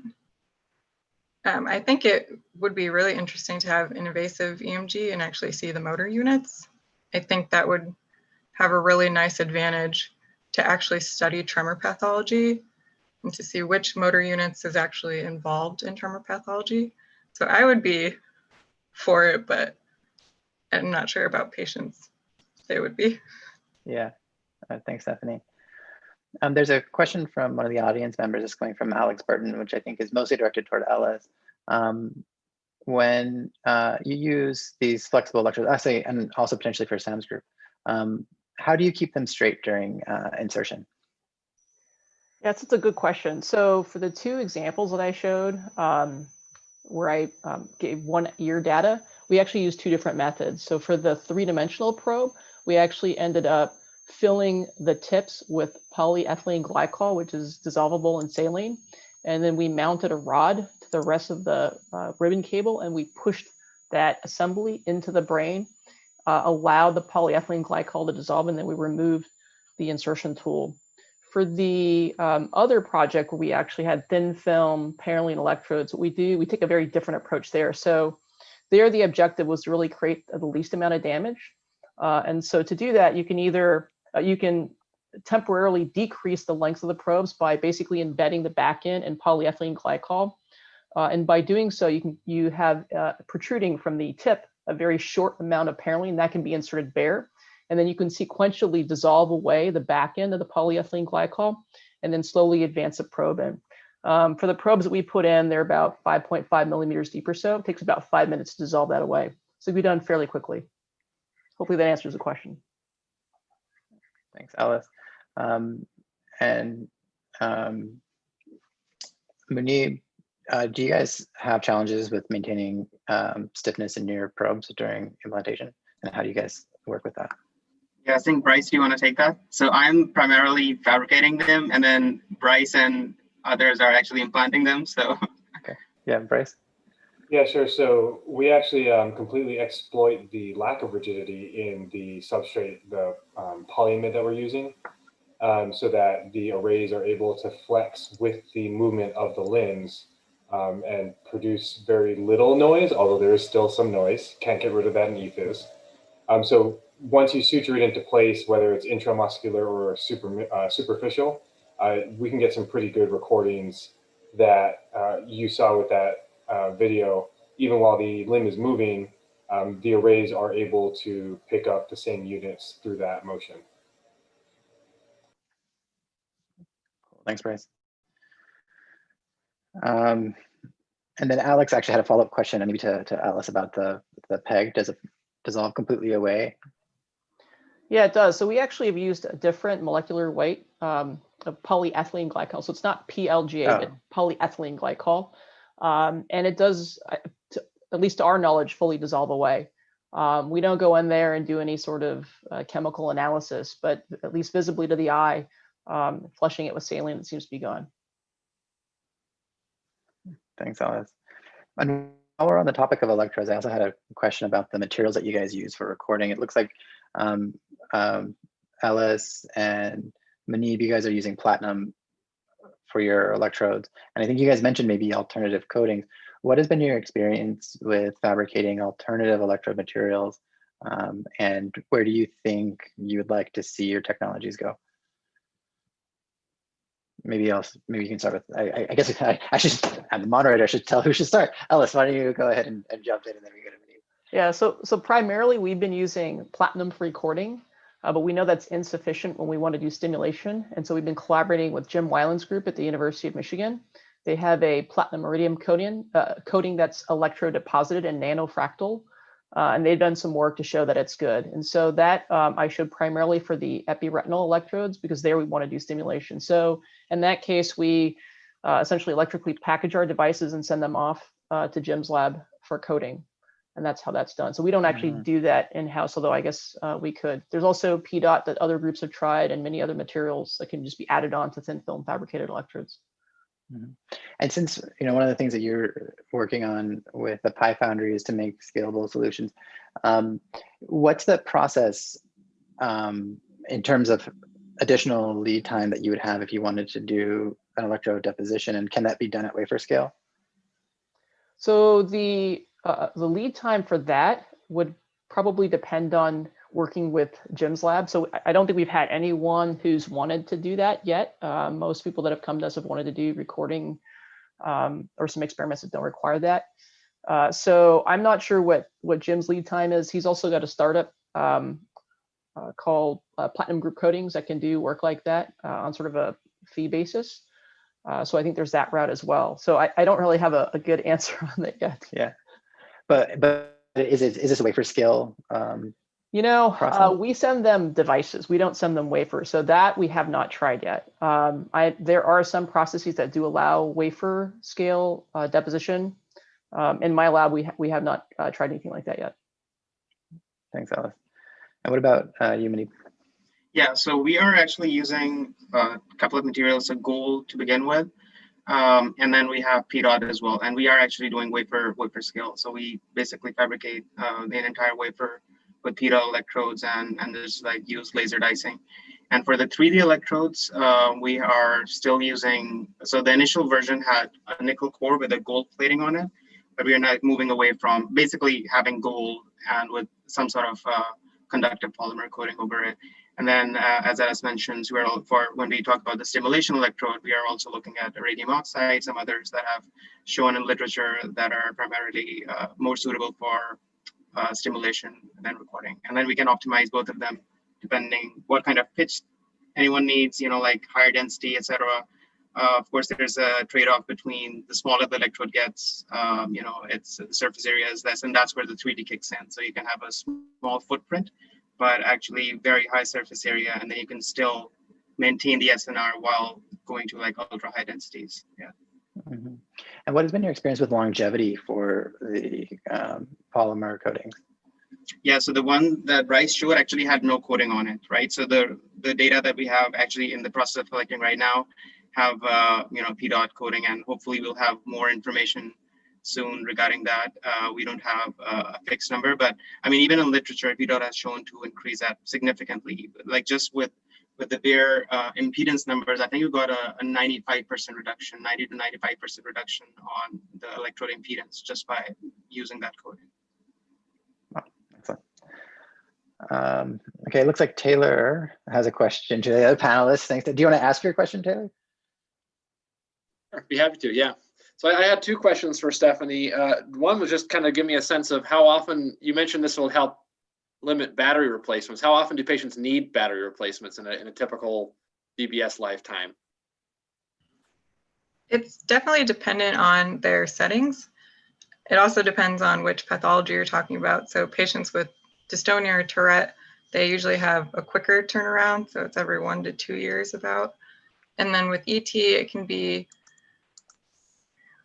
I want to say between like 4 to 10 years. I don't know exactly, but it can be pretty quick, especially if they're older.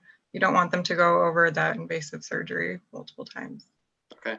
And then the second question was just, my sense is that DBS is a pretty variable treatment in terms of how well people respond to it. And there's a lot about it that's not understood.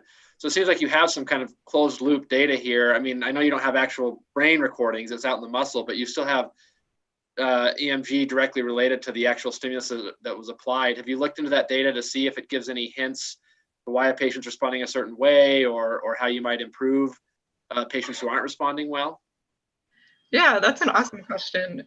In our lab, we're also looking at the temporal effect of stimulation. So not just doing this closed loop during movement. And we're actually seeing a really good response if we deliver stimulation during a specific phase of the tremor. And we've found phases that have made it amplify or suppress. So it's kind of giving a little insight into what's actually happening in those circuits. With closed loop, this is kind of a little bit different, but there are patients who have a better side effect profile, especially during speech with essential tremor. Many patients have stimulation-induced dysarthria, and with closed loop, this isn't occurring as much, and we're also trying to quantify that as well. I'm not sure if that answered your question.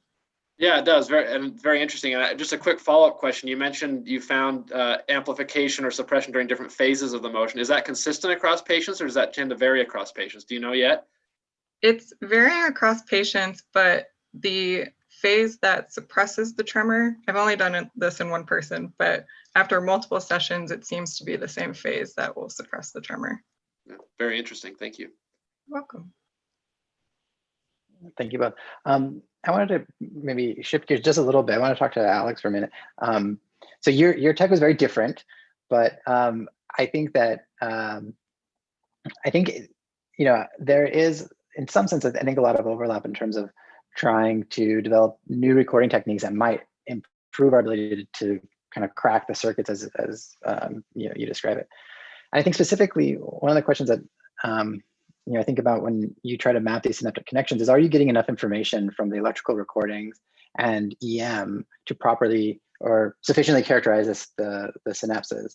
And how much could additional information, for example, if you could measure neurotransmitters at specific synapses, would that help you in performing the connectome reconstructions after the fact?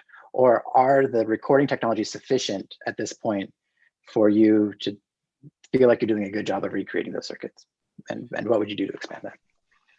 Thanks. That's a good question. And just to be clear, we're not actually doing electrical recordings with this technique. We're combining the electron microscopy with calcium imaging for the physiology. So there's no electronic recordings for this current manifestation of that technique. And to my knowledge, there haven't been combined large-scale EM and electrophysiological recordings, partially because sticking an electrode in a circuit will destroy it. So anatomically, it's sort of better to use a non-mechanical technique like imaging to preserve the circuit integrity. And so the other question was related to whether we could also combine the technique with various types of, I would imagine, imaging in this case, to look at neurotransmitter profiles, et cetera. Currently, what I would say is that, especially in this deep brain version of the dynamic connectomics that we're doing, that would be technically quite difficult. Right now, I think we're sort of near the limit of what's technically possible. But it's a good, it would be interesting to look into what could be learned from that combination of techniques. But currently, the way that people in the field typically make claims about cell type is just by using the microanatomy, the ultrastructure from EM, and comparing that with what we know from other data sets. So for example, different interneurons can be classified in different ways by the anatomy or by lack of spines, shape of dendritic arbors or axons, et cetera.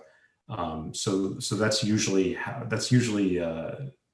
what's considered the state of the art in terms of cell type classification. If I understand sort of the extent of the questions correctly. Yeah, totally. And actually, I wanted to follow up on that. So that's fascinating. So let me, I'll try to ask my question again better. So when you see these two cells touch, how do I know what type of cells they are, right? And I think you described, from the ultrastructure that's possible, but, and I wanted to clarify. So as you cut out this cubic millimeter of volume, let's say, you are probably going to have just branches of neurons in there. Can you, from the ultrastructure, just from a part of a neuron, be able to classify cell type? Yeah, so that's a great question. Typically one doesn't attempt to do that.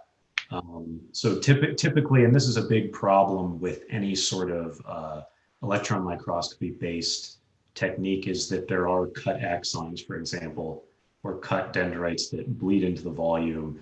and it's typically difficult to be able to tell where they're coming from or what cell type there are. And that's part of why collecting such a large volume is important. What we're interested in is testing hypotheses about local circuit structure. So if one can connect a large enough volume, one can see the entire dendritic and axonal arbors, at least in the local space, given other data as well about the brain region that helps us draw that conclusion at least.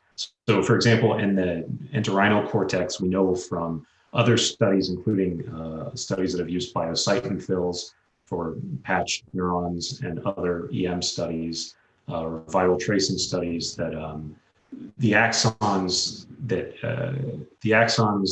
synapse within MEC, once you get to the cubic millimeter range, you're going to get that extent of the local axonal arbor. So we don't have to worry about the cut axon problem for the cells that we functionally identified in that case. And that's why a cubic millimeter is such an important number, actually, in the field of electron microscopy. It allows you to get all the layers of the cortex, and in certain brain regions like entorhinal cortex, for example, axonal arbors will actually go down to the deep layers and then turn around. So it's very important to get a large enough volume to avoid that problem. But yeah, sorry, that's a long-winded answer to the question of, no, we don't try to classify other neurites that come into the volume. So maybe to follow on that thread then, I was originally asking this question thinking about, probes like glue sniffer or nearcat that are glutamate and dopamine fluorophores respectively.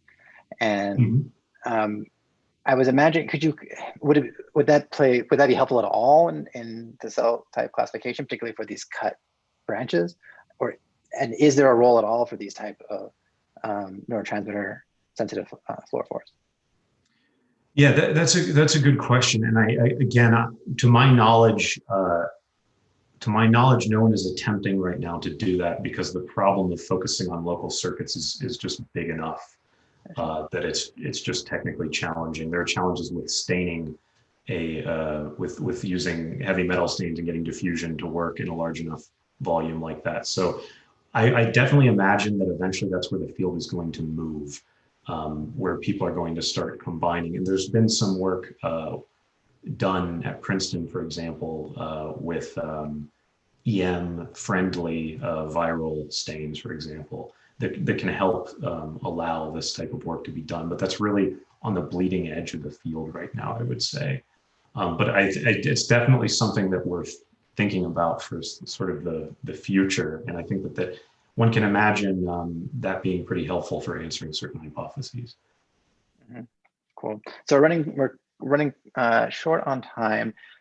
Ellis put a question in the box, and I'm gonna also ask it because it's related to this idea of combining electrophysiology with EM reconstruction. So when you say that the electrodes are going to damage the tissue, it makes the people who work on flex electrodes like kind of annoyed, right? Because they're like, oh, we're trying so hard to make these tiny flexible electrodes that don't damage the neural circuits.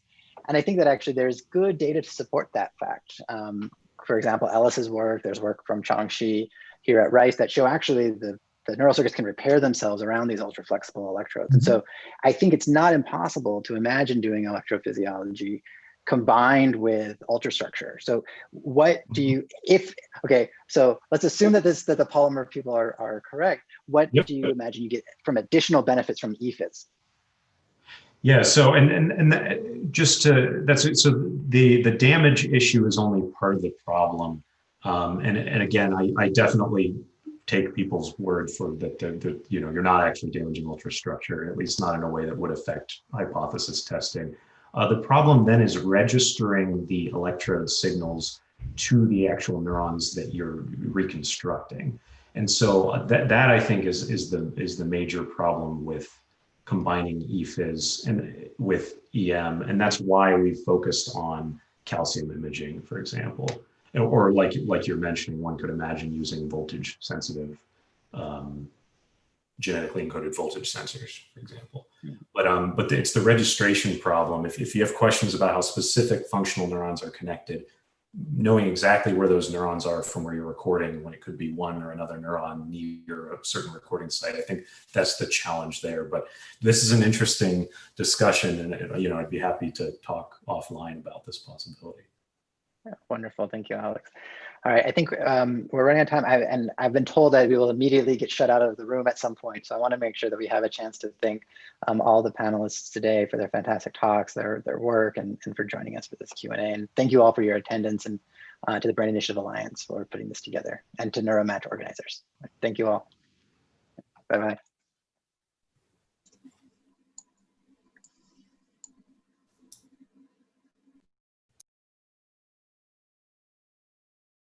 Element about asking your question yourself, I can allow you to talk through the webinar.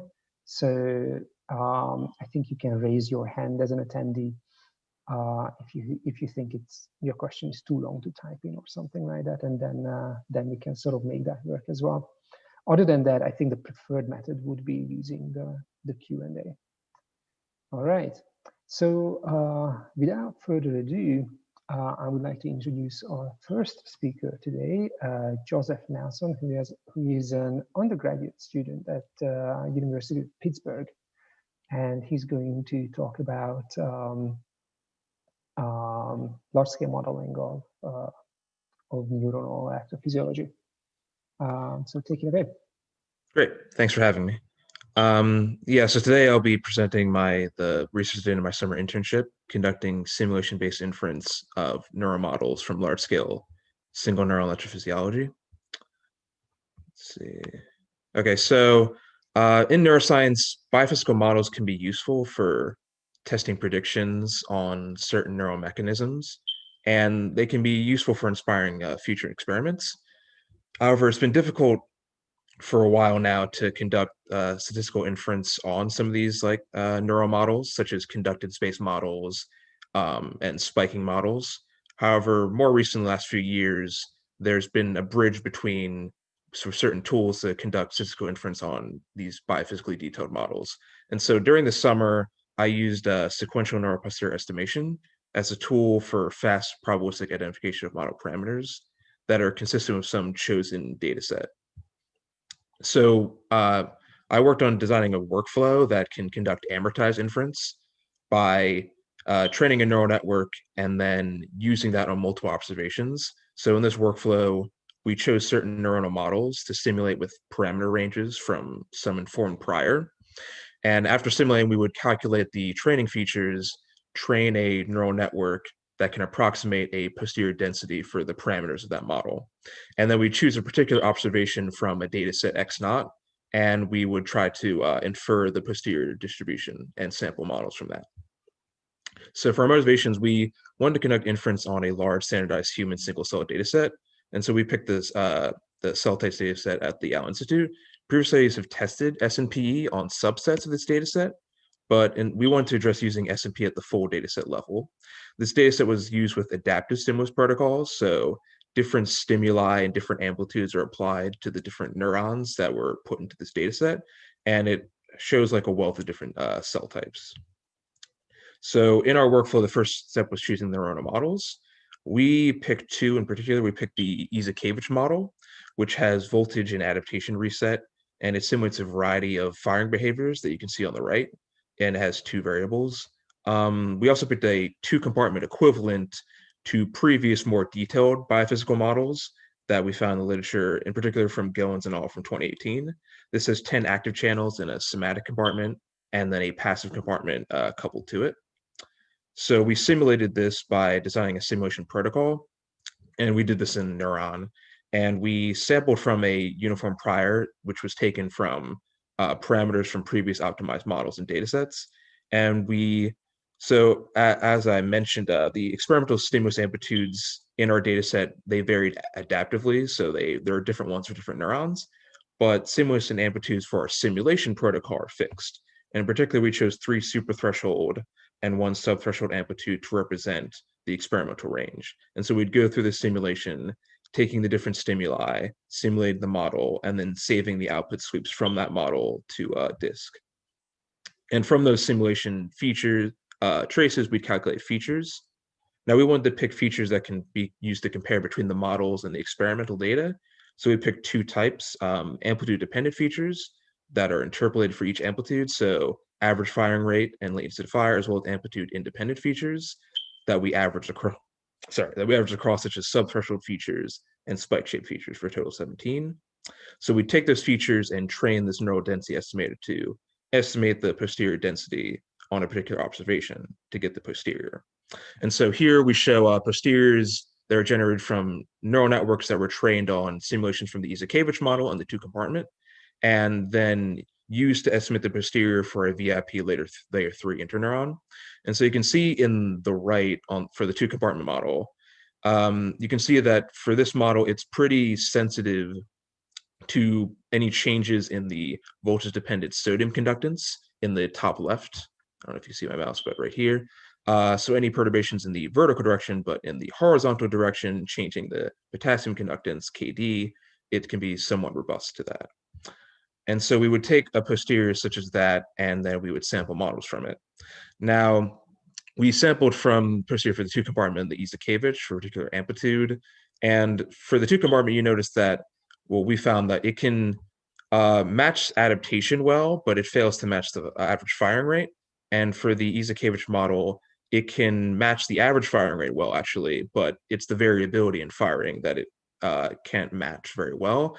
And this can demonstrate when using this deep neural network approach to across a data set such as this, one thing to be mindful of is what features to choose, and also which features are end up being prioritized in the training, because certain ones may be matched closer than others, and that's something to be careful of. And these samples were taken from the peak or the mode of the posteriors that we estimated. And so what we found was that actually very few, if none, because this is like an error the SBI threw our software, none of the posterior samples actually with high probability match the experimental behavior. And so this can explain the inconsistency between the experiment and the sample behavior, since none of the models really lied within the prior space for our prior distribution that we chose. But just to make sure there's no bug in that, we instead used the neural network we had trained on Izakevich simulations, to simulate for a simulated cell. And we noticed that there's actually matching when you use a simulated cell rather than an experimental trace. And so in conclusion, we use SBI across neurons. We found this non-trivial to choose a prior consistent with data, and potential future directions will be to deal with choosing a better prior on this data set and to more directly penalize unrealistic spiking. Thanks. So I wish to thank the Allen Institute, Paul G. Allen, and my mentor, Tom, and the rest of the group during my internship. Thank you. Thank you, Joseph.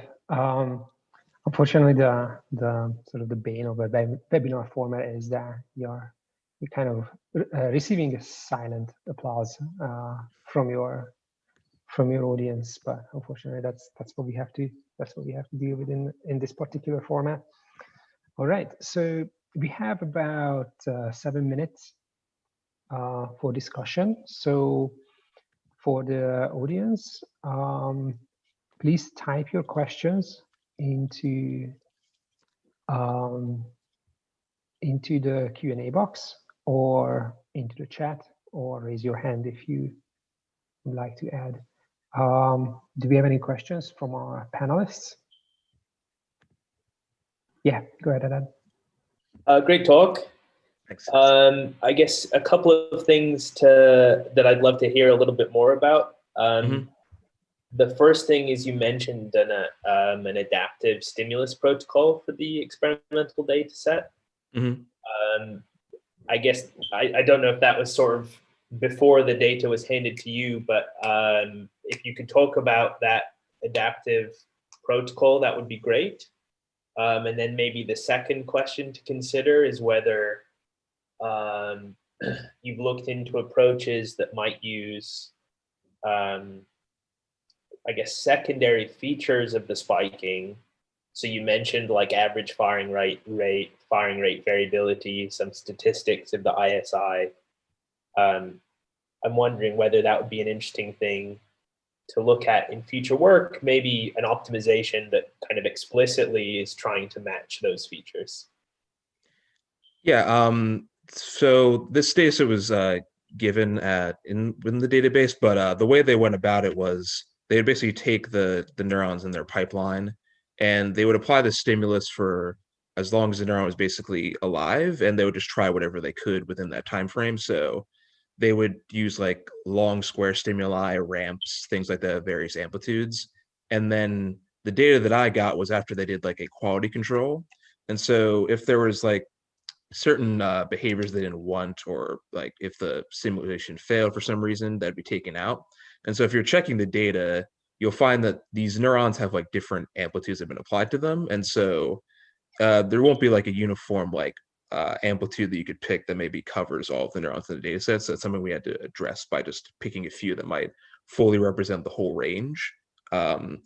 And for the second question, yeah, it would be interesting to use other features. There was a previous study that used this, and they used higher modes of single features, such as the variability and kurtosis and things like that for individual traces, which worked pretty well when conducting on single traces. We're interested in seeing how this might work when you're doing across multiple traces with the same neural network. But yeah, I agree that it would be interesting to try it with additional features or changing them up to see what happens.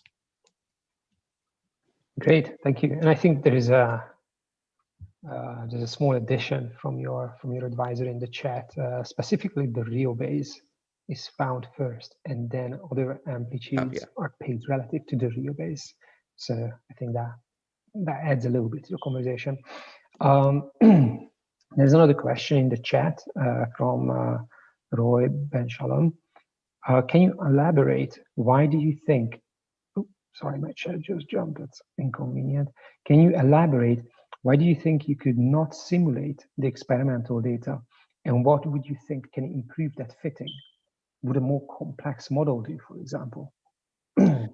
Yeah, so I think there could be two directions to go to with this. I think since we did take these parameters they were from perisomatic models, but they were ones that had more biophysical detail, so more compartments, things like that.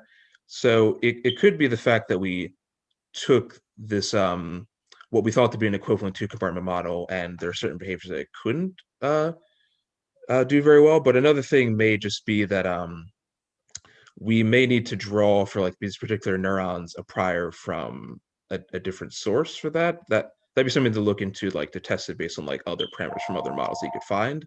But yeah, maybe a more complex model with like the axon initial segment added and maybe other ones could follow it a bit further. That's something that I wanted to follow through with, but we didn't really have enough time with that. Yeah, thanks for the question, Roy. Great. There's another question from Pedro Gonzalez.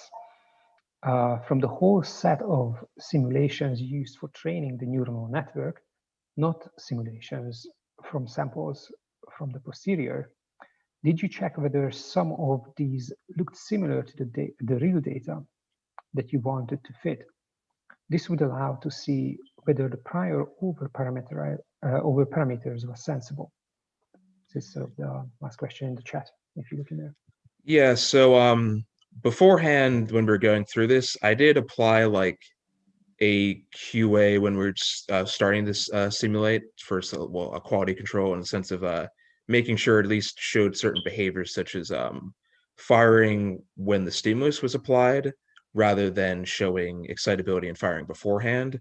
But in terms of more strict comparisons between the simulated data and the experimental trace, we didn't do too much of that besides making sure that the models would at least fire in a realistic way when being applied with a stimulus.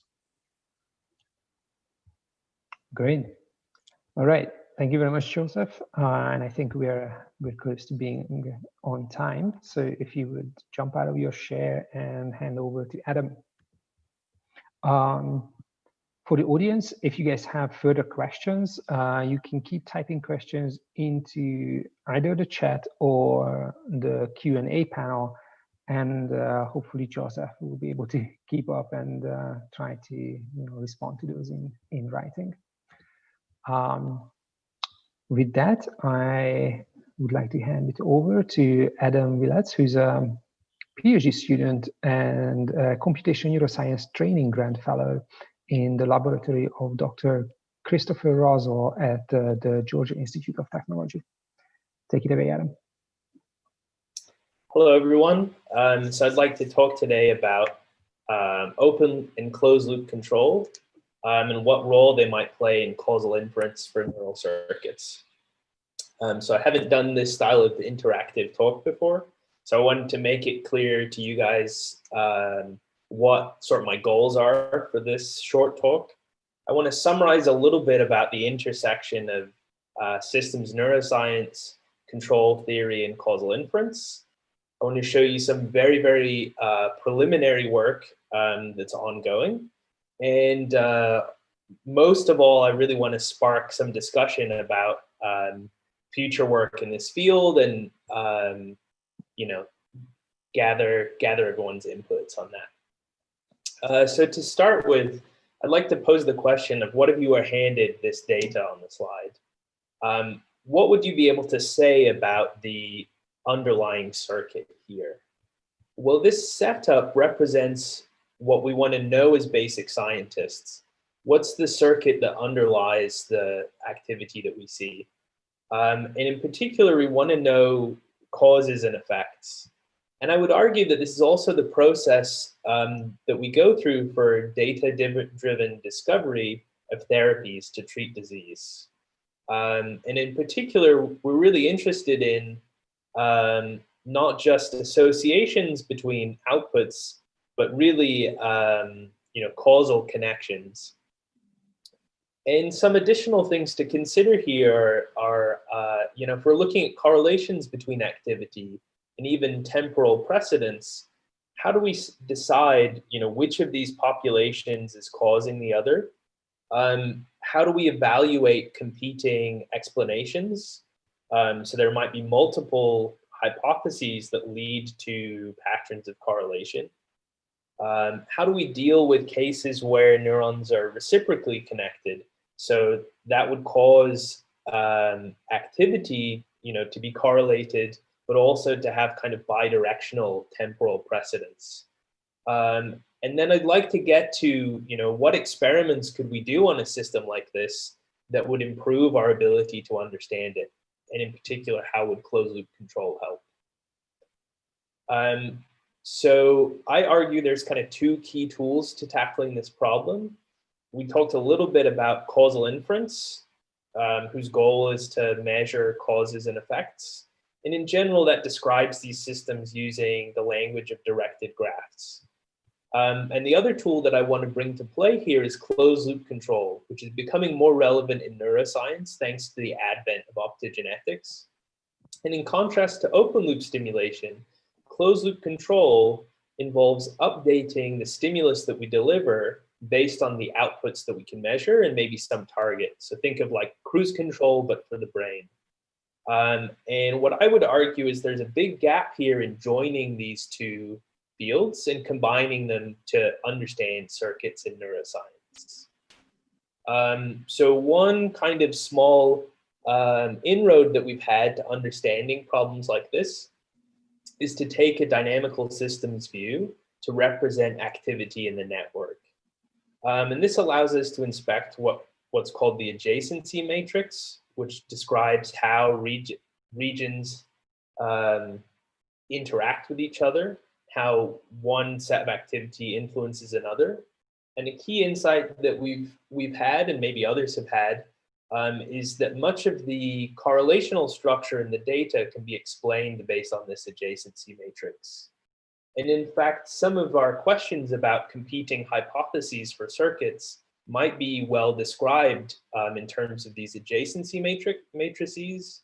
And furthermore, we might be able to anticipate the effect of possible interventions such as open and closed loop control and say what that might add in terms of our ability to understand the underlying circuits. And then secondly, we took this idea and decided to evaluate it.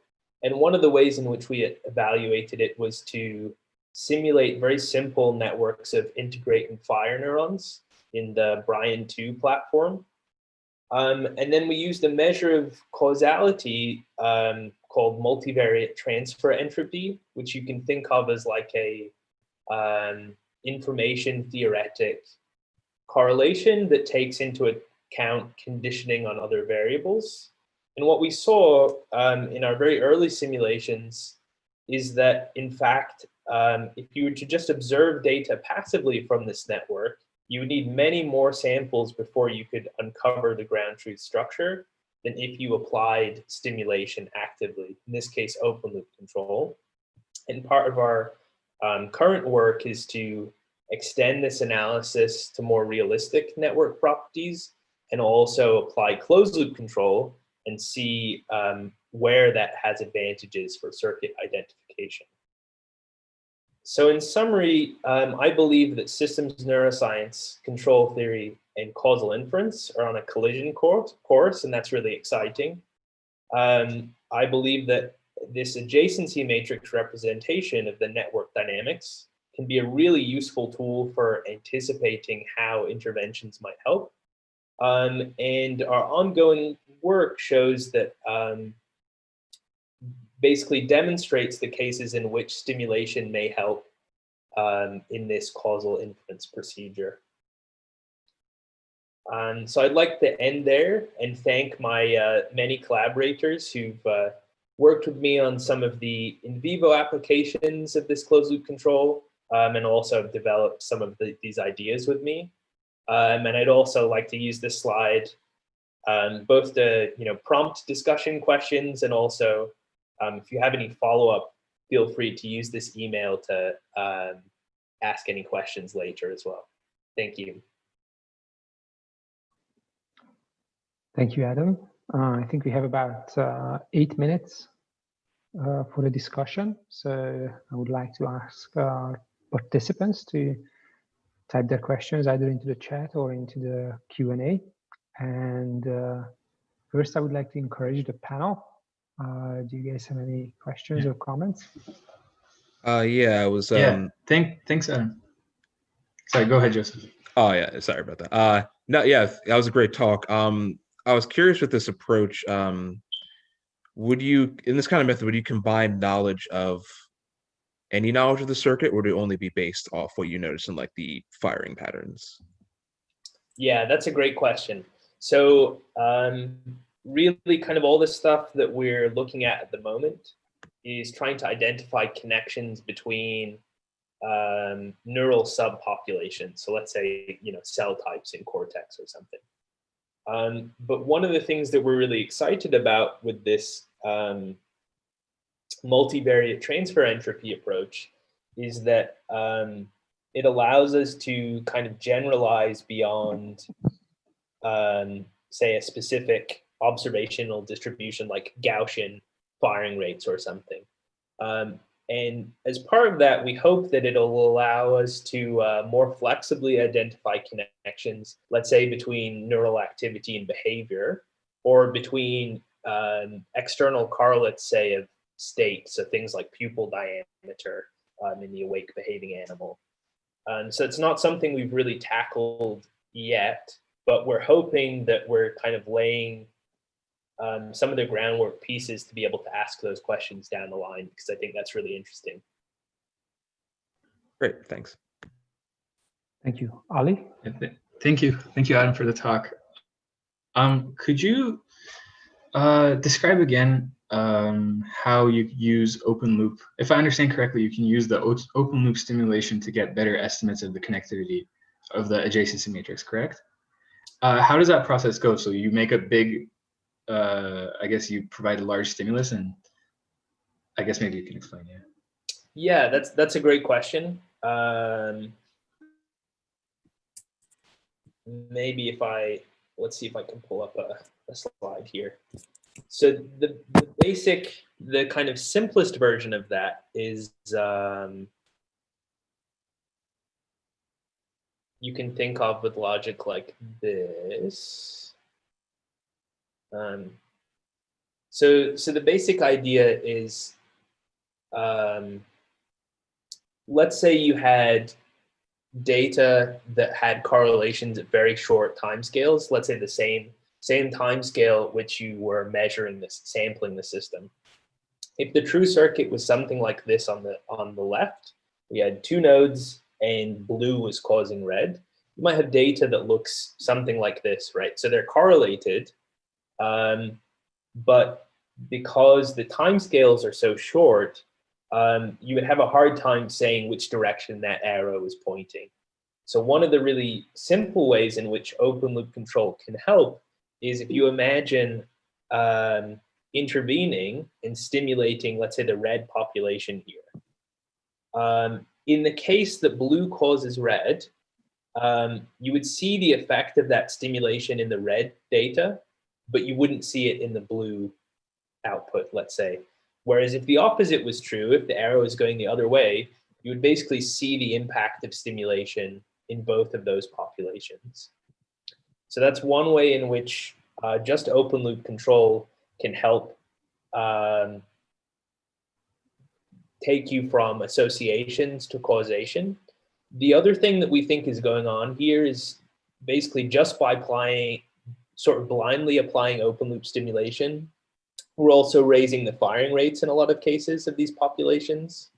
So in some cases, in some sense, there's a non-specific effect of just seeing more spikes from this system makes it easier to identify. So that's another thing that we're really looking to kind of disentangle in the future, is which of these effects can be explained by just sort of boring increases in firing rate, and which are more of this flavor shown here.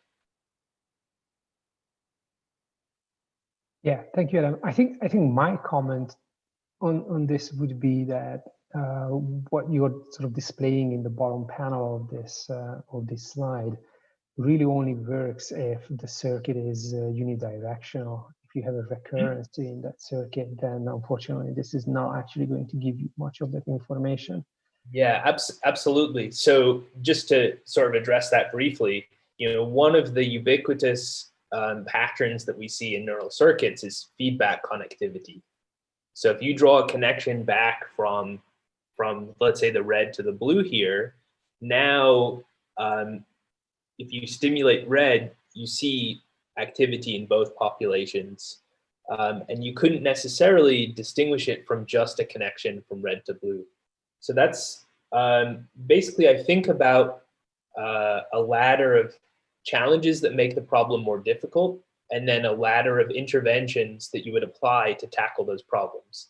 And that's one of the areas where we think closed loop control is going to be really, really helpful. So the idea there is by clamping one of these populations to some fixed point, we can essentially virtually lesion the feedback connections and then probe the circuit from there. And hopefully that will address that problem. That's sort of the idea. I think this is a fantastic segue into the next question that you may see at the bottom of chat from Roman. Thanks for the talk. I didn't fully get the closed loop control. The feedback is computed on which variables?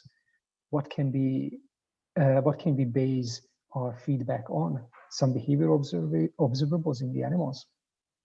Yeah, this is a great question. So I'd like to point to this publication, which is largely the work of Michael Bolus, but I sort of helped collaborate on, where we address tackling closed loop control in vivo. So there, the application was closed loop control of firing rates of single units in the thalamus. In this case, it was mostly in the anesthetized animal, but we've got a follow-up paper in the awake animal. So directly, firing rate was really the variable we were trying to control there. And you can see here a case in which we were able to entrain a time-varying pattern. So we're able to induce sinusoidal firing in this cell. But there's also been great work in what I would call responsive stimulation, which is like, say, triggering a fixed stimulation based on some behavioral variable. And I see that as sort of lying somewhere in between open loop stimulation and this sample by sample closed loop feedback control that we present in this paper. Awesome. Thanks for the question. Yeah.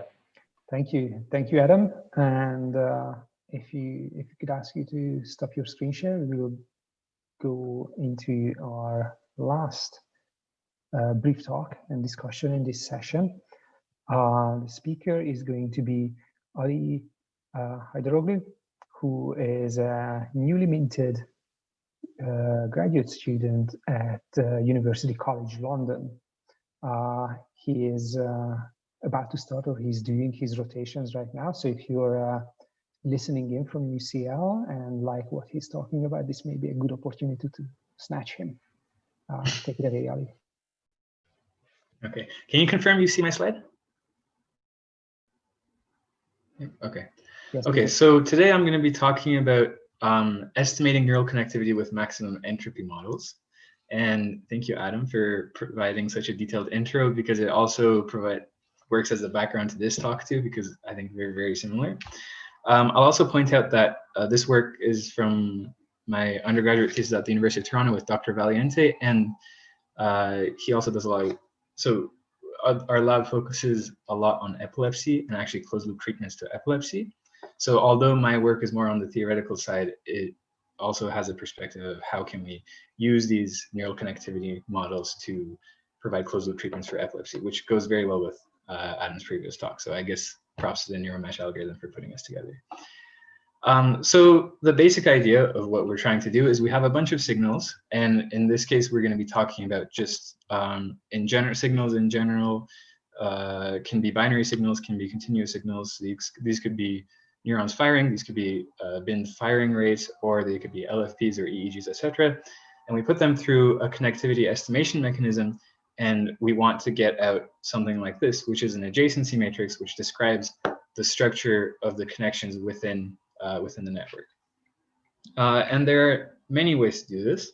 And the methods that I use in this work and I compare are cross correlation, which is kind of a very straightforward, it's basically the first thing you would do when you have two signals like this to compare how correlated they are to each other. Mutual information and transfer entropy, which you heard a little bit about transfer entropy in the previous talk. These are both based on information theory and try to estimate how much information content from one signal exists in the next signal. And finally, the maximum entropy models, which are which have been used in neuroscience to some extent, but not so much to estimate connectivity. And in this work, we also extend them from Ising models, which are the typical maximum entropy models that are used in neuroscience, to an extension, to a generalization that we hypothesized initially that would be more powerful.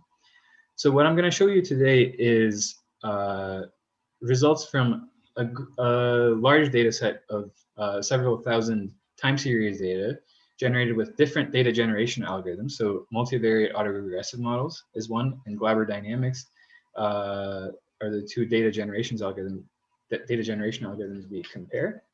And we're going to be evaluating how well each of these connectivity estimation metrics do based on how well they estimate this adjacency matrix compared to the ground truth adjacency matrix that we have previously specified.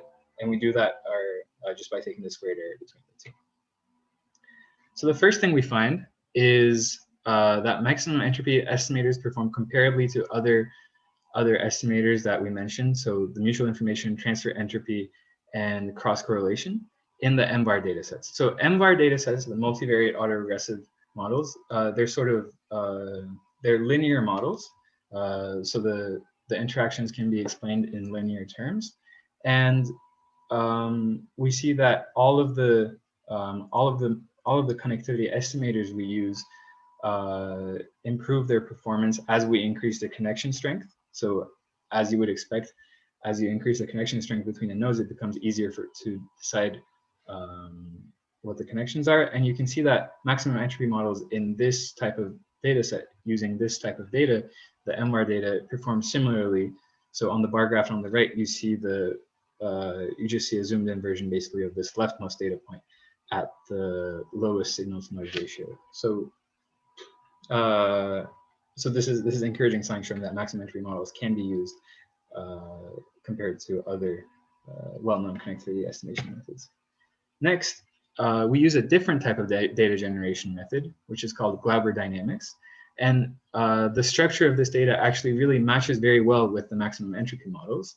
And this is a type of data generation method inspired by statistical physics. So instead of a linear model like the MVAR models, these are a little bit more complicated, and they have longer, they have sort of different interactions and different patterns. And what we see is, as we change the temperature variable of this model, so what you see on the left, for example, this GIF is a high temperature, and what you see on the right is a low temperature model. The performance of the maximum entropy models, so the yellow model here, is better across the board compared to the other existing models. So what this tells us, in addition to the previous slide, is that maximum entropy models can perform better than some of the accepted information theoretic connectivity estimation measures under some data sets, while, as we showed in the previous slide, in MR data sets, while in the MR data sets, they can provide comparable performance. One final thing that we found during our experiments is that each of these models, so the mutual information model, the transfer entropy model, and the maximum entropy connectivity estimation model, they sort of have a resolution parameter. So this parameter is called the Q parameter, and what the Q parameter means is how finely the input signals are binned into different or discretized into different bins before doing the inference step. So what you would expect is, if you have a larger Q value, so that means your continuous signal that you get is separated more finely into discretized bins, you would expect that you would have better performance. What we see actually in all three connectivity estimators across the board, the mutual information transfer entropy and the maximum entropy models, we see that as you increase Q, you get worse results. So your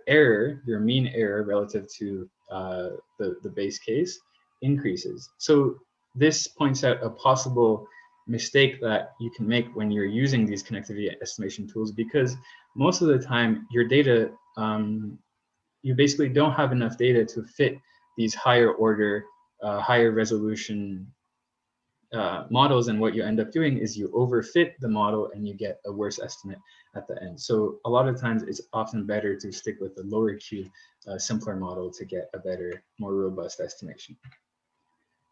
So thank you for listening. I'd be happy to discuss further the questions. I have to zoom through a lot of it, so if anything's not clear, please let me know. Thank you very much, Ali. Get a virtual applause as well.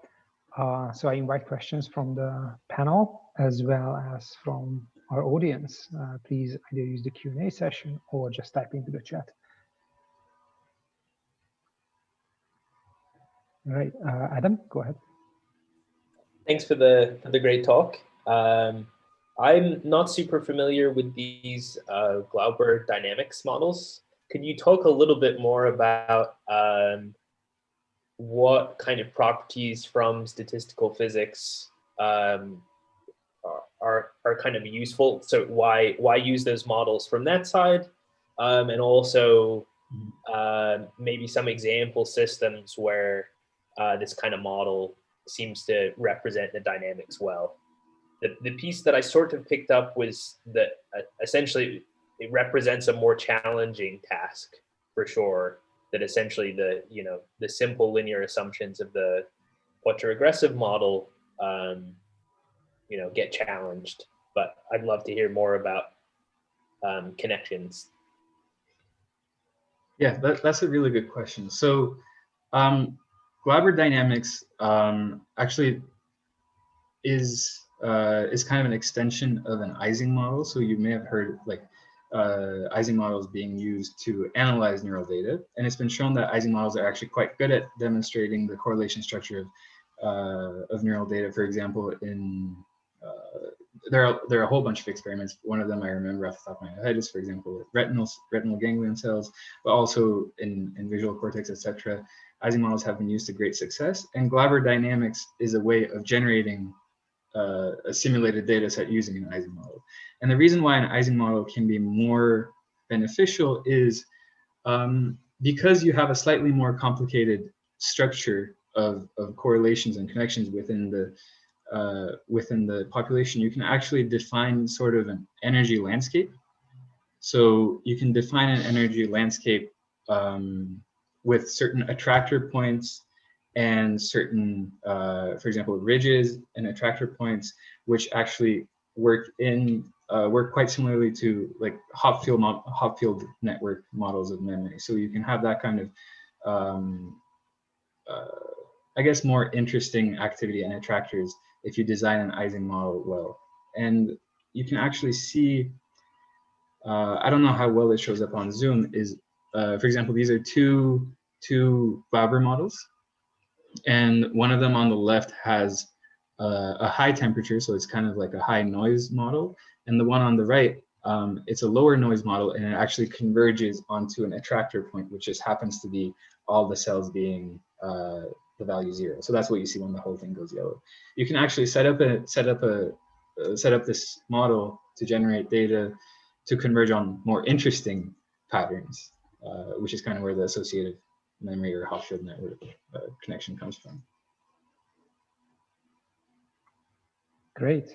I was actually wondering when I was looking at this, your modeling effort, have you guys tried to compare sort of the performance of your models and estimators to existing data sets? So there are a lot of in vivo recordings where people pull out both signal and noise correlations between large numbers of recorded cells.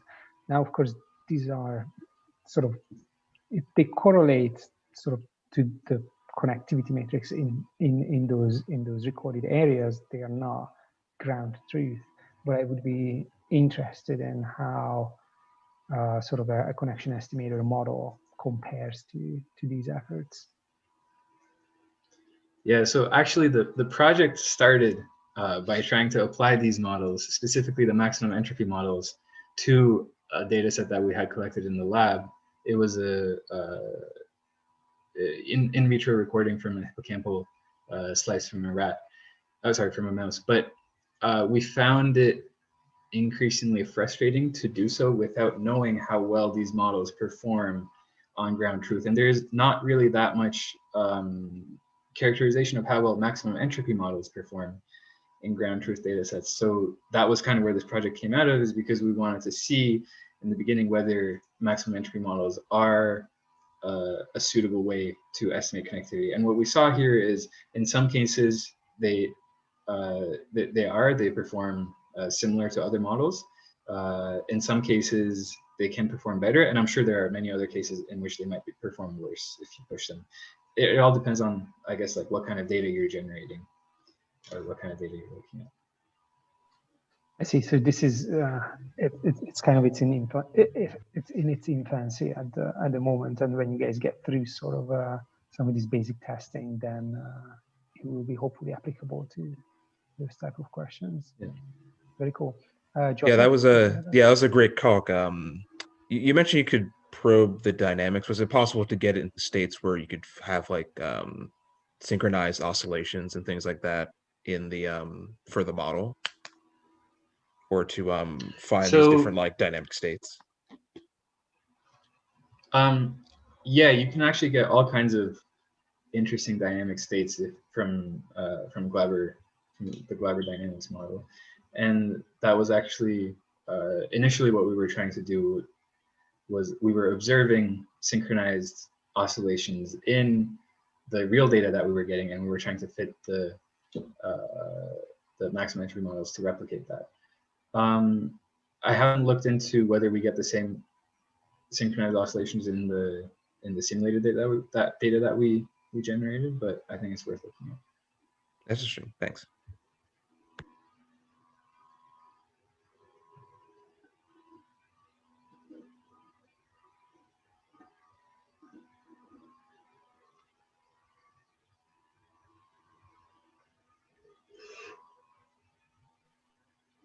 I can't hear you. Yeah, you're muted. Yeah. Okay, well done. Thank you. Right. So what I was saying, thank you very much, Ali. for your presentation and for the discussion. We actually came exactly to the end of our session.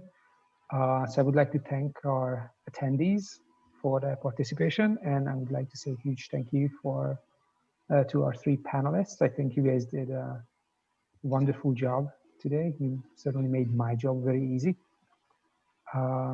So I think with this, we are ready to terminate this webinar session.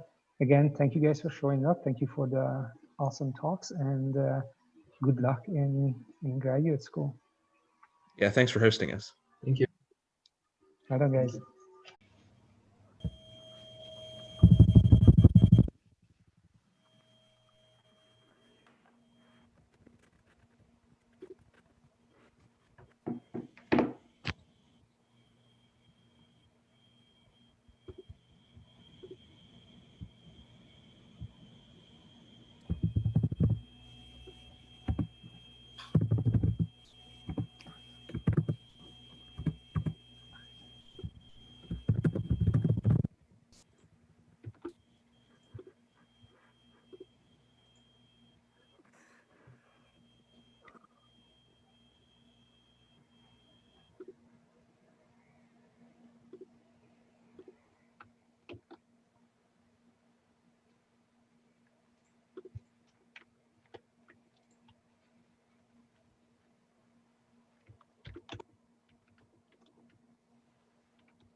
Ulrich, I'll be looking out for questions on the YouTube stream, and I'll post it on the chat.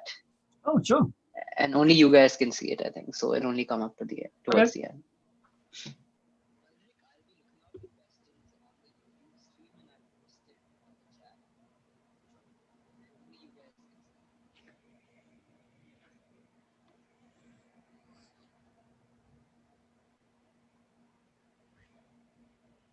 Also, I think I heard my voiceover, so someone's YouTube stream might be on. It'll be a good idea to mute the YouTube stream. It's not me.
Okay, everyone, let's get started. Welcome to what is clearly room number 5. As you can tell, it's so much nicer in here than all the other rooms. And we've got some exciting talks for you today. My name is Ulrich Beierholm. I am an assistant professor at Durham University in the north of England. And I will try my best to do the least amount of talking so that there'll be more time for all our exciting speakers. Right, so to start off with, we have Sihai Lee, who is a research fellow at Wake Forest School of Medicine in North Carolina. And I believe he's going to talk about prefrontal and parietal neuronal activity mediates working memory judgments. So please go ahead.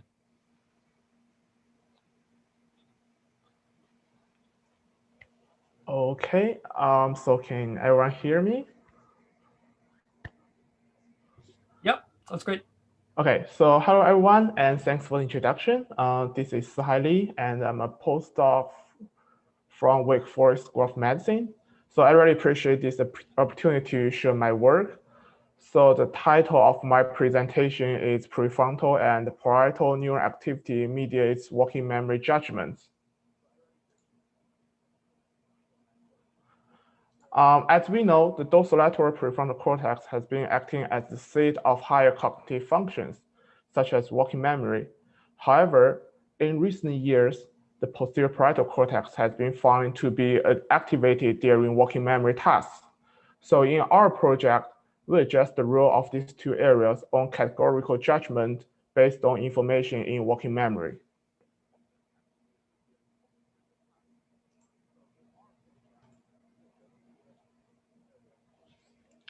So first, I would like to introduce the bumper-attractor computational model. So the model proposed the mechanism of how information is maintained in working memory. And this model has been successfully used to explain the behaviors in delay response working memory tasks. So simulation of such model shows the random drift of network activity during the delay period. Then in panel B and C, the black triangle indicates the encoded location of the stimulus in network, while the red triangle indicates the decoded location at the end of the delay. So deviation between red and black triangles could lead to behavior deviation. Previous work has shown that the fluctuations of neural activity in PFC could lead to behavior deviation in the ODR task. And behavior activity correlates with the drift of neural activity, as the bumper-attractor model predicts. So it emphasized the significance of prefrontal cortex in working memory tasks. However, it has been argued by other investigators that neural activity in the ODR task reflects the motor preparation instead of working memory information. So it motivates us to devise a task requiring categorical judgments.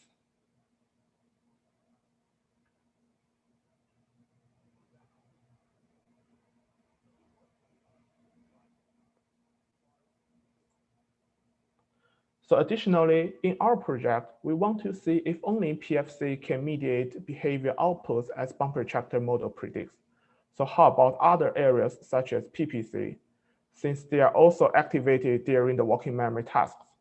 So we focus on these two areas in our project.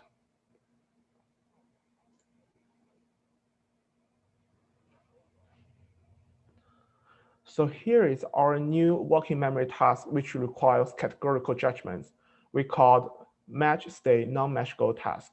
We trained our monkeys to operate this task. So the task starts with fixation. The first cue appeared, followed by a 3-second delay. Then the second cue appeared. If the first and second cue are not at the same location, it's a non-match child, and monkeys should saccade to location of second cue. If first and second cue are at the same location, subjects should hold fixation as a response. So we included 4 sets of stimuli with different angle distance reflecting various difficulties.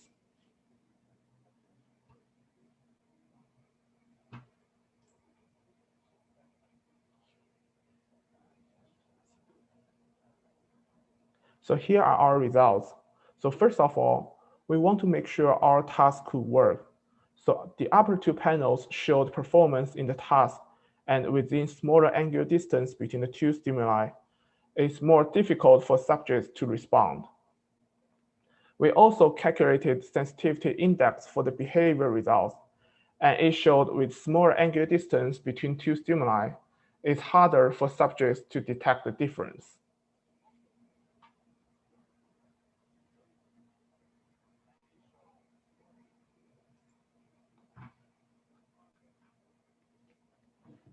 So here we plotted the PSTH for neurons to examine if they had task-specific activity. So for each recording session, we started with the ODR task, and then we switched the match state non-match goal task. So we used ODR task to help us determine the neuron's receptive field. Here are the PSTH for PFC and PPC neurons in both tasks. It showed similar task-specific responses in both areas.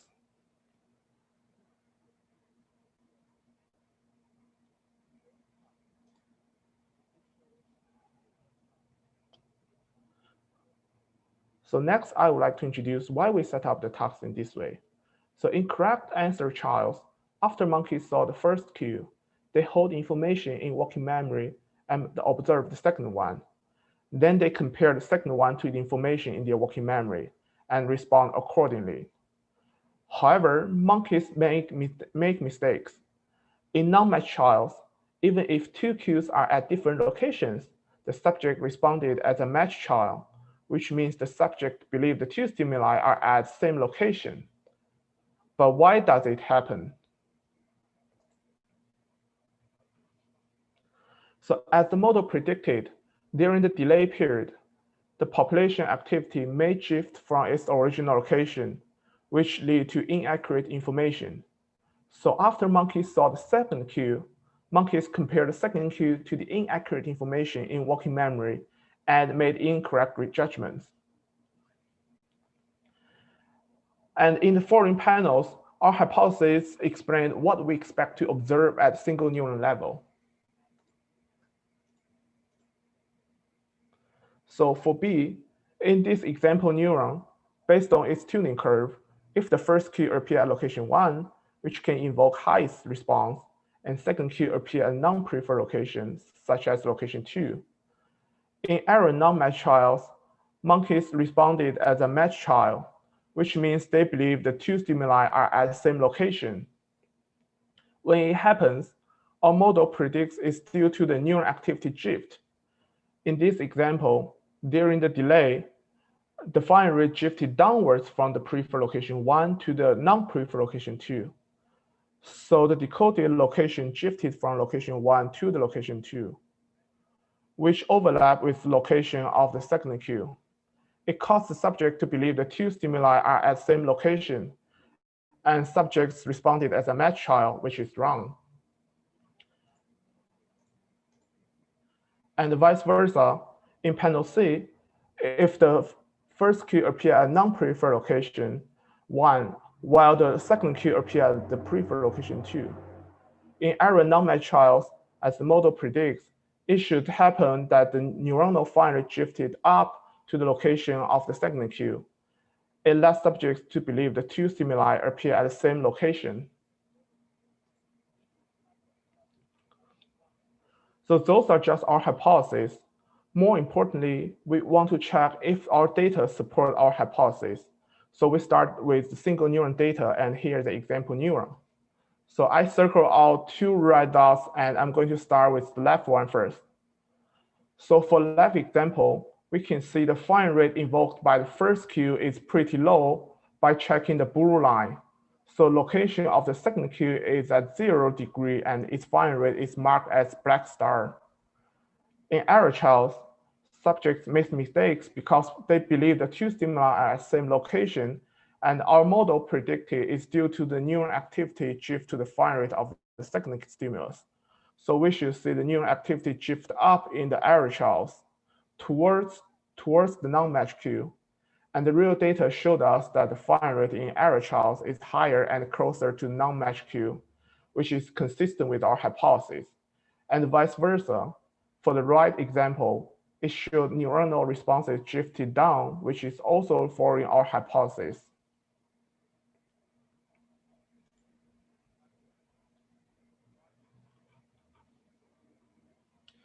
So that was single neuron result. And here are the average results from PFC and PPC population. So first, if the first cue invoked higher firing rates than the second cue, we call it preferred cue condition. So for PFC, we see in this condition, the average firing rate in correct trials are higher than the firing rate in error trials, which means in error trials, the firing rate drifts down. It's exactly what our model predicts. And surprisingly, PPC showed very similar results.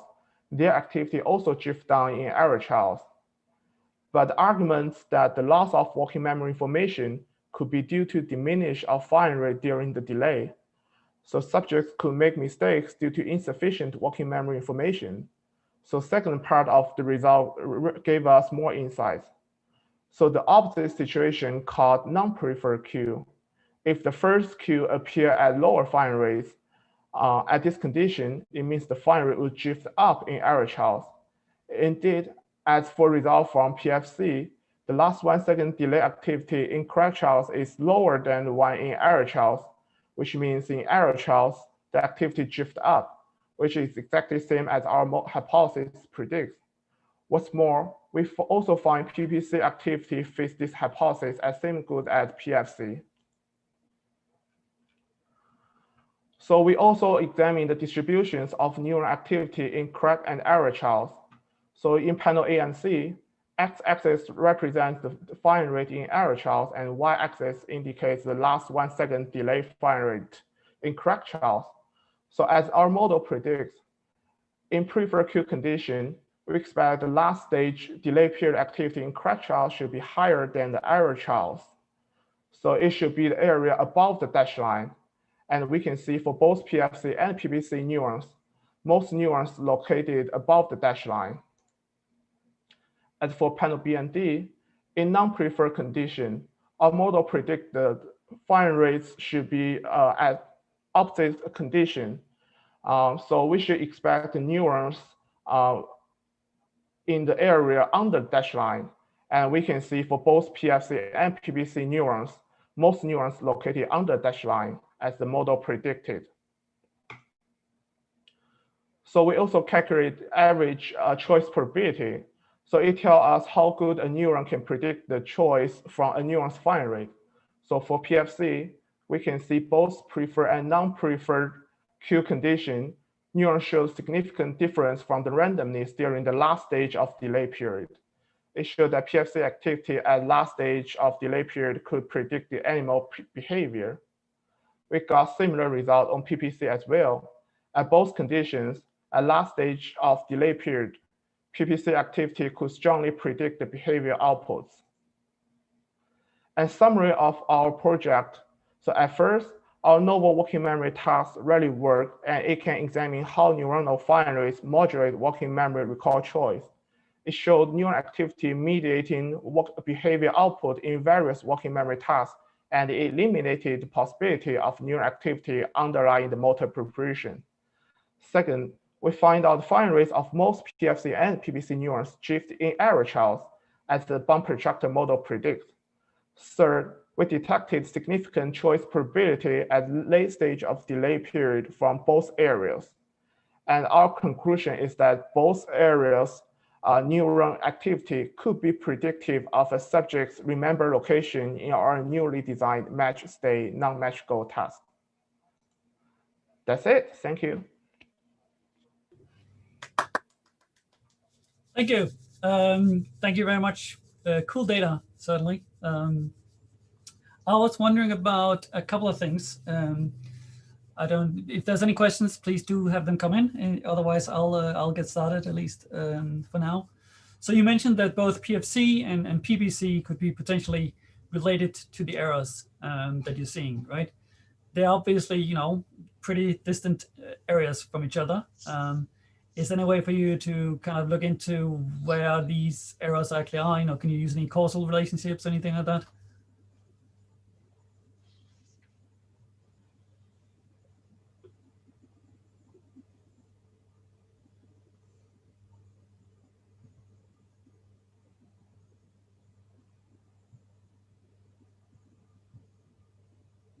Sorry, we can't hear you. You're muted right now.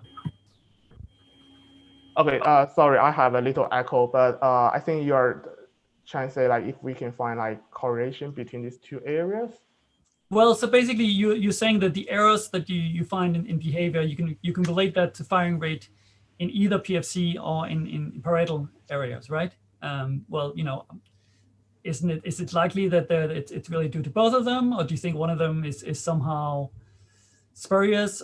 Could you go in and do like causal manipulations, anything like that? Or, I mean, that's obviously quite a tricky thing to do.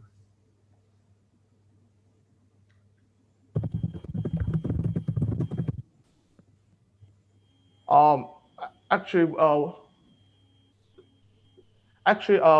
we at the very beginning we saw PFC will be like more dominant role, but like with our project is going on, we find it's not like what we thought. It's more like the two areas are acting like more similar roles. Maybe they have different like specialized areas, but they're more like equal or same level areas in the working memory field. Okay.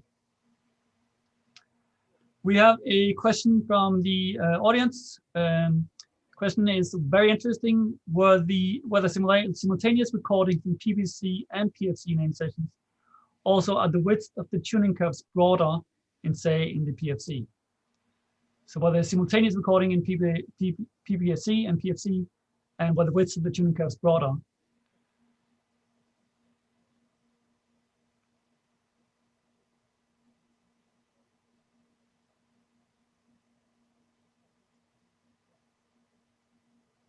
I think there might be a bit of delay in the audio right now.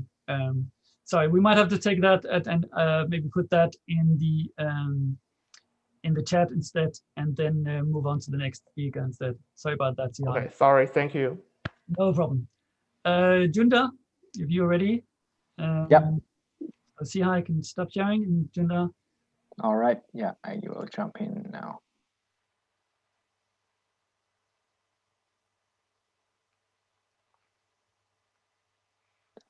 So next speaker is Junda Xu, who is actually from the very same lab at Wake Forest by some small coincidence. And he is going to tell us about prefrontal neural activity underlying maturation of anti-saccade task performance. So please go ahead.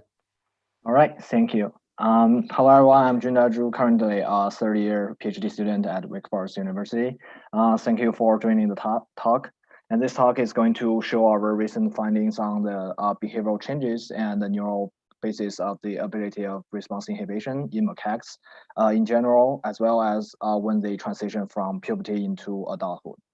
So response inhibition is the ability to inhibit automatic or reflexive response and go for deliberate actions. And it is a critical element of executive control.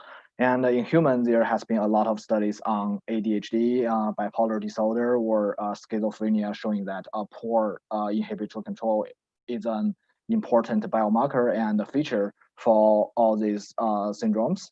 And in this study, we test the response inhibition with a well-known behavioral paradigm, the anti-saccade task. And each trial in the anti-saccade task starts with the subjects fixating a green point on the center of the screen. And after 1 second fixation, the cue appears for 0.1 seconds, and the subject is required to make a saccade to the location diametric to the cue. So in our study, 4 monkeys were being trained to perform 3 different variants of the anti-saccade: the overlap, the gap, and the zero gap, and the gap conditions. And they differ in the sequence of the cue on site relative to the fixation point off site. So in the overlap condition, the cue appears first, and then the fixation point and the cue were simultaneously extinguished. And in the zero gap condition, the fixation off-site and the cue on-site occurred at the same time. And the gap condition, which is the most difficult one, the fixation turned off, and then the screen remained blank for 100 or 200 milliseconds before the cue on-site. And consistent with the previous reports from our collaborators on human subjects, the overall performance in the anti-saccade task for animals improved along age. So compared with the young overall performance and adult performance across the subjects and across the variants of the task. So why here we focused on one aspect, the reaction time. The adult might do better because they can, or they are able to hold their action until they are fully informed, and then they make a more correct choice. So is that the case here? The answer is no. By looking at the average response speed, we found out that across task conditions, trial outcomes here, and also the individual subjects, different pairs of the dots, the reaction times here were almost invariably shorter in adults than in young animals. So overall, in short, adults react faster. And recent works also revealed a complex relationship between the accuracy in the task and the time available to process the visual stimulus. So here, we plotted the performance as a function of the raw processing time, RPT, which is the time between the onset of the cue stimulus and the saccade. And the result showed us a tachometric curve. And this tachometric curve tracks the temporal evolution of the subject's choice throughout the trial. From this curve, we can see that the red is for adult and the young is for and the blue is for young animal. And the faster response, which the RPT smaller than 100 milliseconds after the cue onset, are similar in these two groups. But the perceptual information, which began to exert its influence on the choice about 100 milliseconds after cue onset, is likely stronger in adults. And this influence promotes an earlier and a more accurate termination of the choice process, and may account for two most salient effects of this maturation in these animals: the leftward shift of the tachometric curve and the overall decrease in reaction time, which is shown in the previous slide. So basically, the tachometric curve confirmed two changes in performance: faster cue processing and a higher efficiency in adults compared to young. So adults are both more accurate and faster. Such improvement is profound because it defeats the speed-accuracy trade-off. So we wonder what happened in the brain during this maturation, like which part actually changed to lead to this improvement. What makes adults can do better, and also using like a little time, is that because they can process the visual signal faster, or they can convert the cue location to target location faster and better, or they just can generate a faster saccade. And to do this, we analyzed prefrontal cortex neuron activities from young stage and adult stage for the same monkeys. And we compare responses in anti-saccade task, which when the cue and the saccade or the saccade occurred inside or outside of the receptive field of the neurons. And here we sorted the trials into 4 different groups by their RPT. And we analyzed the whole population as well as a subset of the neuron with trials in all 4 RPT groups. And here's the result. First, we saw that these neurons have a responsive cue-aligned activity as well as the saccade-aligned activity, which means that both the visual stimulus and the saccades were represented in the neuron activity of this population. And these correct responses aligned to the visual stimuli differed very little as a function of the RPT. While when we see the saccade-aligned activity, the latency of pre-saccadic activity was predictive of the time of the responses. And when we look at the overall, the whole population, we plot the time point of the peak cue-aligned response, which is indicated by the SY line. This is a regression, linear regression of this peak cue-aligned response. And we can see it was weakly inactively correlated with RPT when the peak saccadic response, however, was strongly and actively correlated with RPT, such that the longer the RPT is, the earlier the peak was observed. So in short, here we can see the faster programming of saccades dominates the cause of shorter RPT. And while most of these dorsolateral PFC neurons had visual motor properties, there's a smaller population of neurons exhibit activity in the visual presentation interval, but not around the saccade, or activity in the saccade interval without the visual response. So we label them separately as visual neuron and target neurons. So we analyze these neurons separately in the same manner and confirm the conclusion we draw from the entire population. The visual neuron here, the left column, exhibit little difference in the 100 millisecond after the Q on-site, which is labeled by the shade. While when we look at the target neurons,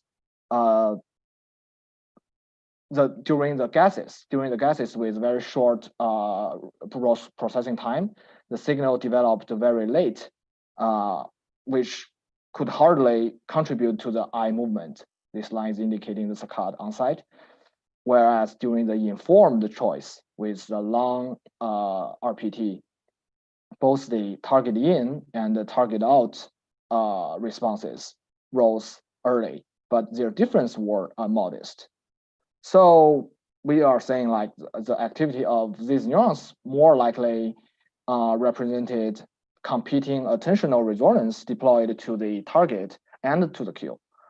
And this conclusion was confirmed by analysis of the correct trials with RPT in the range of 75 and 120 milliseconds. These rare trials in the captured by the Q range that actually escaped the capture exhibit the strongest relative representation of the correct target. And during the informed choice, the signal developed much earlier. The informed trials, the signal developed much earlier, and but with a fair amount of the competition from the Q side, which is exactly what one would expect from an attentional point of view, since the salient Q on site is inevitably drawing attention bottom up, which can be explained by a race to threshold model. And in this model, the motor plan towards two locations here, for example, left for Q and right for antisaccade, which is a target location, compete with each other such that the first reach this fixed threshold level determined the final choice outcome. And to compare this model to our neuron data from young and adult animals, we subtract the activity outside the receptive field from that inside, both for the Q-related and target-related responses, and also separate for young and adult animals. And the resulting curve indicates that the net visual response favored the Q in location. They are positive. And also the effect was greater in young than in adult. And this difference, this differential visual signal were nearly identical up to about 100 milliseconds after the Q on site. And it matched the behavioral results since it is from this time point, the performance improved consistently in adult animals.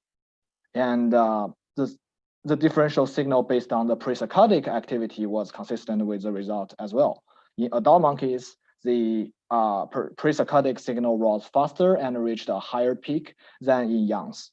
The conclusion we draw from here is that the target representation emerged sooner in the matured prefrontal cortex, likely allow it to influence downstream areas for planning the saccades, whereas the immature prefrontal cortex barely have a chance to wait in for the motor preparation. And here's a summary, and you can take time to read it, and I would like to take questions. Thank you.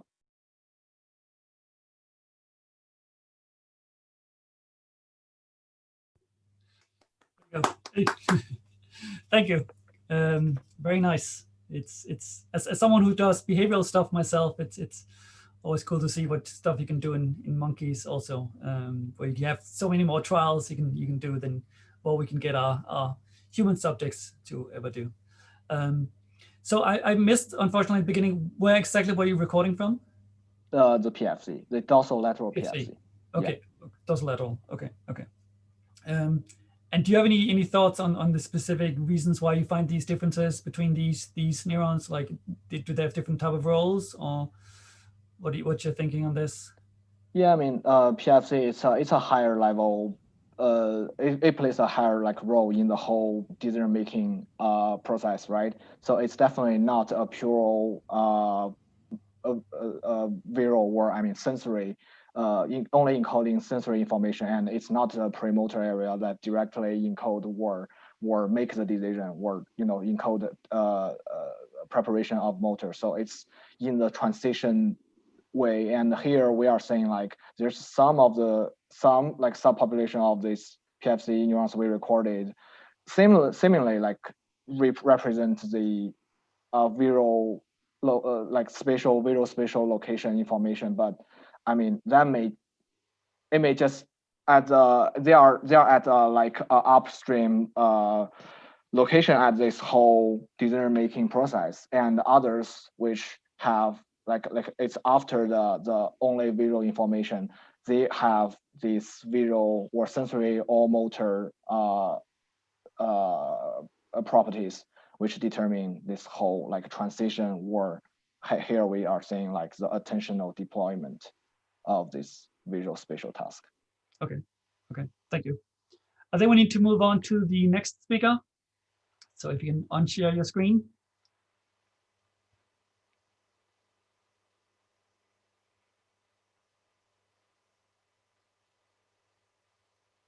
Next speaker is Stefanos Dimitriadis.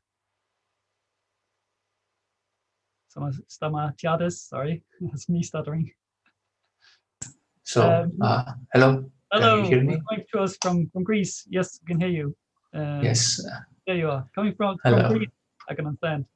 And a recent father to a son also. I'll be getting some sleep. So yeah, So, go ahead. So, Dr. Byholm, thank you for the introduction. So, I'll be talking about how dendritic and synaptic inhomogeneity patterns can act as a complementary mechanism for coding in the prefrontal cortex. So, we have previous theoretical work hinting that the cortical connectivity might be optimized to store robustly the largest amount of information that it can store. And this is by comparing the histogram of the weights in specific cortical areas with this theoretical model. Also, there is a recent paper shows a direct relation of connectivity to network output and consequently to network computation, and specifically that the structural component of the network connectivity can directly determine the dimensionality of network output, despite its phenotypical fluctuating responses in the network level. So fluctuations in single neurons, yet low dimensionality and stable out from the network. So also networks are frequently studied as random networks with a varying degree of inhomogeneity, meaning that more frequently populations of neurons are clustered into one type of neuron as to create an homogeneous population. This is just a simplification. Yet we know that the neurons in the cortex are connected with dendrites. So the dendrites directly relate to the connectivity and also to the performance, as we know that dendrites are nonlinear. So the question that I'm asking is, what is the dendritic role on the task performance under working in this network of structural and spatially connected network? So the model that we built is a compartmental model that has simplified pyramidals with 3 basal dendrites, not one, 3 basal dendrites and apical. And this model, single neurons capitalize on dendritic integration. So we see the characteristic S-shaped nonlinear depolarization response due to increasing stimulus intensity. And the network is connected realistically as a small world with common neighbor criterion, as we will see next, and there is a feedback inhibition of the network. So, so the common neighbor criteria stipulates, it's measured experimentally in the cortex, and stipulates that the larger there is the number of common presynaptic or postsynaptic neighbors of a specific neuronal pair, the higher is the probability that this pair is connected, and the higher the connection strength of this pair. So the way that I'm shaping the connectivity of my network is I first apply this structural network connectivity based on common neighbor. When I am sure that I have a connection between a pair of neurons, given this common neighbor criteria, then I can directly determine the strength, the connection strength, effectively the depolarization that the presynaptic cell causes to the postsynaptic, because also they have found that these are specific synaptic connection strengths. I don't know if you can see, maybe this is better. There are specific synaptic connection strength distributions for cells that are connected, that contain for cells pair that have more common neighbors. So the common neighbor connectivity directly determines, you can say, a specific weight for this pyramidal pair. And I'm essentially recreating this, by getting the weights, I create a weight matrix that captures the statistical equivalent to learning, because the network weight matrix has the statistical properties that I already mentioned. So then I apply the dendritic patterns on top of this network, and I'm checking what happens then. So essentially what I'm doing is I'm having a single effective weight between pyramidals that I fix.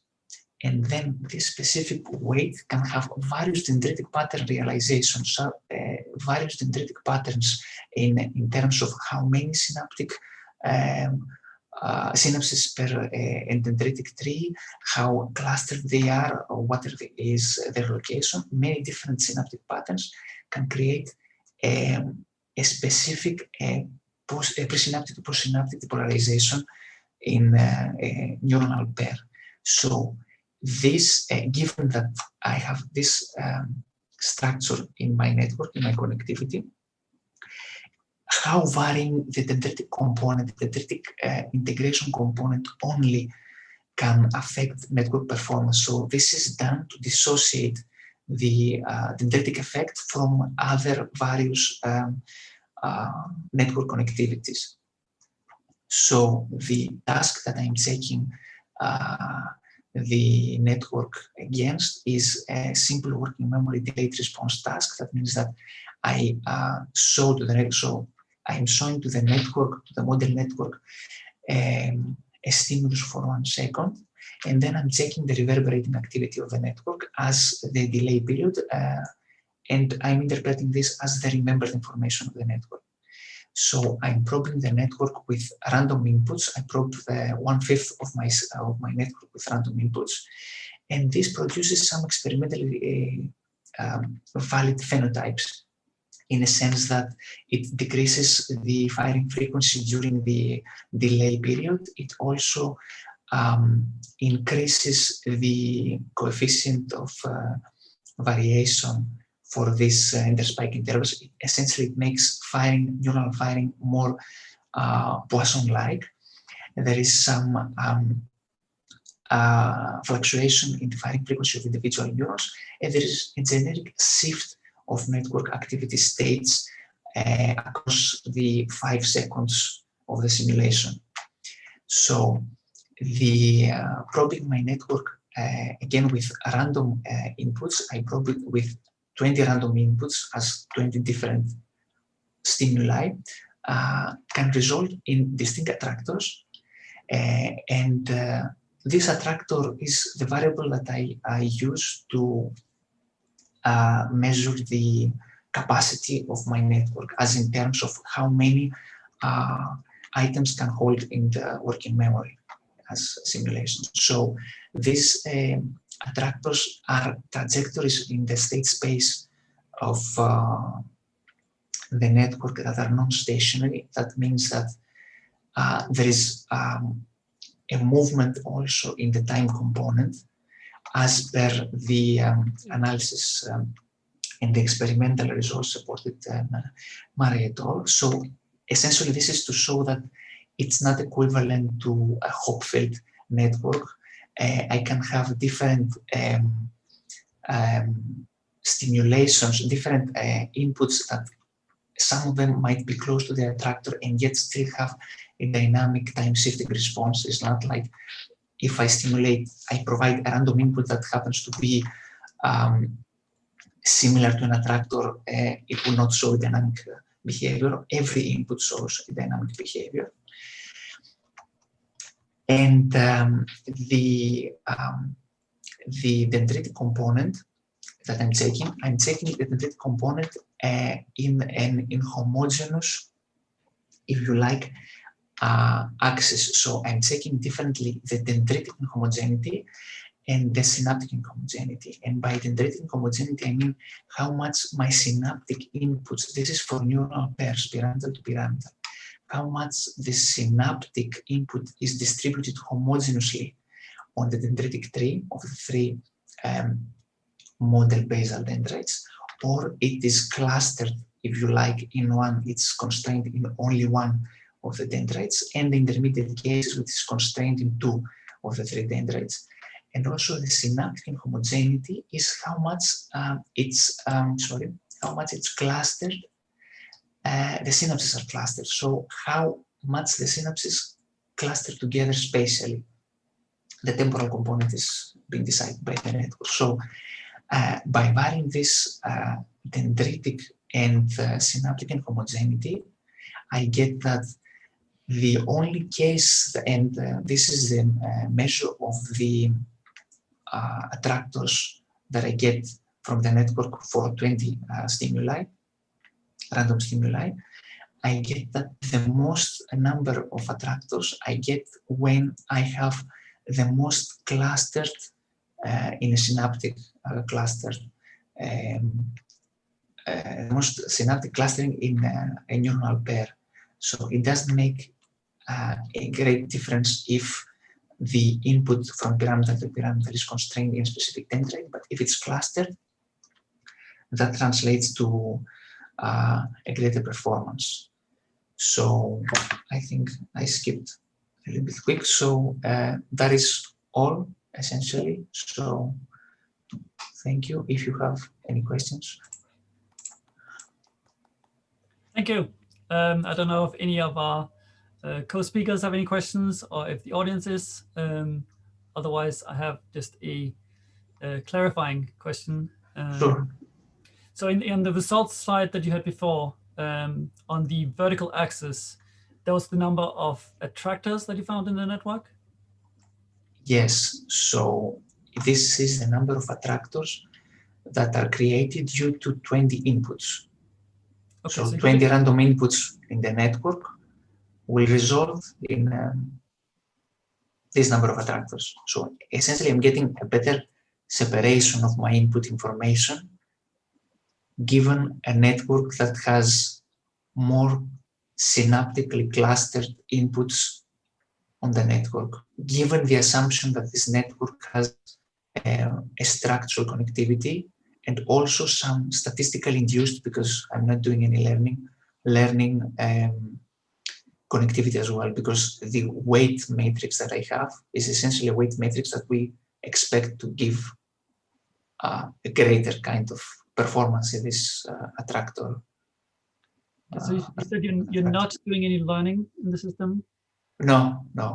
Okay, so you're fixing the weights and then just looking at the behavior based on that. Yes, and this is for different weight matrices. So I did 4 different weight matrices. So I sampled these distributions 4 times to make sure that even if I have different weights, essentially it is only the dendritic component that determines this result. Have you thought a little bit about how you could do any kind of training or changing of the weights?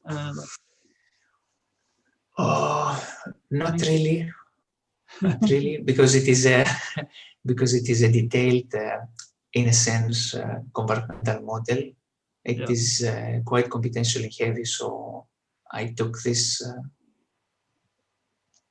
simplification step of omitting Sure. the training. Yeah, no, that's understandable. We all have to simplify sometimes. So good. If there are no further questions, otherwise, then I think we're all done. Thank you to all of our speakers. It's been all very excellent, and thank you to Siddharth, who's been sitting in the background, pulling all the threads and making everything work. Thank you for hosting us. Thank No you. problems. Thank you. Thank you, everyone. Take care.